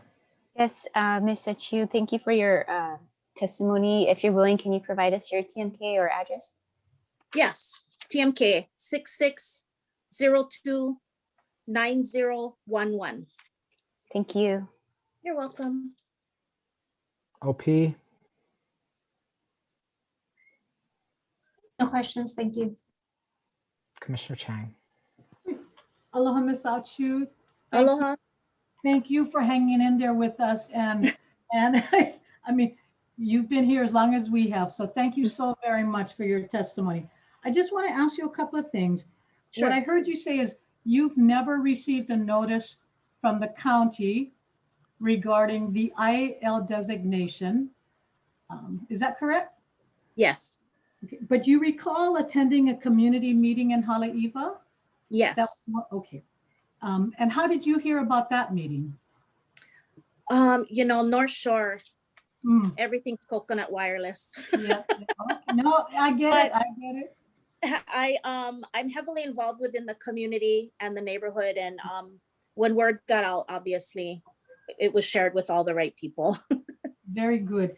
Can I ask you, now obviously you are here today and you have some concerns and issues. Do you know whether other similarly situated farmers like yourself in the community share similar concerns about notification of the IAL process? Yes. I would say the vast majority of farmers or ranchers aren't real familiar, if at all, about the process. They've heard maybe, whimsical things in the past, but nothing that would lead them to be able to really understand. Because, a lot of the farmers out here too are generational. So there's older people that, require a little extra guidance and, that kind of situation. It's not a really well-known topic. I see. Okay. So what I'm hearing you say is that many people that you personally know are not aware of this process. Yes. And that the city has not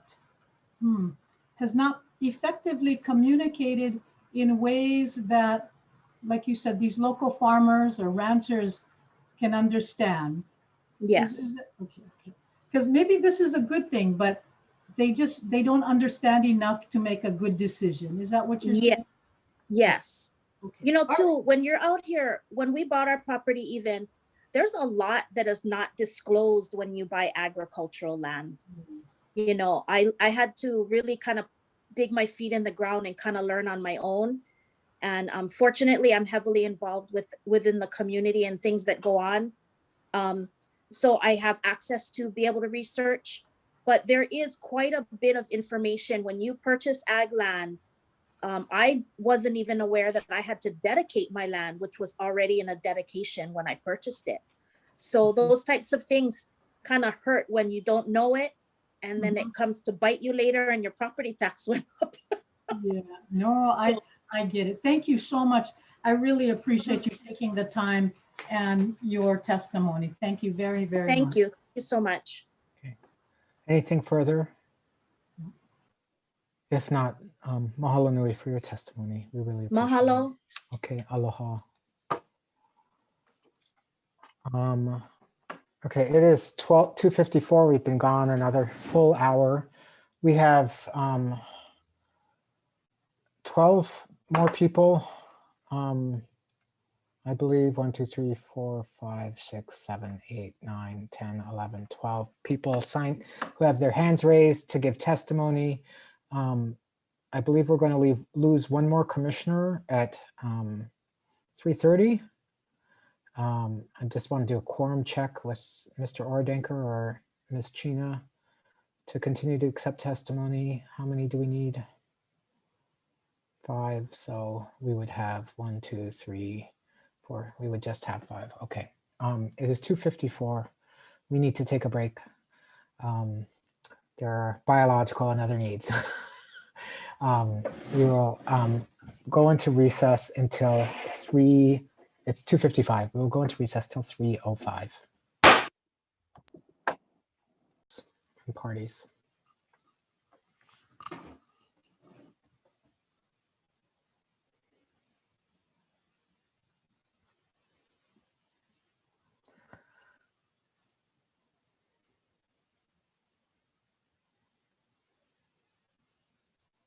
Ms. China. I'm here. Okay. Commissioner Cabral.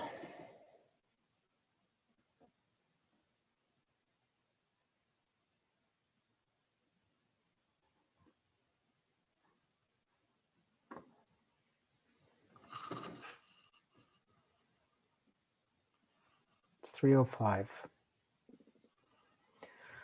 Our next witness, I'm going to start. Commissioner Cabral might have to review this small portion of the transcript, but we have quorum. It's 3:05. I'm going to bring in Ron Tubbs, followed by Tamaria Kelly Cobbin.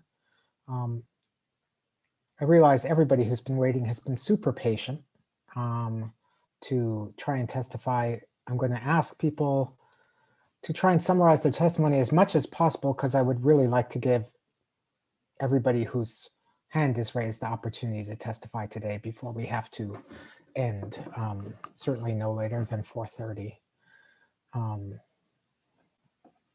Ron Tubbs, if you can enable your audio and video.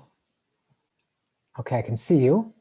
And there should be a little microphone icon that if you click on that will enable your audio. There we go. Can you say something? Yes, hello. Aloha, great. Thank you, commissioners, for your time. I'm going to swear you in before you start. Do you swear or affirm the testimony you're about to give us the truth? I do. Thank you. Please now proceed. Thank you for your most valuable time today and this opportunity to orally testify. My name is Mary Tubbs.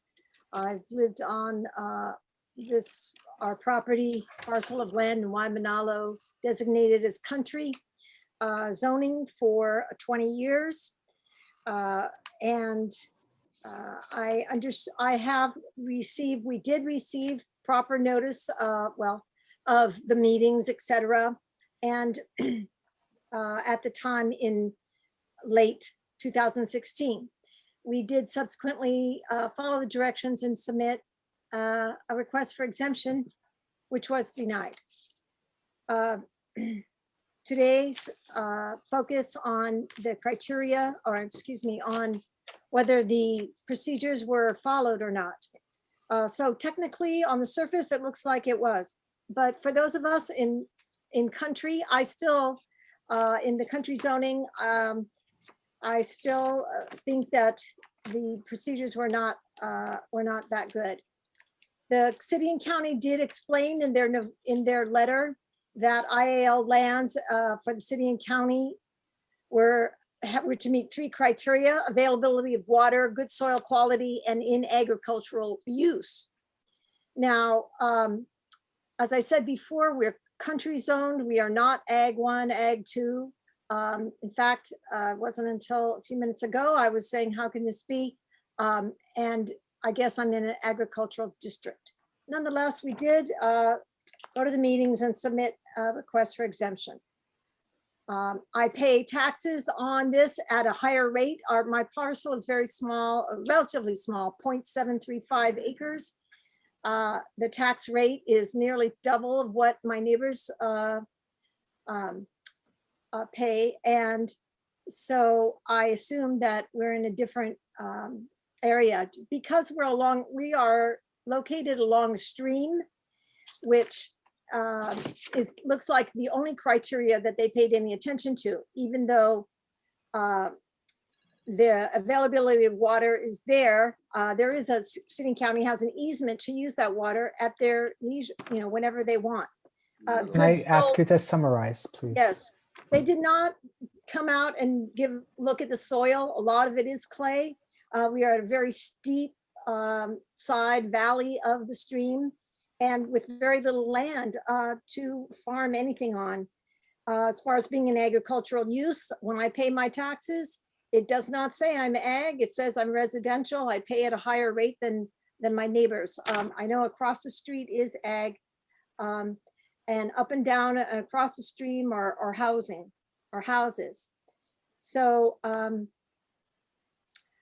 in my use, I do not think that they followed in agricultural use. That was not clear to me in the country zone that I'm in. So it's a muddled process at best.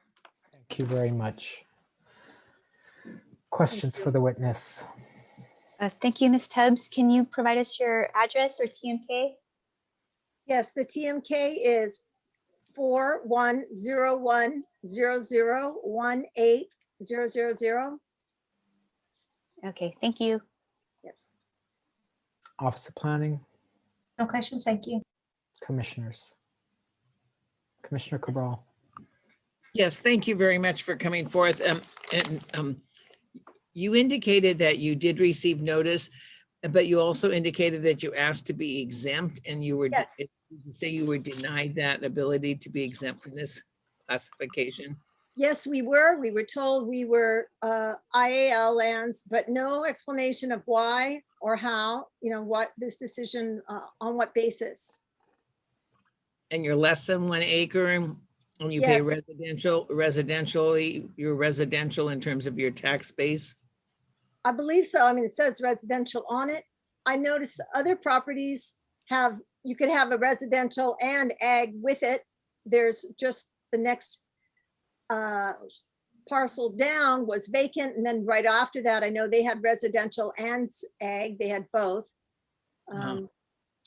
So. No, yeah. Thank you very much for the information. It's another piece to the puzzle. Thank you. Are there further questions for this witness? Thank you for your detailed testimony and your patience. We really appreciate it. Okay, I'm going to move you to be an attendee. I'm going to promote Tamaria Kelly Cobbin, followed by Charlotte Poi. Po or Poi, I'm not sure. But Tamaria Kelly Cobbin, if you can enable your audio and video.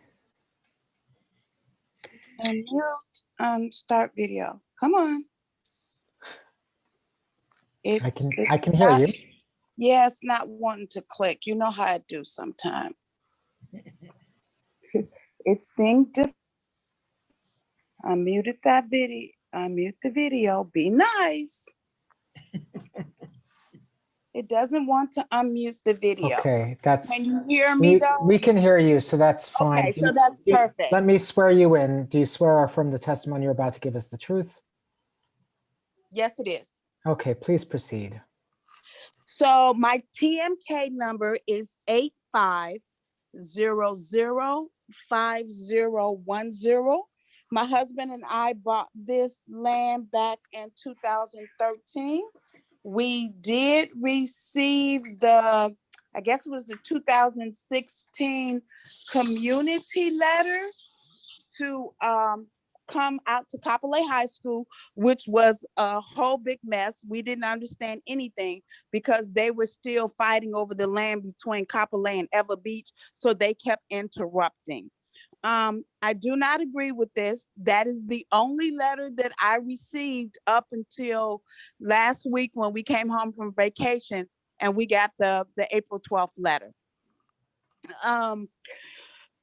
They only want to do a portion of my land, but then they want to do, because my land is in between state land and Camp Waianae land. So they want to do a portion of my land and then a portion of Camp Waianae's land. I don't know how that is going to work. So basically, I think that the city and county procedural wise should have notified all the landowners of every meeting and not just the ones that they want us to be a part of. The other thing is the state land next to me is for the orchid farm. So they rent that from the state and that's fine. But the land that's coming down my driveway, I don't know if it's who's renting the land or the state. They allow big trucks to park over there, and those trucks leak oil and gas and everything else on that land. So that land can't be used, but yet they want to make it IAL. IAL land. So my thing is, ask you to summarize, please. yes, I do not agree. I was not given the opportunity to opt out. If given the opportunity to opt out, I definitely will. Awesome. Thank you for your Thank you. consideration. Thank you so much for your testimony. Let me see if there's questions for you, City and County. No, thank you for your testimony and thank you for providing your TMK. You're OP, welcome. Office of Planning. No questions, thank you. Commissioners. It really won't come on. Sorry that we missed seeing you, but it really won't. I've never stopped hitting the video button. It will not come on. okay. But we got your testimony. Thank you so much. We really appreciate it and your patience. I'm going to move you back to being an attendee. Okay. And Charlotte Poi, followed by Mahealani Cypher.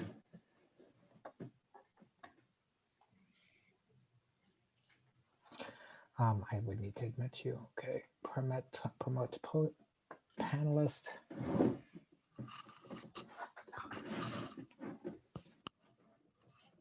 Aloha.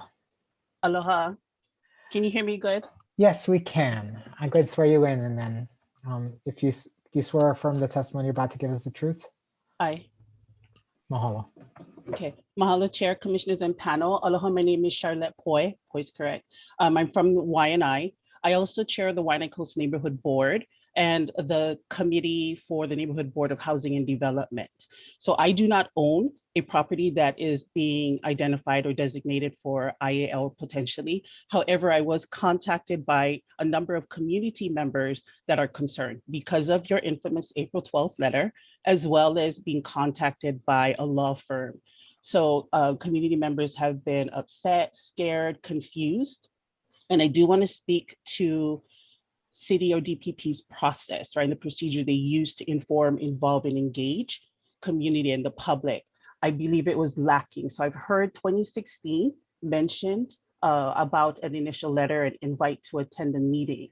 Now for our community out here in the Waianae Coast, sometimes getting to meetings outside of our community are problematic, right? So it would have been appreciated if in the different areas where IAL potential lands were designated or being identified, they held meetings in those areas, right? I heard about Haleiwa.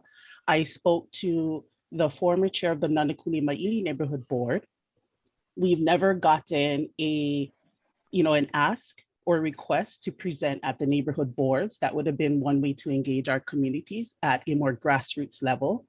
And we could have helped to get the word out and created space for outreach and education on this so that we are not scaring our farmers. We're not trying to mislead or misinform them, but really educate and inform them so they can make wise decisions, right? There could be benefits to these IAL designations. There are pros and cons depending on family situations, especially if you have generational families that have farmed before but may not be farming now. But the family has gone from a parent with 3 or 4 children now to multiple families of generations on the land. So there's various considerations that we would have appreciated DPP coming back out, especially now it's 2021. And I did go back to our agendas and minutes to see if all the way through December 2014, there might have been a presentation or a request done, and there was none. So the request and the ask is that you consider extending this process and have DPP come back out to share better education information on the pros, the cons, the process, how this designation process came into being, because I believe it was initiated by state, right, at state level. So, some of this information would have helped to ease the way for community to not be so confrontational and confused, but to come before you folks with good testimonies on the pros and cons, and for them to decide whether or not it's beneficial to them or not. So, Mahalo, Ms. Poi. Mahalo. Mahalo. Questions? City and County, Ms. Apuna. Aloha, Shar. Thank you for your testimony. Office of Planning. No questions, thank you. Commissioners. Commissioner Chang. Aloha, Shar. Aloha, Don. Nice to see you. And mine's is more of a comment than it is a question for you. I have greatly appreciated your constructive testimony today, that the neighborhood boards provide a forum and a platform to reach community members.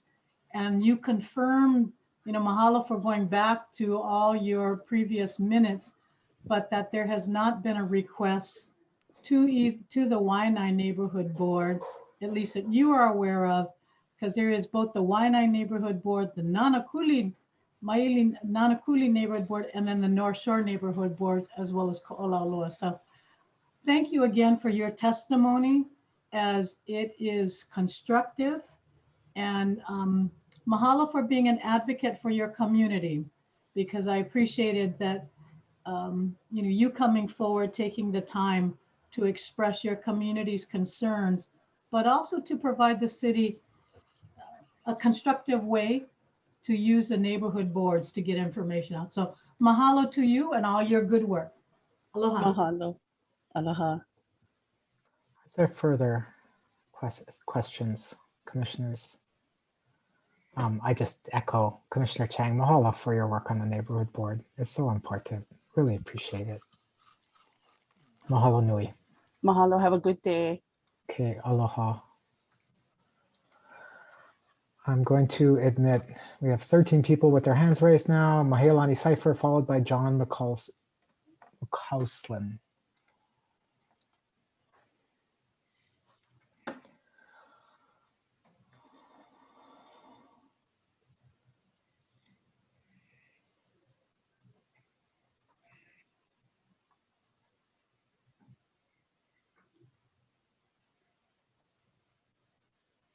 Aloha, Mahealani. If you can enable your audio and video.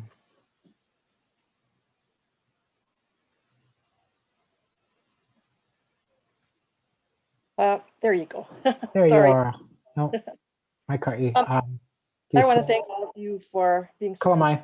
My son. Do you swear or affirm the testimony you're about to give is the truth? I will. Thank I you. do. Please proceed.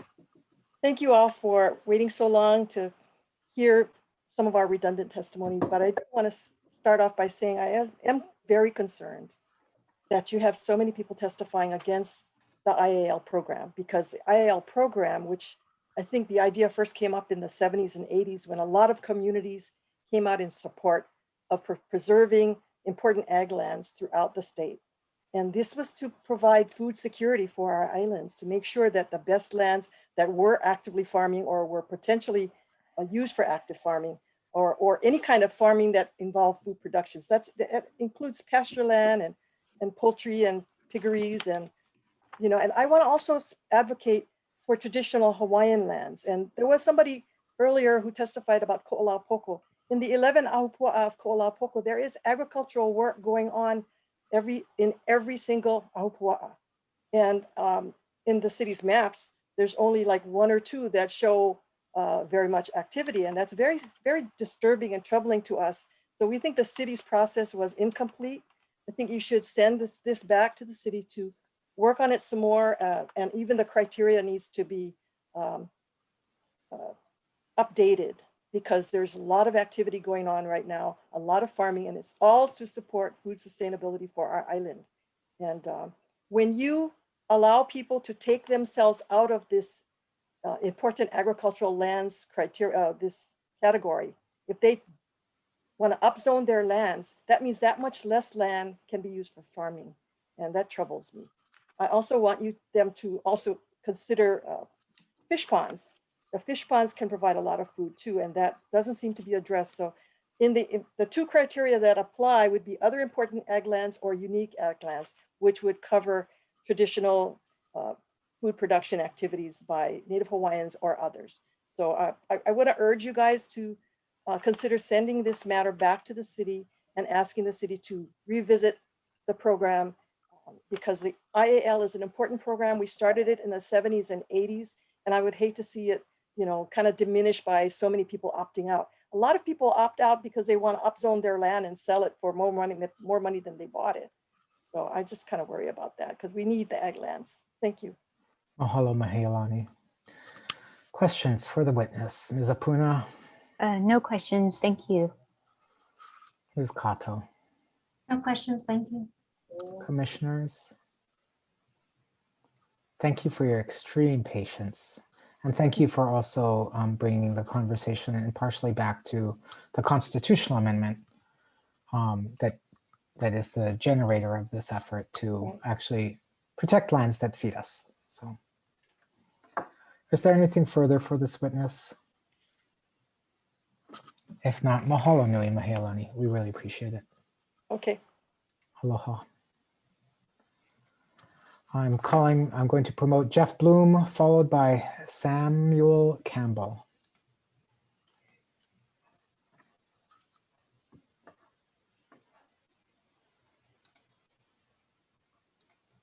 All right, I'm here. Let me just see if I can get my video to work. Awesome. Thank you.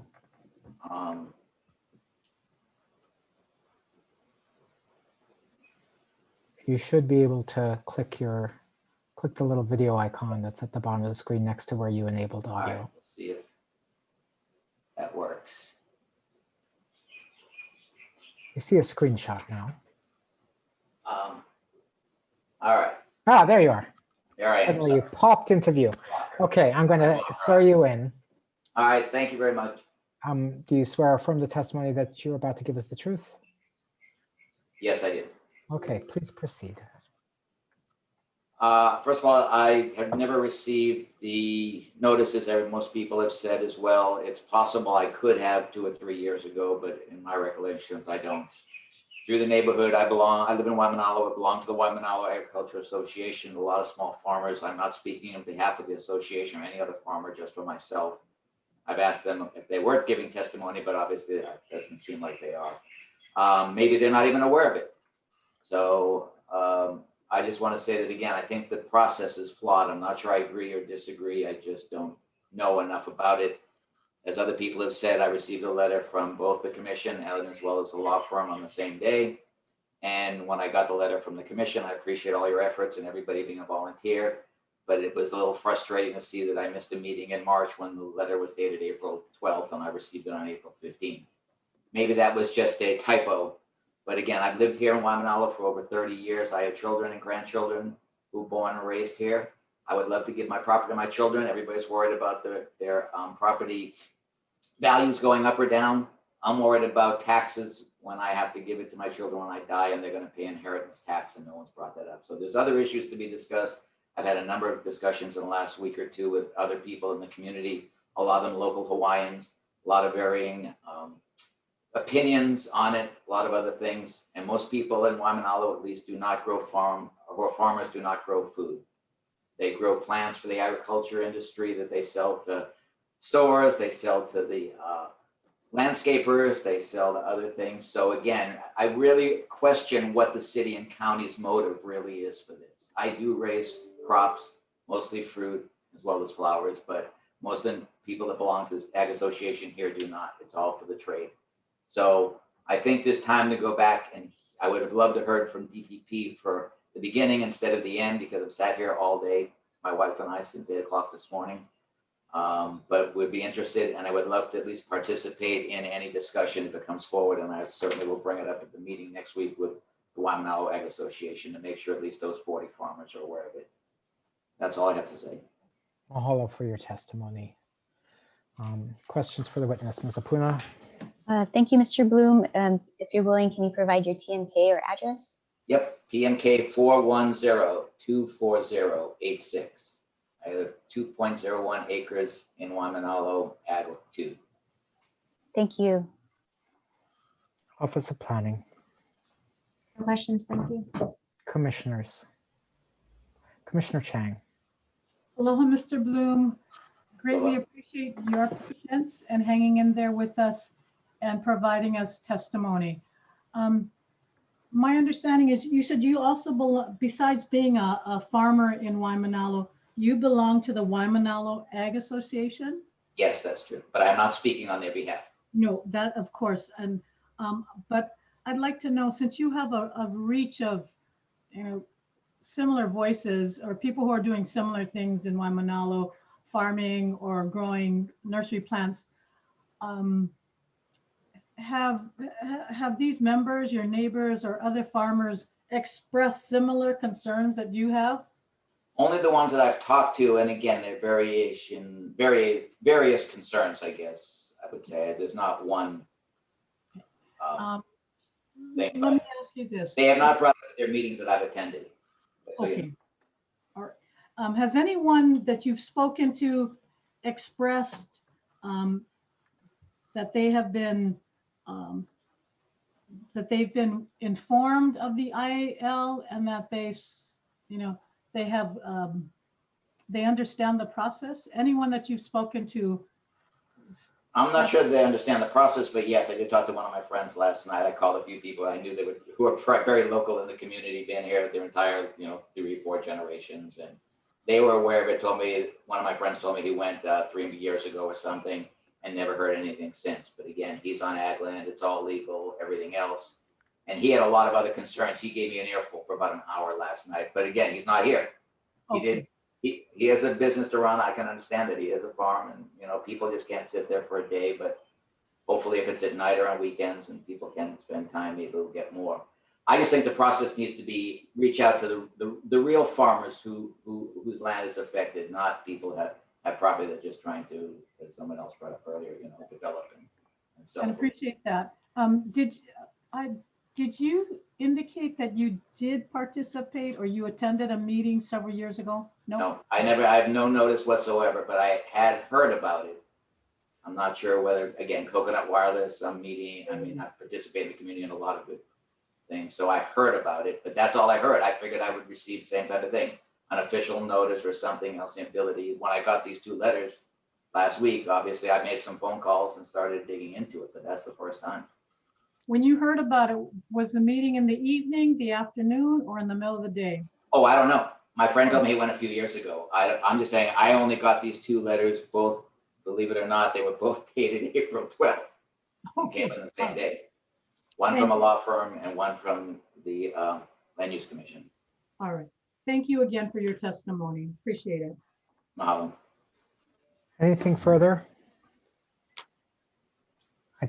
I know you said you mostly farm fruit, but I do appreciate that Mr. Bloom also farms flowers. So yes. And my company is called Waimanalo Blooms.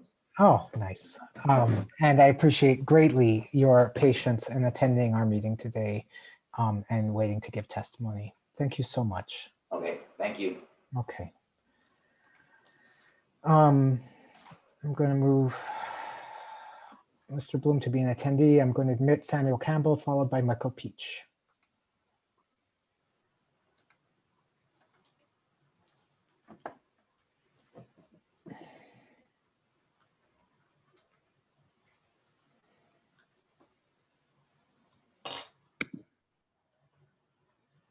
Aloha. Aloha. Do you swear or affirm the testimony you're about to give us the truth? Yes, I do. Okay, great. Please proceed. Yes, my name is Samuel Campbell, Sam Campbell, and my parcel of land is TMK 850-19036. My wife and I are former school teachers. We are retired. She has recently passed away just 1 year ago. And we bought this land. And like I believe it was somebody else, Miss Cipher, who was talking about how important it is to preserve ag land. That was our desire as school teachers here on the west side. We believe in that as well.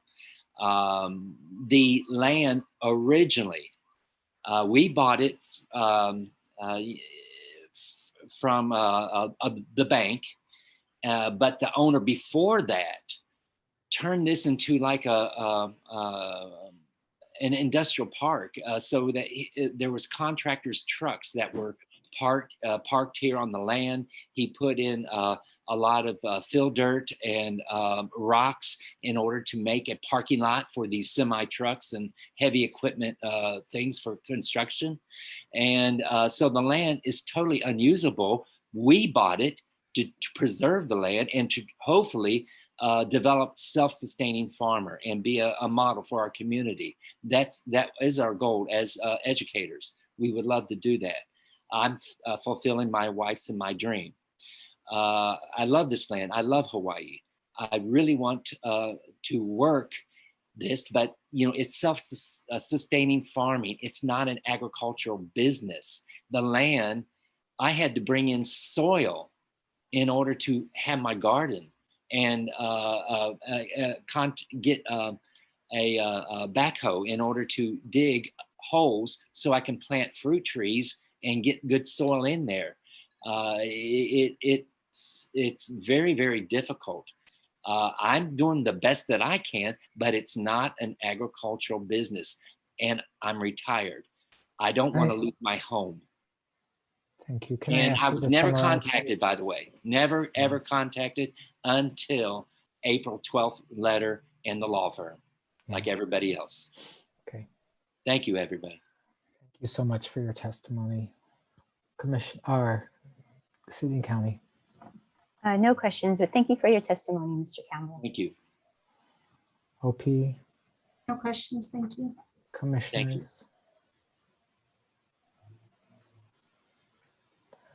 I'm just sorry for your loss of your wife. And thank you for your service as a public school teacher. Thank you. As well as your commitment to restoring land. And your testimony today and your patience. We appreciate all of them. So anything further? No, just to be on the record that I never did receive any notice, and so the city did not follow their requirements. Thank you very much. Okay. Thank you. I'm going to move you back to being an attendee. I'm going to admit Michael Peach, followed by Melissa Janella.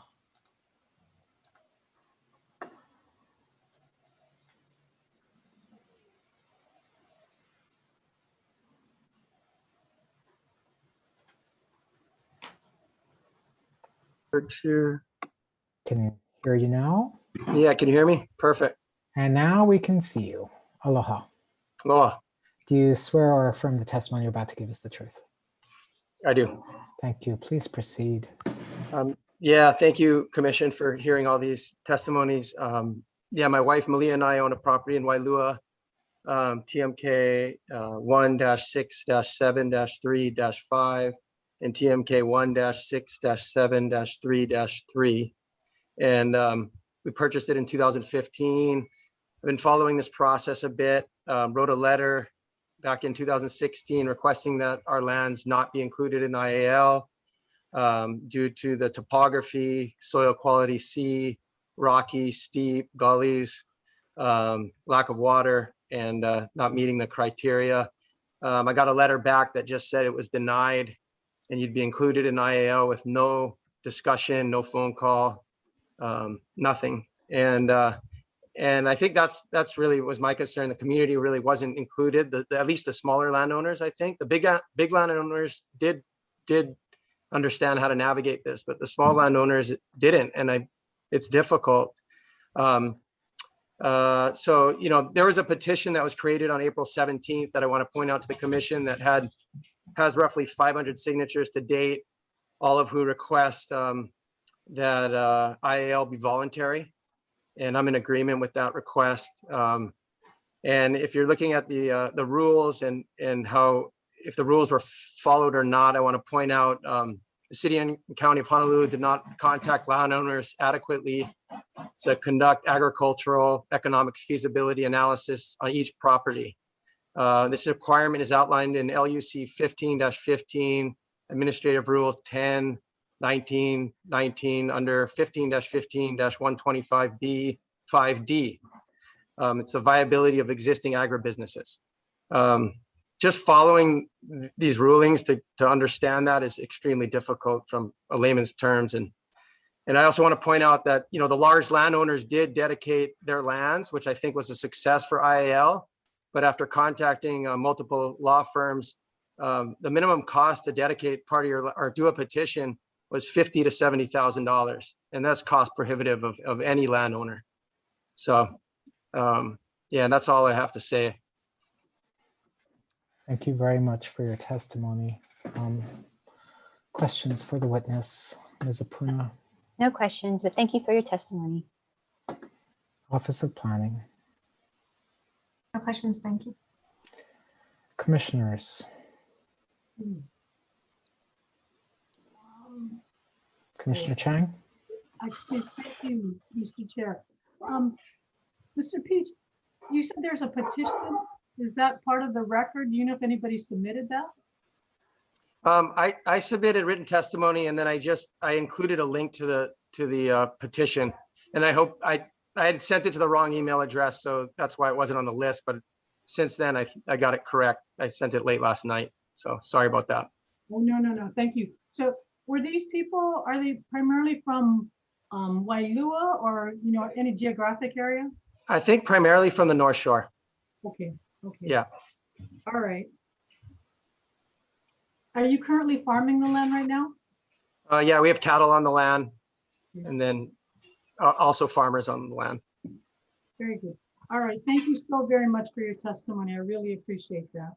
Thanks, you guys. Further questions for Mr. Peach? Can you, is it possible, Mr. Peach, that you might, if you're willing, put the letter of your rejection of your request to be exempted into our records as well? Because yes, you're not the first person who's referenced it, but we're trying to understand exactly how the city did and did not deal with these kinds of requests. Yeah, absolutely. I'll submit that letter. It's no very problem. much appreciated. Thank you. We know you're busy. Thank you for your great patience in testifying. Thank you all. Appreciate your help. Yeah. Aloha. We have 8 people with their hands raised. Melissa Janella, followed by Sean Anderson.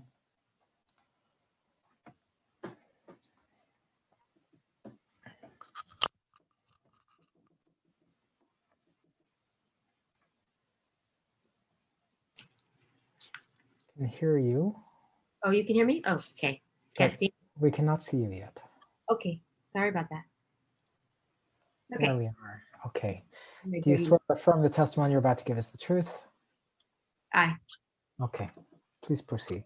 Okay. Aloha and thank you for your time. You guys, it's a long day and I appreciate you. I did not receive any notifications prior to the LUC's April 12th letter. We have never received anything. So there has been no notification. So I do not believe the city and county had fulfilled their requirements to communicate with people. There has been no transparency. There's no notifications of the landowners. I agree greatly with Michael Peach that just spoke. A lot of that is completely right on track. And you know, nobody came to our land and saw that it's sloped and it's clayey. I mean, we've done a lot to try to get the ulu trees to live. You know, we have ulu tree, we have animals on property. So nobody's ever come. We pay our bills, so I know that they know where our address is. We just never received any notification. This almost feels like a land grab to me, which is not right. So that's all I have to say. I do not agree with the city and counties that they did not fulfill the requirements. Simple as that. I did send a notice. I did send an email, but it wasn't shown. So maybe for tomorrow's it'll show. Yes, I'm sorry, it does. We have a very small, awesome, but a very small staff. And so if something comes in right before the hearing, they might be busy getting ready for the actual hearing than being able to post things that come at the last moment. So are there questions for our witness, Ms. Apuna? Yes, Ms. Janela, can you provide your TMK or address for us? 57548 Kamehameha Highway, Kahuku, Hawaii 96731. Okay, thank you. Yeah. Office of Planning? No questions, thank you. Commissioners?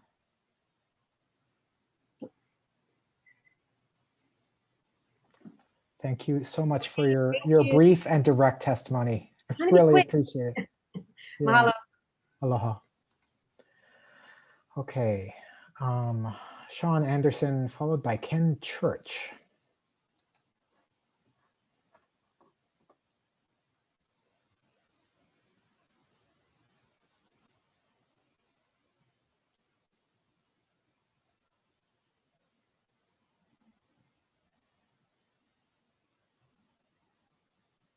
Sean Anderson, if you would enable your audio and video.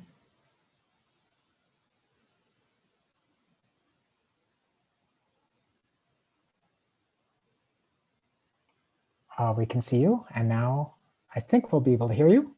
Hello, can you hear me? Aloha, yes. Aloha. Let me swear you in. Do you swear from the testimony you're about to give us the truth? I do. Okay, please proceed. Hello, everybody. Thanks again. It's like everyone is getting pretty tired here, so I'm gonna try and go as quickly as I can. Have a lot of the same testimony that other people said. I own a small parcel of land that's being considered for the designation that we're talking about. I've owned it for about a year and a half, and I pay taxes on it so far. We did a environmental assessment, title search, everything's public. I feel like I should have been easy to get a hold of and contact. And basically the testimony I'm offering is that I don't believe that the city and county's recommendation for this designation does comply with 205-47, specifically Part B, which states that this recommendation was to be made in consultation and with the cooperation of the affected landowners. And I understand that maybe some were, but nobody that I know of was. I got no notice other than the letter that everyone got from you. Even the lawyers ignored me.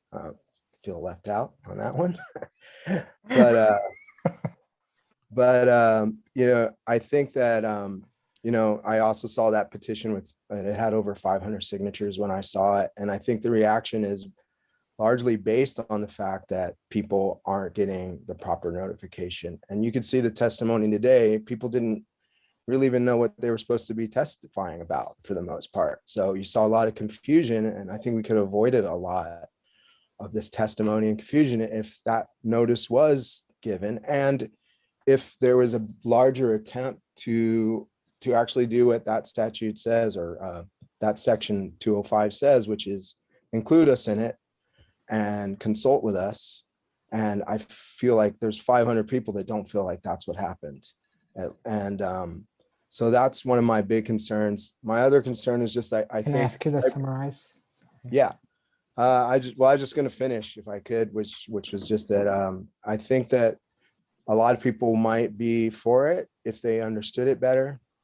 I also think that there are some things in there that I read the law itself. It causes confusion because it's vague. There's no commas. There's not the proper punctuation that should be in there. And people are feeling like they're going to get kicked off their land. And I think it also fails to take into consideration that agriculture has changed a lot in Hawaii. And like what I'm doing is something that maybe this doesn't work for, but it does help to keep agriculture alive, does help to provide food for the community. So I just think that all of that is why people are so negatively, charged up about this. And that's all I got. Thank you. Awesome. Thank you. Questions, Ms. Apuna? Thank you, Mr. Anderson, for your testimony. Would you be willing to provide your TMK or address to us? Sure. It's 1650010510002, and also there's 2 and 1 ends in 001, but everything else is the same.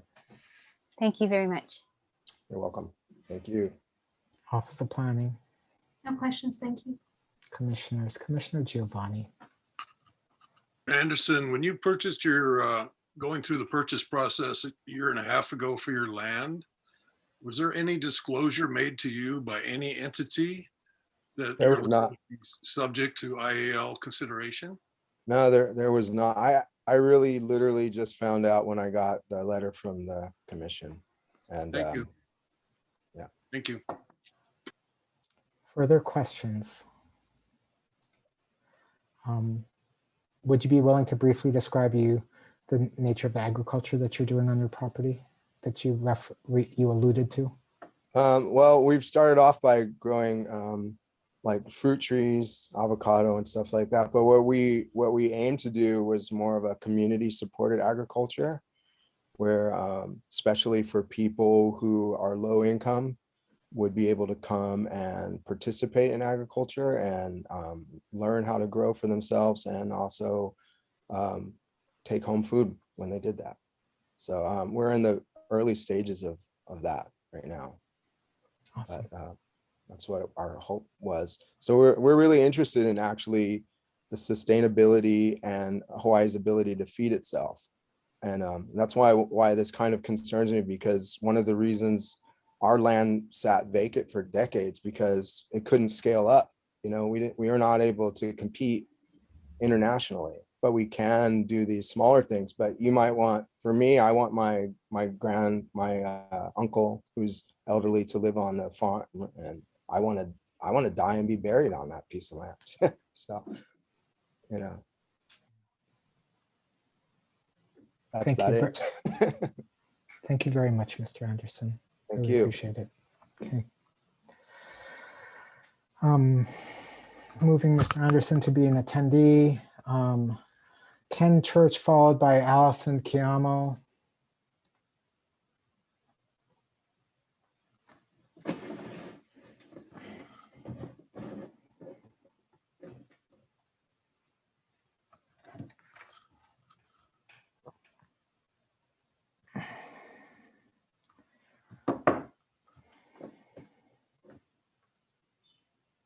Mr. Church.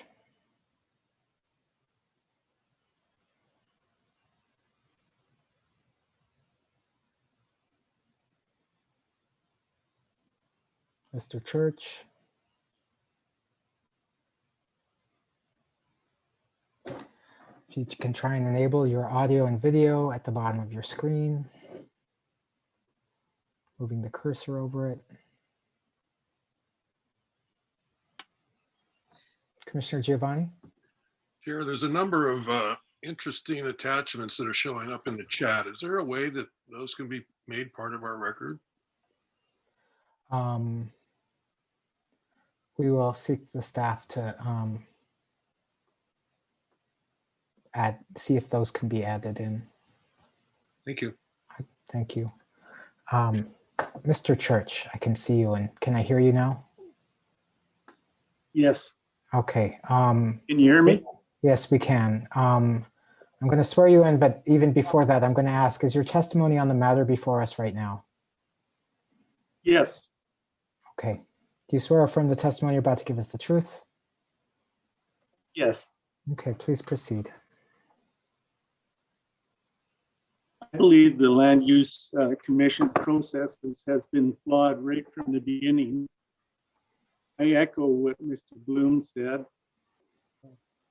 The Office of Planning's website describes it pretty well. Talks about how the commission relies heavily on the Office of Planning, whether that's county or state. It may rely on individuals, but they're pretty hard pressed. The Office of Planning has legal assistance. They have a lot of research available to them, whereas individuals aren't at the same status level when they come before the commission. And that weighs heavily on outcomes. As you're aware, we have zoning issues.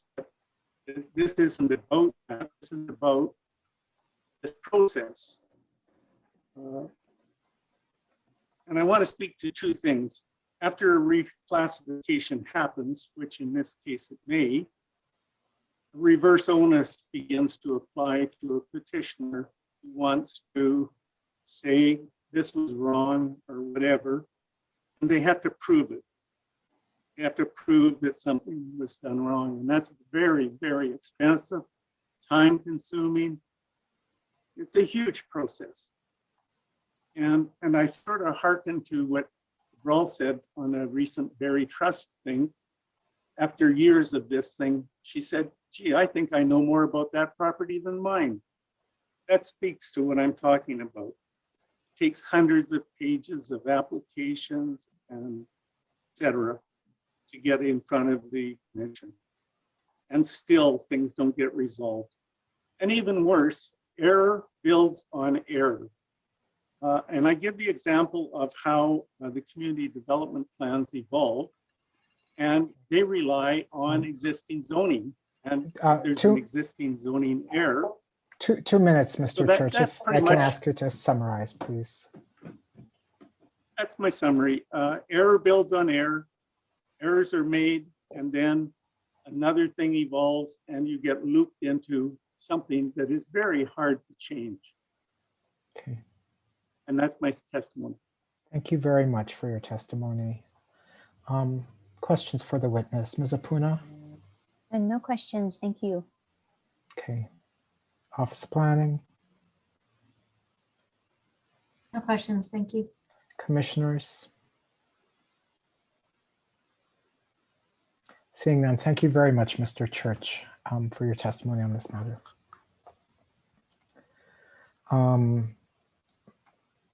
Alyssa Chiamo, followed by Sandra Van.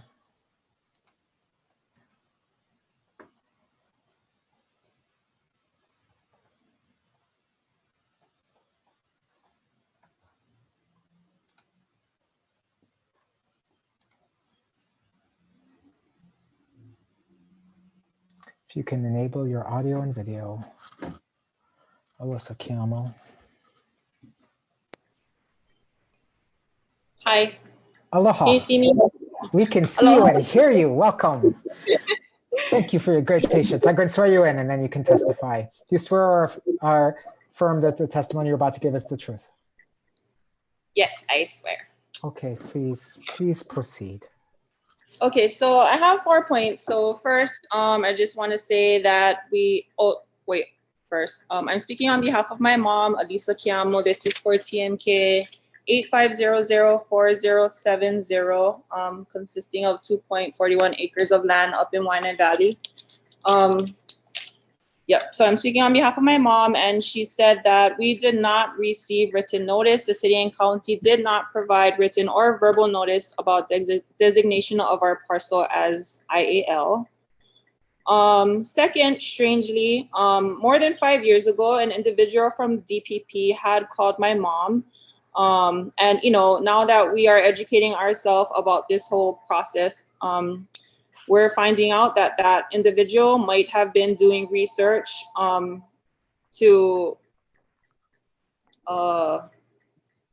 criteria for the criteria, the water, agriculture use, and soil.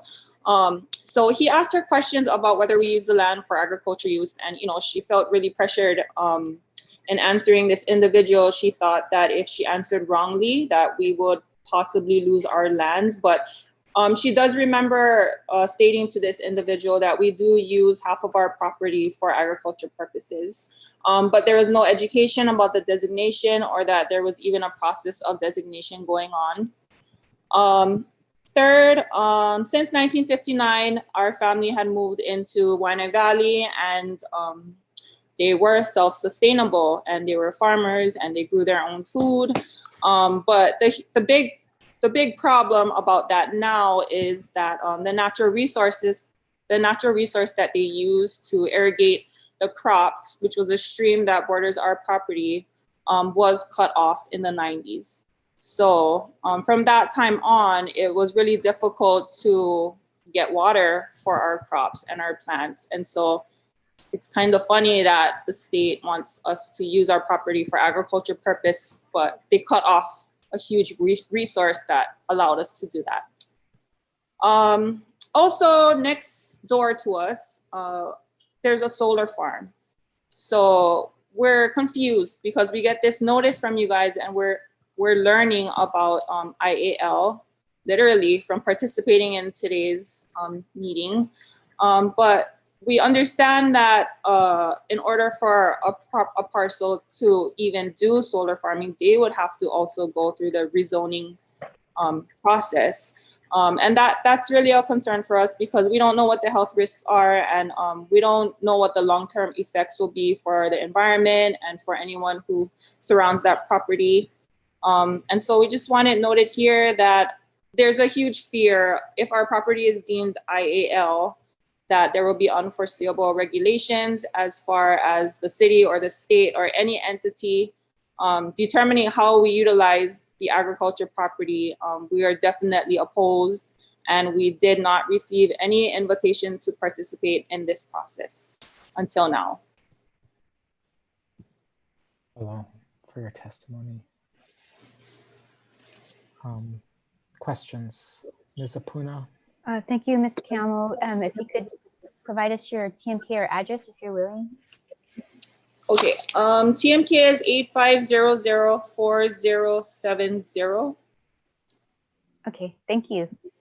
And also, like to thank Charlotte Poi for participating and providing information. She kind of prefaced some of the things that I had to say today. So mahalo, Charlotte. Office of Planning questions. No questions, thank you. Commissioners? Commissioner Chang. Yep. Aloha, Lisa. I don't have a question other than to say mahalo for your testimony and representing your mother's interests. Thank you so much for being patient and staying with us all day. So mahalo. We learned a lot today. Thank you. We have as well, thanks to your testimony and the testimony of others. Thank you very much. Really appreciate it. Aloha.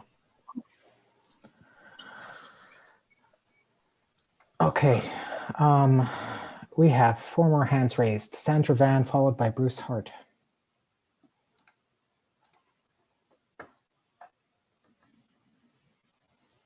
I'm admitting Sandra Van.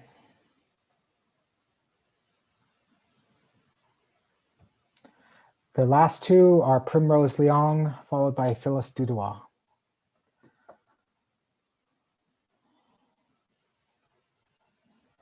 Aloha, Sandra Van, if you can. Oh, I think your audio is enabled. Yeah, I see the audio. I don't Okay. think the video is quite up yet. Okay.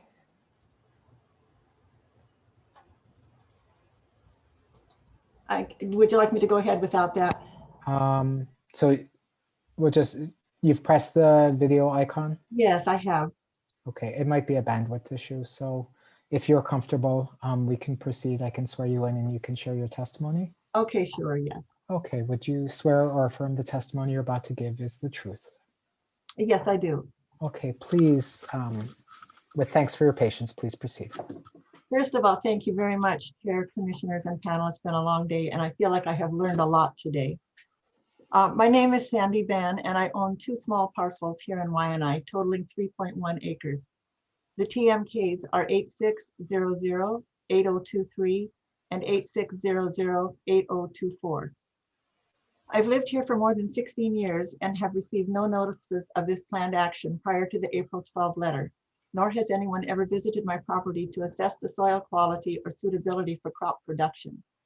I don't know exactly what the required procedures were or are, but clearly the process is deeply flawed, resulting in a lack of transparency and engagement. If this goes through as presented, there will be unintended consequences and many stand to lose their homes. Those of us whose lives will be most impacted by the IAL designation must be a foundational part of the decision-making process.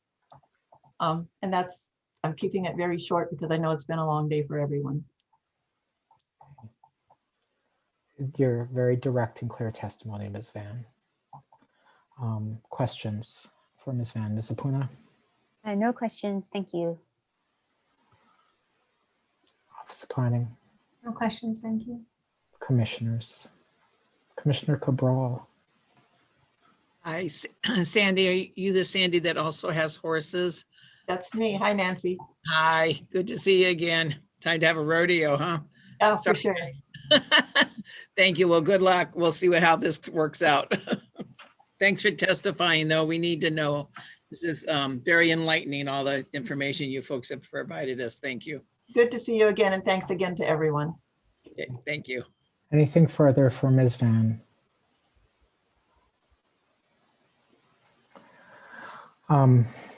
Thank you very much for your testimony and for your clarity and brevity. We really appreciate it, and your patience. Thank you. Change you to be an attendee. You know, there's now 4 hands raised. We need to stop at 4:30, and my intention is to close public testimony so that we can actually hear from the city tomorrow and get some information on what they think their process has been. So Bruce Hart, Primrose Leong, Phyllis Dudois, and Charles Kelly. I'm going to admit Bruce Hart, followed by Primrose Leong.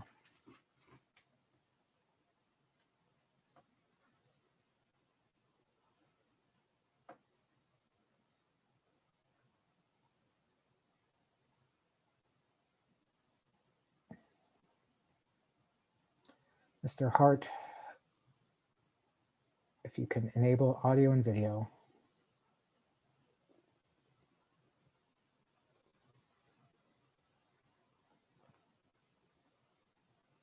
It should be at the bottom of your screen. You might have to move your cursor over it to see the icon of the microphone and the camera.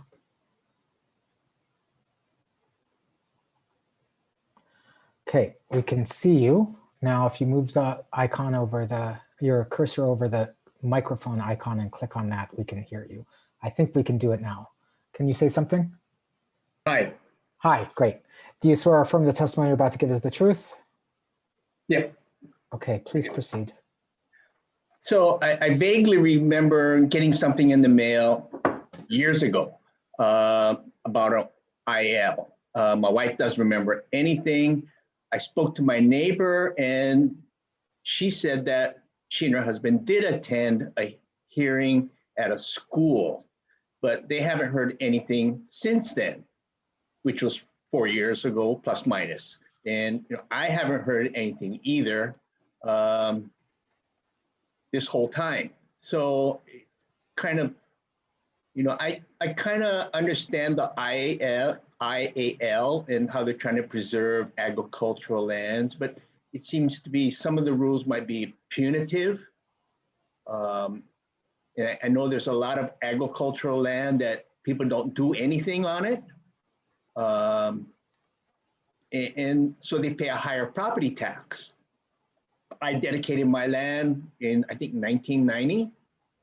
And, it's a really small parcel, but, why pay the city higher taxes when I can spend a few dollars and grow plants in my yard? Fruit trees, ornamentals. It just seemed advantageous. I have to do yard work anyway. And at one time when I first started, I grew landscape plants. And then, you know, I kind of got out of that. I got old. I'm 69 and a half years now. And I think I had to rededicate my land 5 years ago. Someone came from the city and county. You know, I applied for the designation, and, you know, I told her I was going to plant trees, and I had all the trees in the yard, and we had started planting. And she said that, oh, just make sure you plant them, because there's a lot of people that ask for the dedication and it's awarded, but they don't do anything. They get the tax break. So I guess Can I ask you to summarize, haven't please? been informed any more about the IAL since, as it's moved along. Got it. Nothing in the mail, nothing to tell me what was going on. Okay. Thank you so much. Are there questions? Ms. Apuna? Oh, Mr. Hart, can you provide us your TMK or address, please? Okay, 41010070. All right. Thank you, Mr. Hart. Office of Planning? No questions, thank you. Commissioners?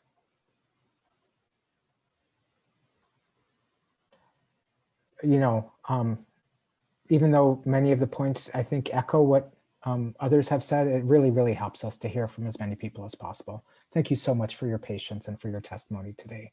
We really appreciate it. Thank you. Thank you so much. Okay, I'm going to move you to be an attendee. I'm going to admit Primrose Leong, followed by Phyllis Dudois.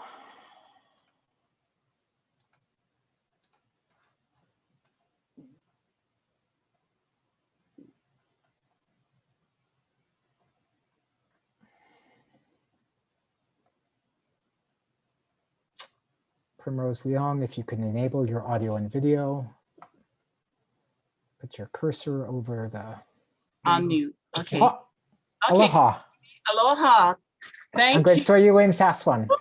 Do you swear or testify, or do you swear or affirm the testimony you're about to give is the truth? Yes. Thank you. Okay, Thank please you. proceed.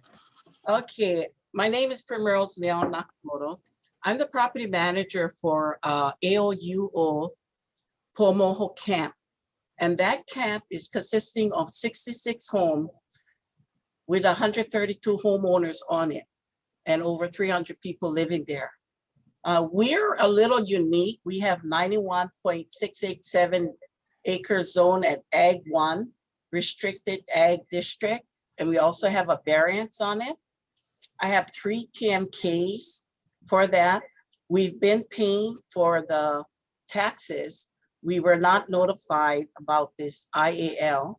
However, somehow I got wind of a meeting and went to that particular meeting. And when I wanted to get more information, it was told to me that they would follow up and let me know when the time comes. And then all of a sudden, and that must have been the letter that was mailed out on April 12th, the whole entire association got that letter. And I was inundated with all the calls. And this is why I said, nobody calls the LUC or DPP or anyone. Let me handle this. And this is why I'm here with my testimony, representing that whole association. So earlier, you had talked to Balera. That was Jennifer Balera. She was one of them that gave me a call also. So I'm very happy that she put in a testimony there. However, I want to correct her TMK. It's 7-1-001-011-0073. I believe that 71-001-011 and then -0000 is the property that holds, it consists of 33 acres where all the homes sits on. Okay. So think about each of those individual homes that sit on there, those 66 homes, they pay their property taxes individually. Therefore, none of them did receive the letter till this letter came in. Secondly, I did not. Oh, I'm sorry. I'm a little- Kalamai, Ms. Leong, I'm trying to keep people to 2 minutes. I'm trying to Okay, end by 4:30 hard. So if you can, I realize you're representing a whole association, but if you could do your best to summarize. okay. I just want to say none of us was aware. We're still trying to understand what this IAL is and feel at this point, when I got all the majority of the calls, they did not feel that they should be part of this IAL. Although we have 52 acres that we are planning to do ag for the state and as well as for the homeowners, but for our state, because majority of the farmers, when they grow, they sell their products to the mainland. We're thinking of taking care of home today. And this was our agreement with the association and myself. Yeah, So I have 2 more TMKs. Shall I submit that now? please. Okay, that would be 7-1-001-011-0077. That's for 52.141 acre Ag 1 property.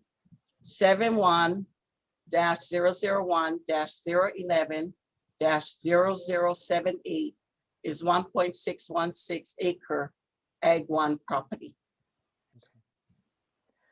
And that's the end of my present. I just want to make sure that you are aware that the whole entire camp is shaking right now.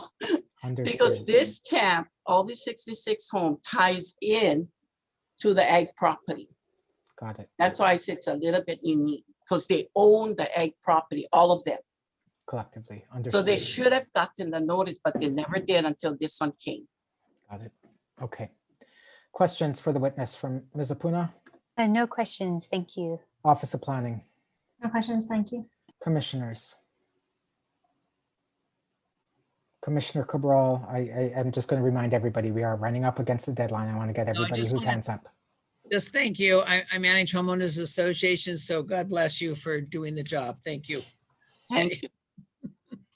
Anything further? Thank you very much for your persistence and patience with us and for providing your testimony to us. It's very important. Mahalo nui. Mahalo. Okay. Charles Kelly, followed by Gordon Aiken.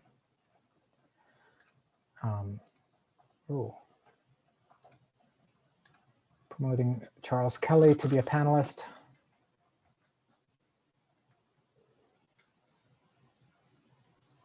Can you hear me? Aloha.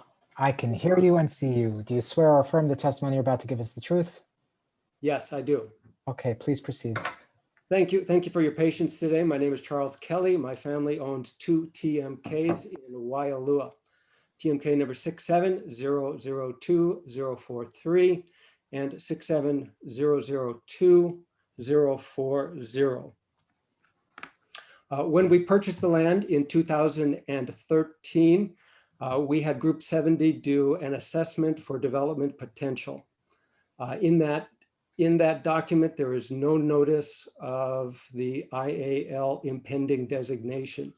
We looked at our title guarantee title report. There's no designation, there's no mention of that in that document either. Our land is currently in agricultural use. We plan to keep it that way for as long as possible. When I received the notice in 2017, November, of the IAL impending designation, my first thought was, couldn't be us. We are agriculture, but we're not good agriculture. We have 800 feet of elevation between the front and the back of our property. It's a mountainside. You need ropes to go up and down it. You might grow goats, but not prime agriculture. So when I got the notice, I thought, couldn't be us, and I put it off and then tried to learn as much as possible, even though I couldn't go to the meetings, by reading all of the testimony provided at the Oahu public meetings. Still didn't answer my questions. Unclear what the benefits were, unclear what the long-term consequences were. I looked into voluntary designation of our land and consulted an attorney and found it would cost $75,000 to $100,000 to go through the process of doing that. That wasn't exciting. I looked into trying to figure out if we could opt out. Never saw a good way to opt out, but I did notice on the website that my neighbors on both sides of me with very similar properties had requested to opt out and been denied. So that seemed like a no option. Can So I the ask you to process has been, summarize, please? I will summarize. Thank you. The process has been difficult to understand and confusing. Thank you. A fair summary. Are there questions for the witness? Ms. Apuna? No questions, thank you. Okay. Office of Planning. Questions, thank you. Commissioners. Thank you so much for your detailed testimony and for your patience and your good humor that you bring to it despite the length of day. Mahalo. Have a good day. Aloha. Gordon Aiken, followed by Phyllis Dudois.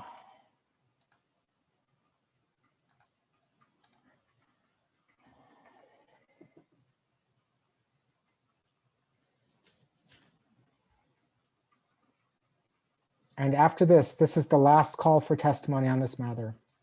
So, aloha. Aloha. First of all, I just wanted to thank everyone. Oh, yeah, go ahead. Do you, sir, affirm the testimony you're about to give is the truth? Yes. Mahalo, please I proceed. just wanted to say a big mahalo for everyone. It's been a long day. I've been on since 9, and then we had all that incidents. But I just wanted to say that we didn't get any information. And this is our family property. It's been in our family since 1953. So since then, my grandparents have passed. So my mom is kind of taking, does all the paperwork in the States and the taxes and all. And my uncle lives on the property now, and he has medical issues right now. So needless to say, it's really not ag land, that what they're saying. But I just wanted to say that there is some properties that, yes, you can consider that IAL, but there is some that really you can't. They just need to come out and see and evaluate that for themselves instead of just trying to say that it is a IAL. And that's all I wanted to say, just to note that on record that we did not get any information, and we got the only information on April 12th, 2021. Awesome. Thank you. Thank you very much. Questions? Ms. Apuna? No questions, thank you. Office Planning? No questions, thank you. Commissioners? Thank you so much for sticking with us since 9 a.m. Not necessarily how you intended to spend your day at 9 a.m., I realize, but we very much appreciate. Thank you. Okay. I'm going to move you back to being an attendee. There are 2 Phyllis Dudois with the hands raised. I'm going to assume it's the same person. I'm going to admit one.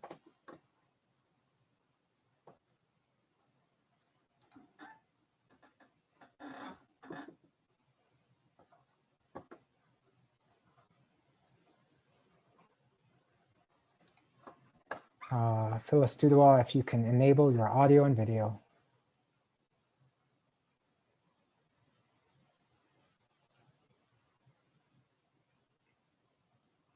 You can do so by putting your cursor over the bottom of your screen. You should see a little image of a camera and a little image of a microphone.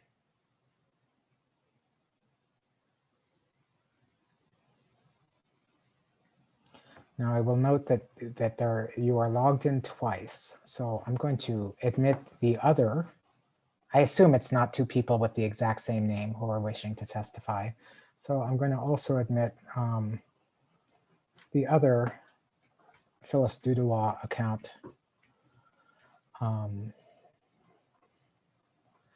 Okay, I can see you. Cannot hear you yet. I can see your lips moving.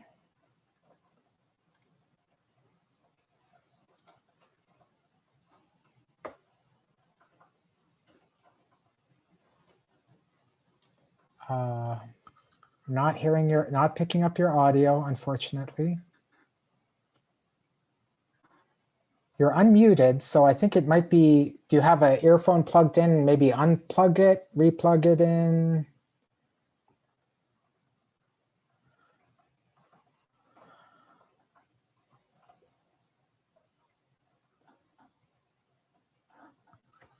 I'm so sorry. I can see you. I can see you're talking. I cannot hear you. Now, you had 2 devices, correct? Logged in?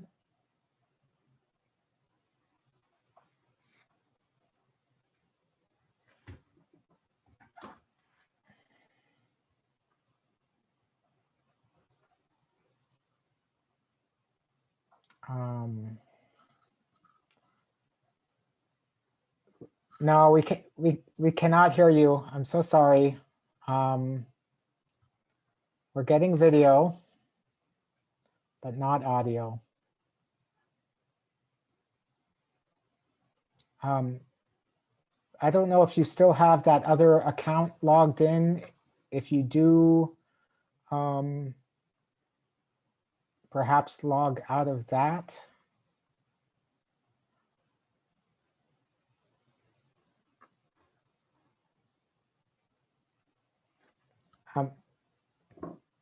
You're going to hang up and try again? Okay. We'll wait a moment for that. I know Nodi Namba, who has previously testified, has your hand raised. We do not have the bandwidth to take a second round of testimony from people who've testified today. We have endeavored to give as many people as possible the opportunity to give testimony. Anybody can continue to submit written testimony on this matter. Ms. Dudois, try speak now. Oh, I think I heard something. Can you say something? Ms. Dudois? Did we get you? Your audio is frozen now, or your video. Do you want to try to just no video, but just audio? I don't know if you'll be able to hear this.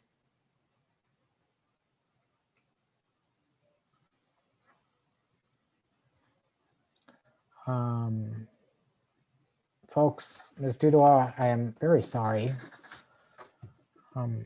Due to problems which may be entirely outside your control, we're not getting your audio. We'll wait one more moment. We can go till 4:30. She's been very persistent. Commissioner Giovanni. Thank you, Chair. While we're waiting for Ms. Dua, earlier this morning, I made comment to the chair about my concern about all the public testimony and how long it would take. I just want to say that I really do appreciate the public coming forward in the volume and number that they did, and I have found it to be very worthwhile, and I appreciate it. And let me also commend you, Chair, for your administrative eloquence in managing this situation. So thank you. Thank you very much, Commissioner Giovanni. Ms. Dudois, I can see you. And I think I can, yes. Oh, welcome. I apologize for holding everybody up. No, I'm just going to swing quickly while we can get you.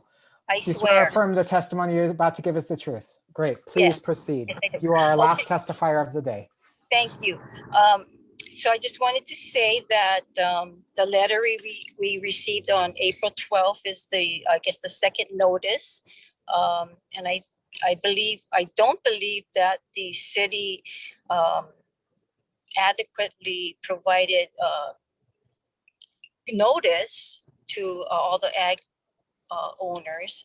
I think that I agree with that person, Shar, that we should have been informed and had the meeting out in Waianae so that a lot of the people could show up. And, you know, we own a small parcel of land, it's 2 acres, and we're trying to be self-sustainable for ourselves so that we can, you know, grow our fruits and live off the land. And we didn't have an opportunity to opt out. And if we did, we would. And so I just wanted to state that thank you to all the people that submitted their testimony. And I hear that a lot of them didn't get adequate notice. And, I try to educate myself by going on the website and trying to read everything, but didn't really understand everything. So I just wanted to say that if I had the opportunity to opt out, that I would. And just keep property as ag, but not important ag land. Understood. Thank you. Thank you so much for your extreme persistence and the gold star patience of being the last testifier. Let me see if there's any questions. County. Yes, thank you, Ms. Dudois. Can you provide your TMK or your address? It's 872110. Thank you. Thank you very much. Questions? Office planning? No questions, thank you. Okay, commissioners, it's 4:28. I intend to go into recess at 4:30 for tomorrow morning.